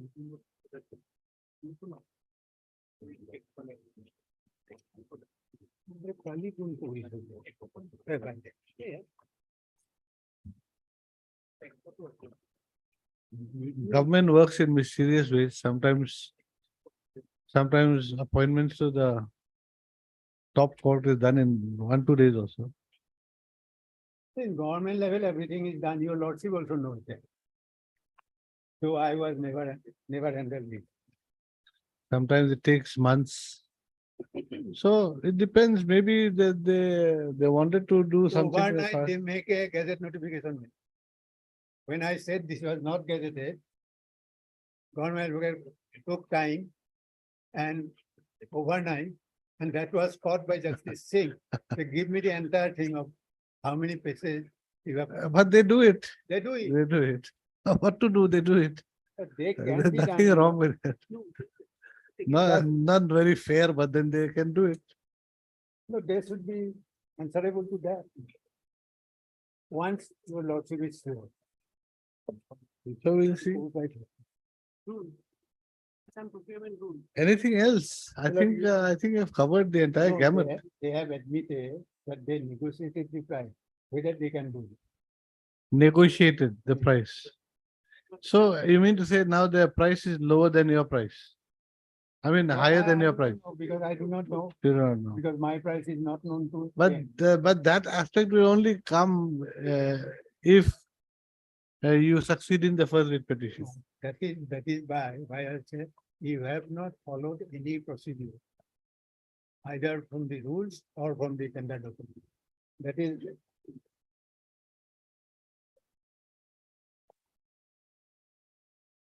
Subject to the provision So, of this. so act. those aspects, so you see, if you succeed in the first writ petition, then naturally they'll have to consider you.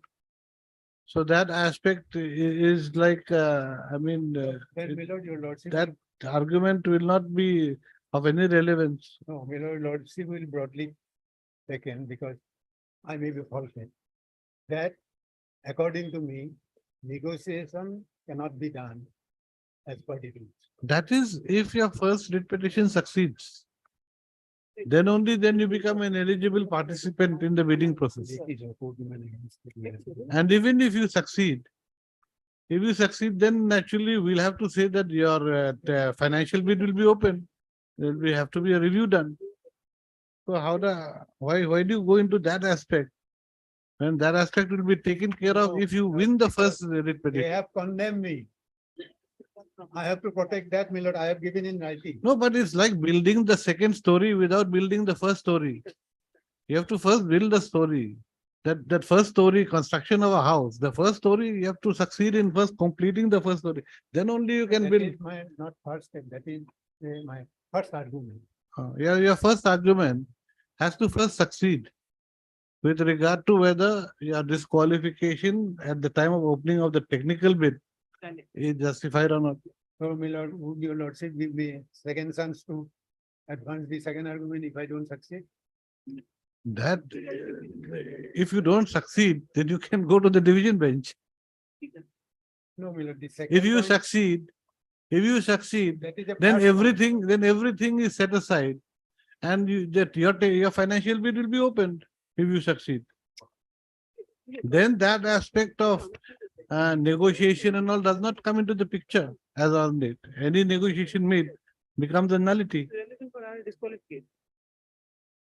Our submission para 9. My lord, my submission para 9. Para 9 of the writ petition. No, my lord, by that. This page. Para 9. Number 6. Page number 2. Yes. The NIT required the holders to furnish information in relation to pending litigation pursuant to which the petitioner furnished details. The petitioner company has more than 12,000 staff across India. Around 100 employees have filed various. Around 1,000 employees. Yes. The petitioner has secured favorable orders in more than 300 matters, and the company has estimated no financial liability on this count. CBI investigation. CBI filed its charge sheet on 4/6/18. However, till that date, no charges filed. The charge sheet filed by the CBI is essentially to criminalize the contract matter. ED investigation. Provisional order dated so and so attaching immovable property of the petitioner was released by the appellate tribunal. No court has taken cognizance of any prosecution complaint against company. All are in the page 6.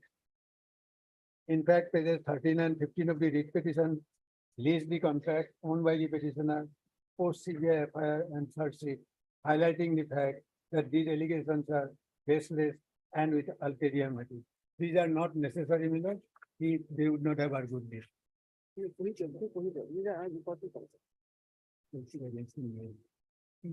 You see, second writ petition is basically of no use. Here, in second writ petition, you are challenging the selection of the respondent number 6. First writ petition, you are challenging a disqualification at the time of opening of the technical bid.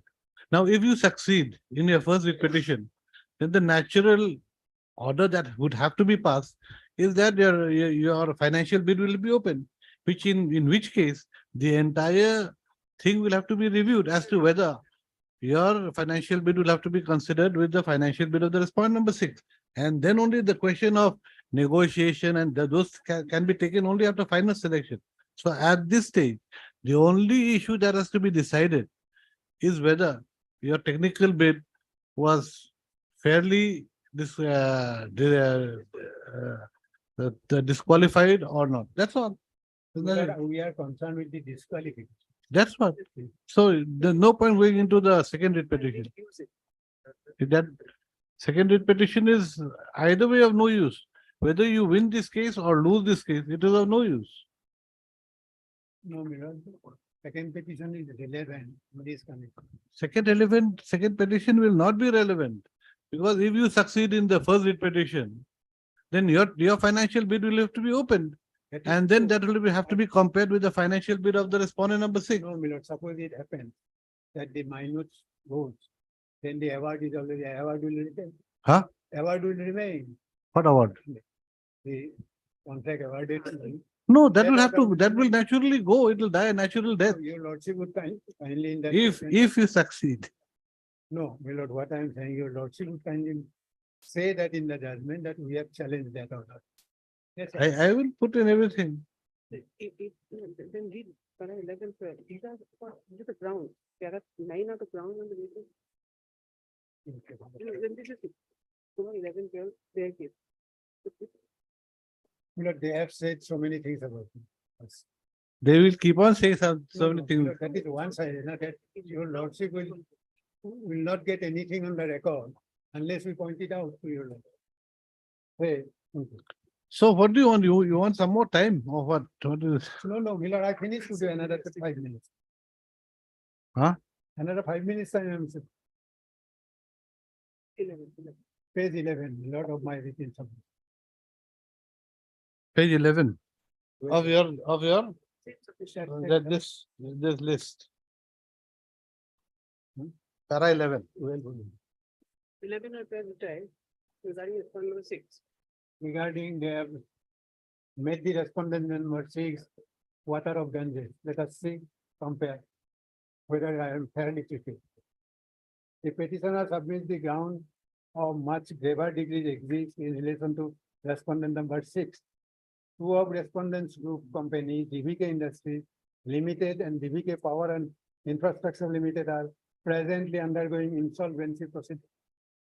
6 Indian banks, mainly public sector banks, have filed a suit against the group in London to recover rupees 12,000 crores for loans extended to the group. CBI has registered case against the respondent number 6, Chairman Viveki Reddy and Vice Chairman Sanjay Reddy. According to the newspaper report, the Vice Chairman respondent number 6 has been granted bail by a PMLA court. Karnataka terminated their ambulance contract 1 year before because short term. These abatements have not been controverted by the respondent authorities, except to the extent that there are no records of DVK Industries Limited and DVK Power and Infrastructure Limited to MRI Green Service Limited, which is in the teeth of their own impudent minutes, which states that despite the change of name of DVK to simply MRI, they have the same governing body. Furthermore, in the grounds outside of the DVK, EMRI is shown as a CSR project of DVK. If the statement in the affidavit is to be taken to its logical conclusion, then that the respondent authorities do not have any idea about the link between the DVK and respondent number 6. Plus in question, the entire evaluation process is not based on complete information, which in turn will put in question why respondent authorities so hurriedly went ahead to award the contract to an entity, the background of which they are unaware of. If they know, then their affidavits continue to perpetuate their action in misleading the honorable courts. Respondent number 6, concern is accepted for denial. There is no specific denial of the fact that CBI has raised the case against the family. I have nothing to say, your lordship, we just where I stand and where they stand. I have disclosed all the information, they have not. And when the affidavit was given, they have not denied it.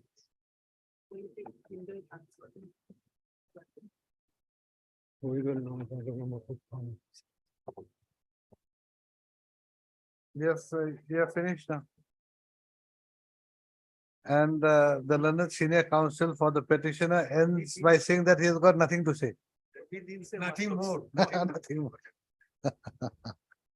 Only 1-2 minutes, this CBC guidelines of 2002. 2002. I've seen here. No, but where is that 7.9? Where is that 7.9? That's what we have said about 2022. After 2002, we don't get anything. It is the letter.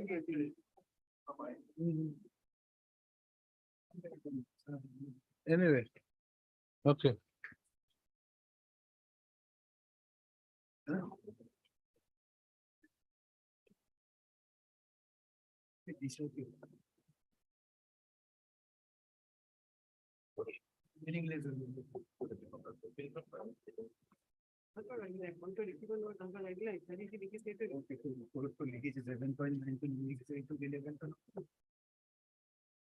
There is no 7.9. Yes, that is the answer. Then, So this is their own guideline. Their guideline, if it is not. no, you are relying upon the CVC guidelines of 2002, which is relatable to 7.9. Yes. Now that 7.9 Your is not lordship, here. As for that, we have tried to say that is not there. Your lordship may not consider it. Huh? Then I cannot consider your Not submission. Yes, it is. That cannot be considered at all.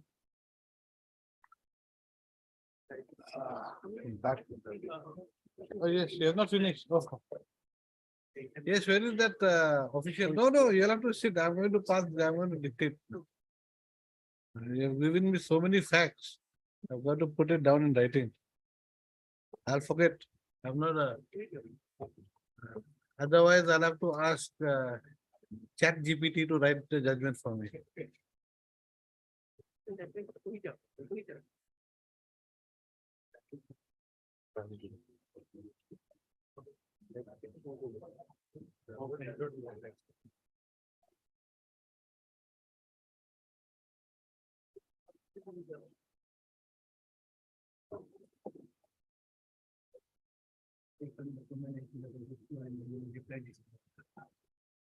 Reply is, Where is the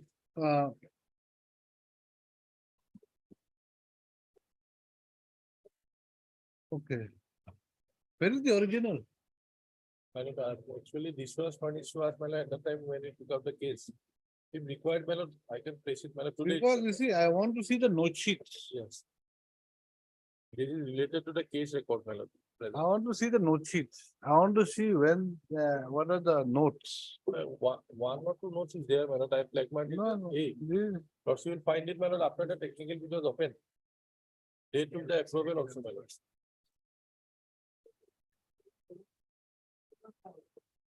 That handwritten note. That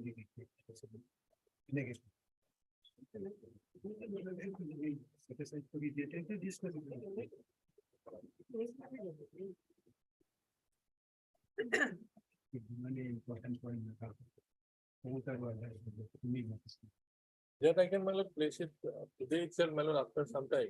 Huh? It will come from dispute. I can furnish it to the court master, like the relevant. Original. But please tag it Fine. so that we will know where it is. Got it. Okay.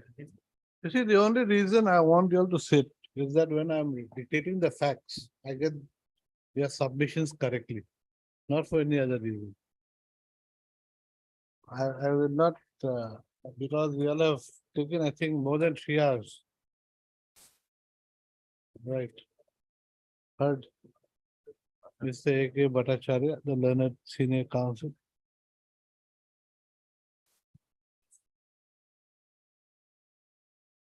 For the petitioner, assisted by G. Goswami. Ms. G. Goswami.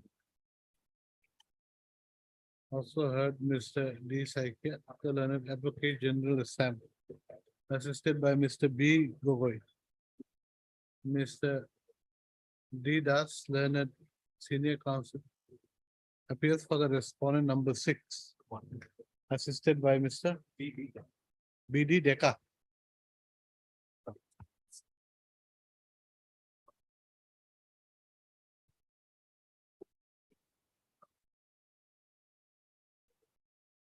The grievance of the petitioner relates to his disqualification at the time of opening of the technical bids in relation to an e-tender notice dated 16/12/2022 issued by whom? State authority. Huh? State authority. Issued by the Animal Husbandry, no, by the Directorate of Animal Husbandry and Veterinary Department, Assam, whereby 181 numbers of mobile veterinary unit vehicles are to be put into operation for execution of, what is the scheme? Page 39, madam. Page 39. ESVHD to ensure under livestock health and disease control. Put into operation for establishment of MVU-CALL call center, MVU-call center under the centrally sponsored scheme ESVHD-MVU under livestock health and disease control program.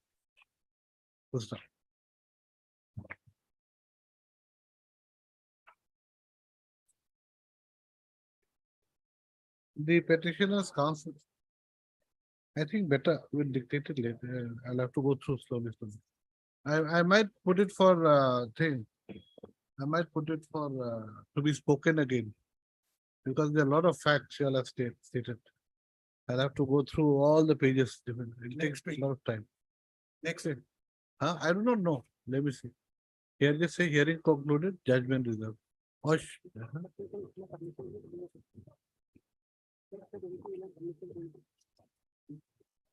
I'll give you dictation.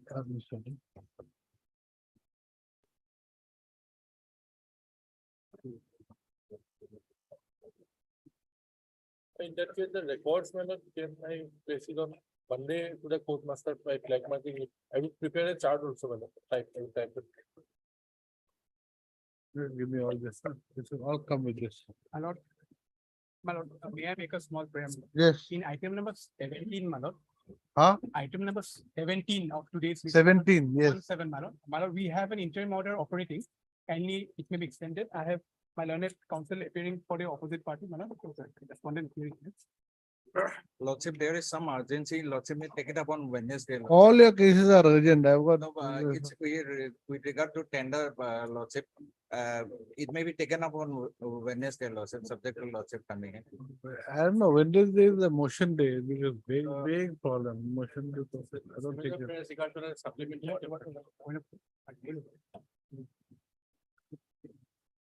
Okay, right, item 17. List the matter. After a week. List the matter on 12. Interim order to continue till the next day. I'm deeply offended. My lord, I am having a demolition matter, eviction from Patta land. Your lordship was pleased to grant me to move today. Yes, what, Mr. Gogoi? My lord, similar price regards supplementary item 32 and 33, madam. 32 and 33. This is with regard to what? My lord, Mohal settlements, my lord, these are any interim, my lord, since 1 year, my lord. We are bleeding, my lord. When do you want? Any convenient date next week, my lord, and a hearing date, my lord. Next week or where? Today Then also the could, following week, my lord. I know you can try your luck, but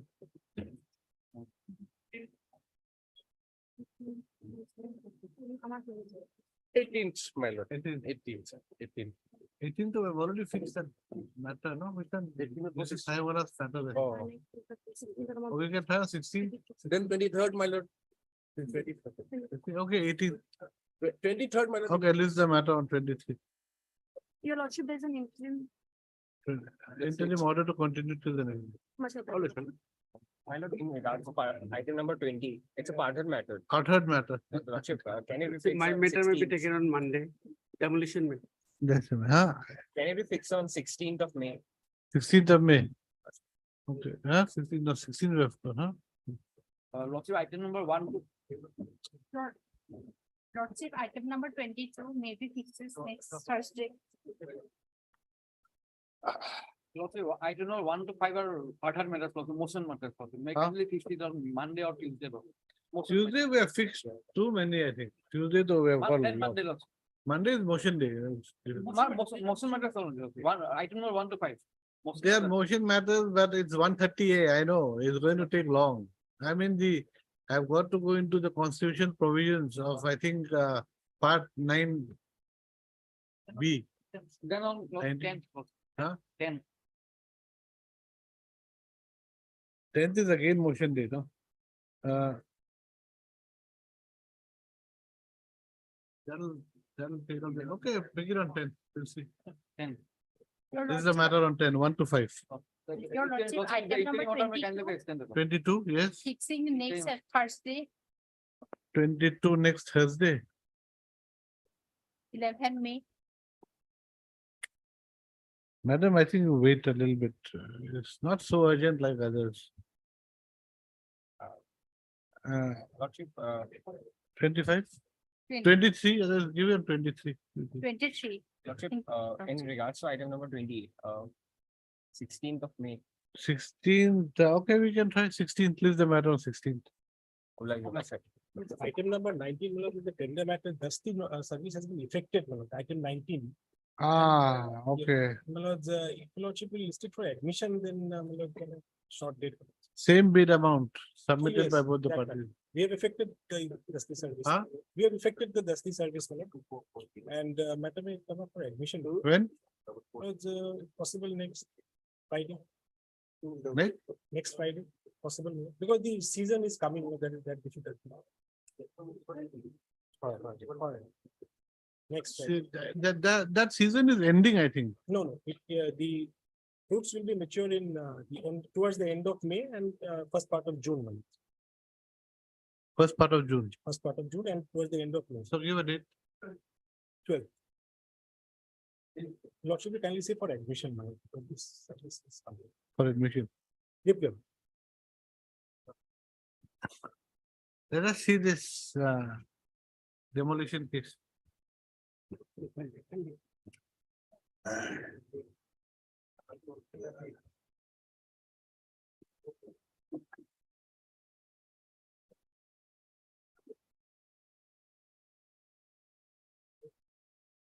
Yes, what is your case? This is the lordship, the petitioner number 1 and 2, 3. They are the owners of the Patta land lordship. And petitioner number 1 has established a cement factory in the name and style of Purvanchal Cement Limited Lords. And all of a sudden, lordship, on 28th of April, the circle officer of Sonapur Revenue Circle came to the factory side and started to demolish the said's lordship. Anyway, the conveyor belt was complete. He had come with 3 numbers of JCB, 1 Portland, and about 150 armed forces lordship. And thereafter the demo without serving any notice lordship. And I am having, I have annexed all the sale deeds, all the permission from the deputy commissioner lordship and the Jamabandi lordship showing the mutation of the land in the name of the petitioner number 1 and 3 lordship. Any notice issued to you? No, nothing, nothing. When the officer of the cement factory asked the circle officer whether is there any notice, then he replied, there is no need to issue any notice, lordship. And this is, we are having the video recording, lordship. I have handed over the. Let us see. Let us see.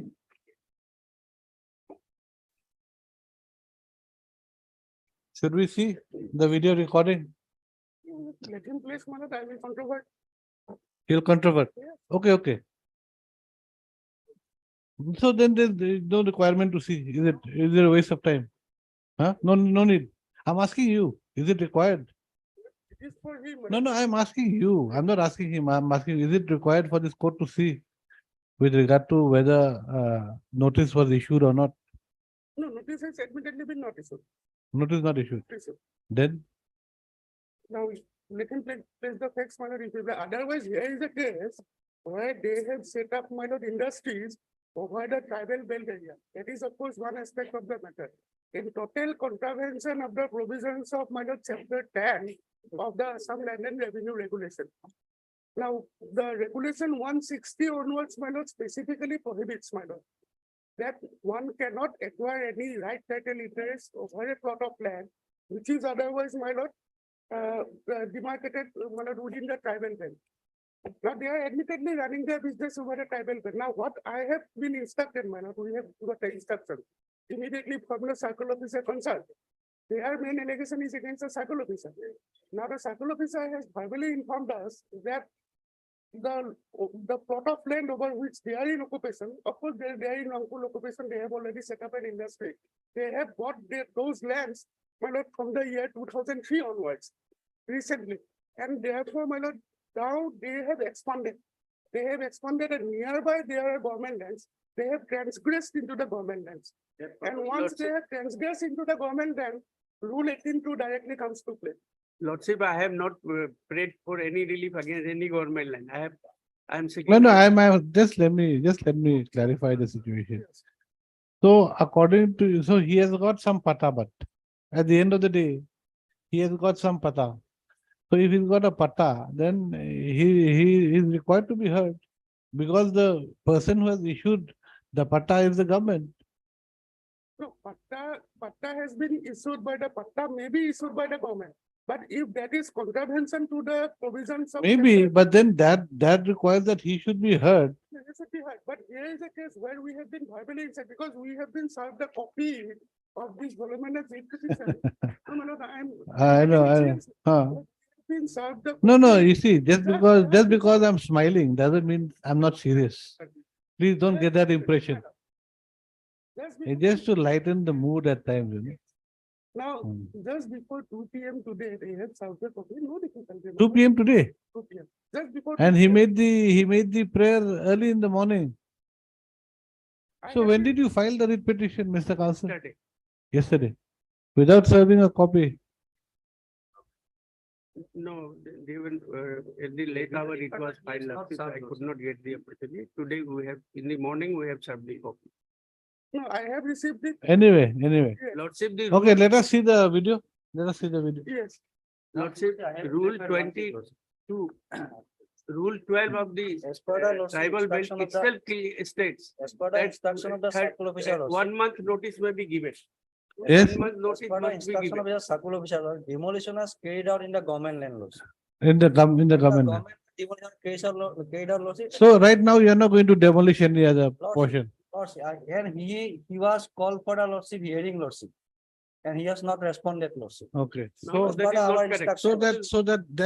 That call for the hearing, is it by way of a written document or a? Lordship, that will Oral. produce, lordship may give sometime, will put as per telephone instruction, we have received. that. Okay, then in the meantime, no more demolition. Lordship. That's all. Authorities, Lordship will kindly, my lord, appreciate. Authorities are not going to touch their property which are lying in the patta land. Yes, They will be entitled. correct. Lordship.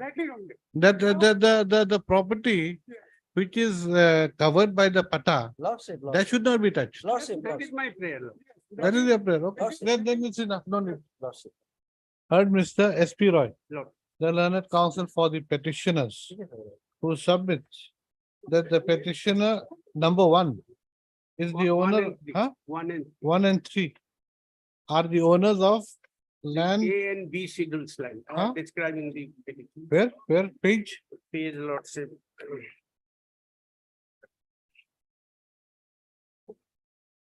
Page Lordship 30. 30. are the owners of land covered by Schedule A and B.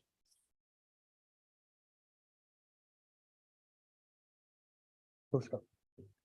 He submits that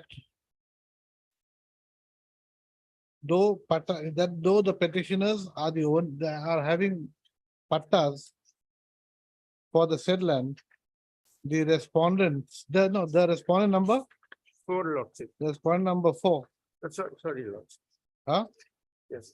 Circle officer. The circle officer Sonapur 4, yes. came to the factory premises of the petitioners On 28th of April. on 28/4/2023 along with 5 JCBs, 1 Pokeland, 1 Pokeland. What is Pokeland? chain mounted JCB lots. POCLAIN, Pokeland, 5 number of dumpsters, electricians and armed police, and have demolished a portion of the factory premises. Full stop. Without issuing any prior notice. Full stop. Mr. R. Porbutari appearing for Respondent number 1. respondent number 1, and Mr. K. Gogoi appearing for respondent number 2 to 4. My brother's name is recorded. Whose name is going to be? Lordship. Ngusan. I don't know. You all are both pointing fingers at each other. Who? Lordship. While Mr. K. Gogoi and N. Goswami appear for the respondents number 2 to 4. That way, at least the firing that you might get will be divided. The impact will be lessened. That's the magnanimity of my lord. That's the magnanimity of my lord. We are so grateful. They submit that the petitioner has illegally occupied land in the tribal belt, No, government land, has illegally occupied government land adjacent to their present land. adjacent to the land owned by the petitioners Yes. by way of encroachment. Yes. Full stop. Accordingly, the encroached area of the land has been demolished. Demolished. And it is. And accordingly, the construction made over the encroached area of the land has been demolished. My lord. Full stop. They submit that no further demolition will be undertaken as on date. No further demolition so far as they So are. they submit that no further demolition will be undertaken Well, so far as they are. in How about respect the of A- land, in how about respect the of A- land that is not covered. That is covered. They submit that no demolition of any construction will be undertaken on land covered by Schedule A and Schedule B. Schedule B. Full stop. Next. So do you want instructions or what? Lordship may keep this writ petition alive. Lordship may protect it in the interim so far as. Yes, that I'm going to do. Issue notice. Yes, ma'am. Issue notice returnable in 4 weeks. So it's- 4 weeks. Mr. my lord, I Mr. still- R. Purputari My lord. appears for point number 1, while Mr. So, except notice of absence. Okay. That's fine. On considering the submission made by the council for the parties and perusing the no, and on perusing the documents on record, the respondents are directed from taking any action in respect of the in respect of any construction made by the petitioner on land covered by Schedule A, Schedule B to the writ petition. List the matter after 4 weeks. The extra copies may be served by. I'll next serve, Monday. I'll serve. No, by next Monday. Yes. ma'am. I'll serve it. Yeah, I say, Patalan. That's all. Yes.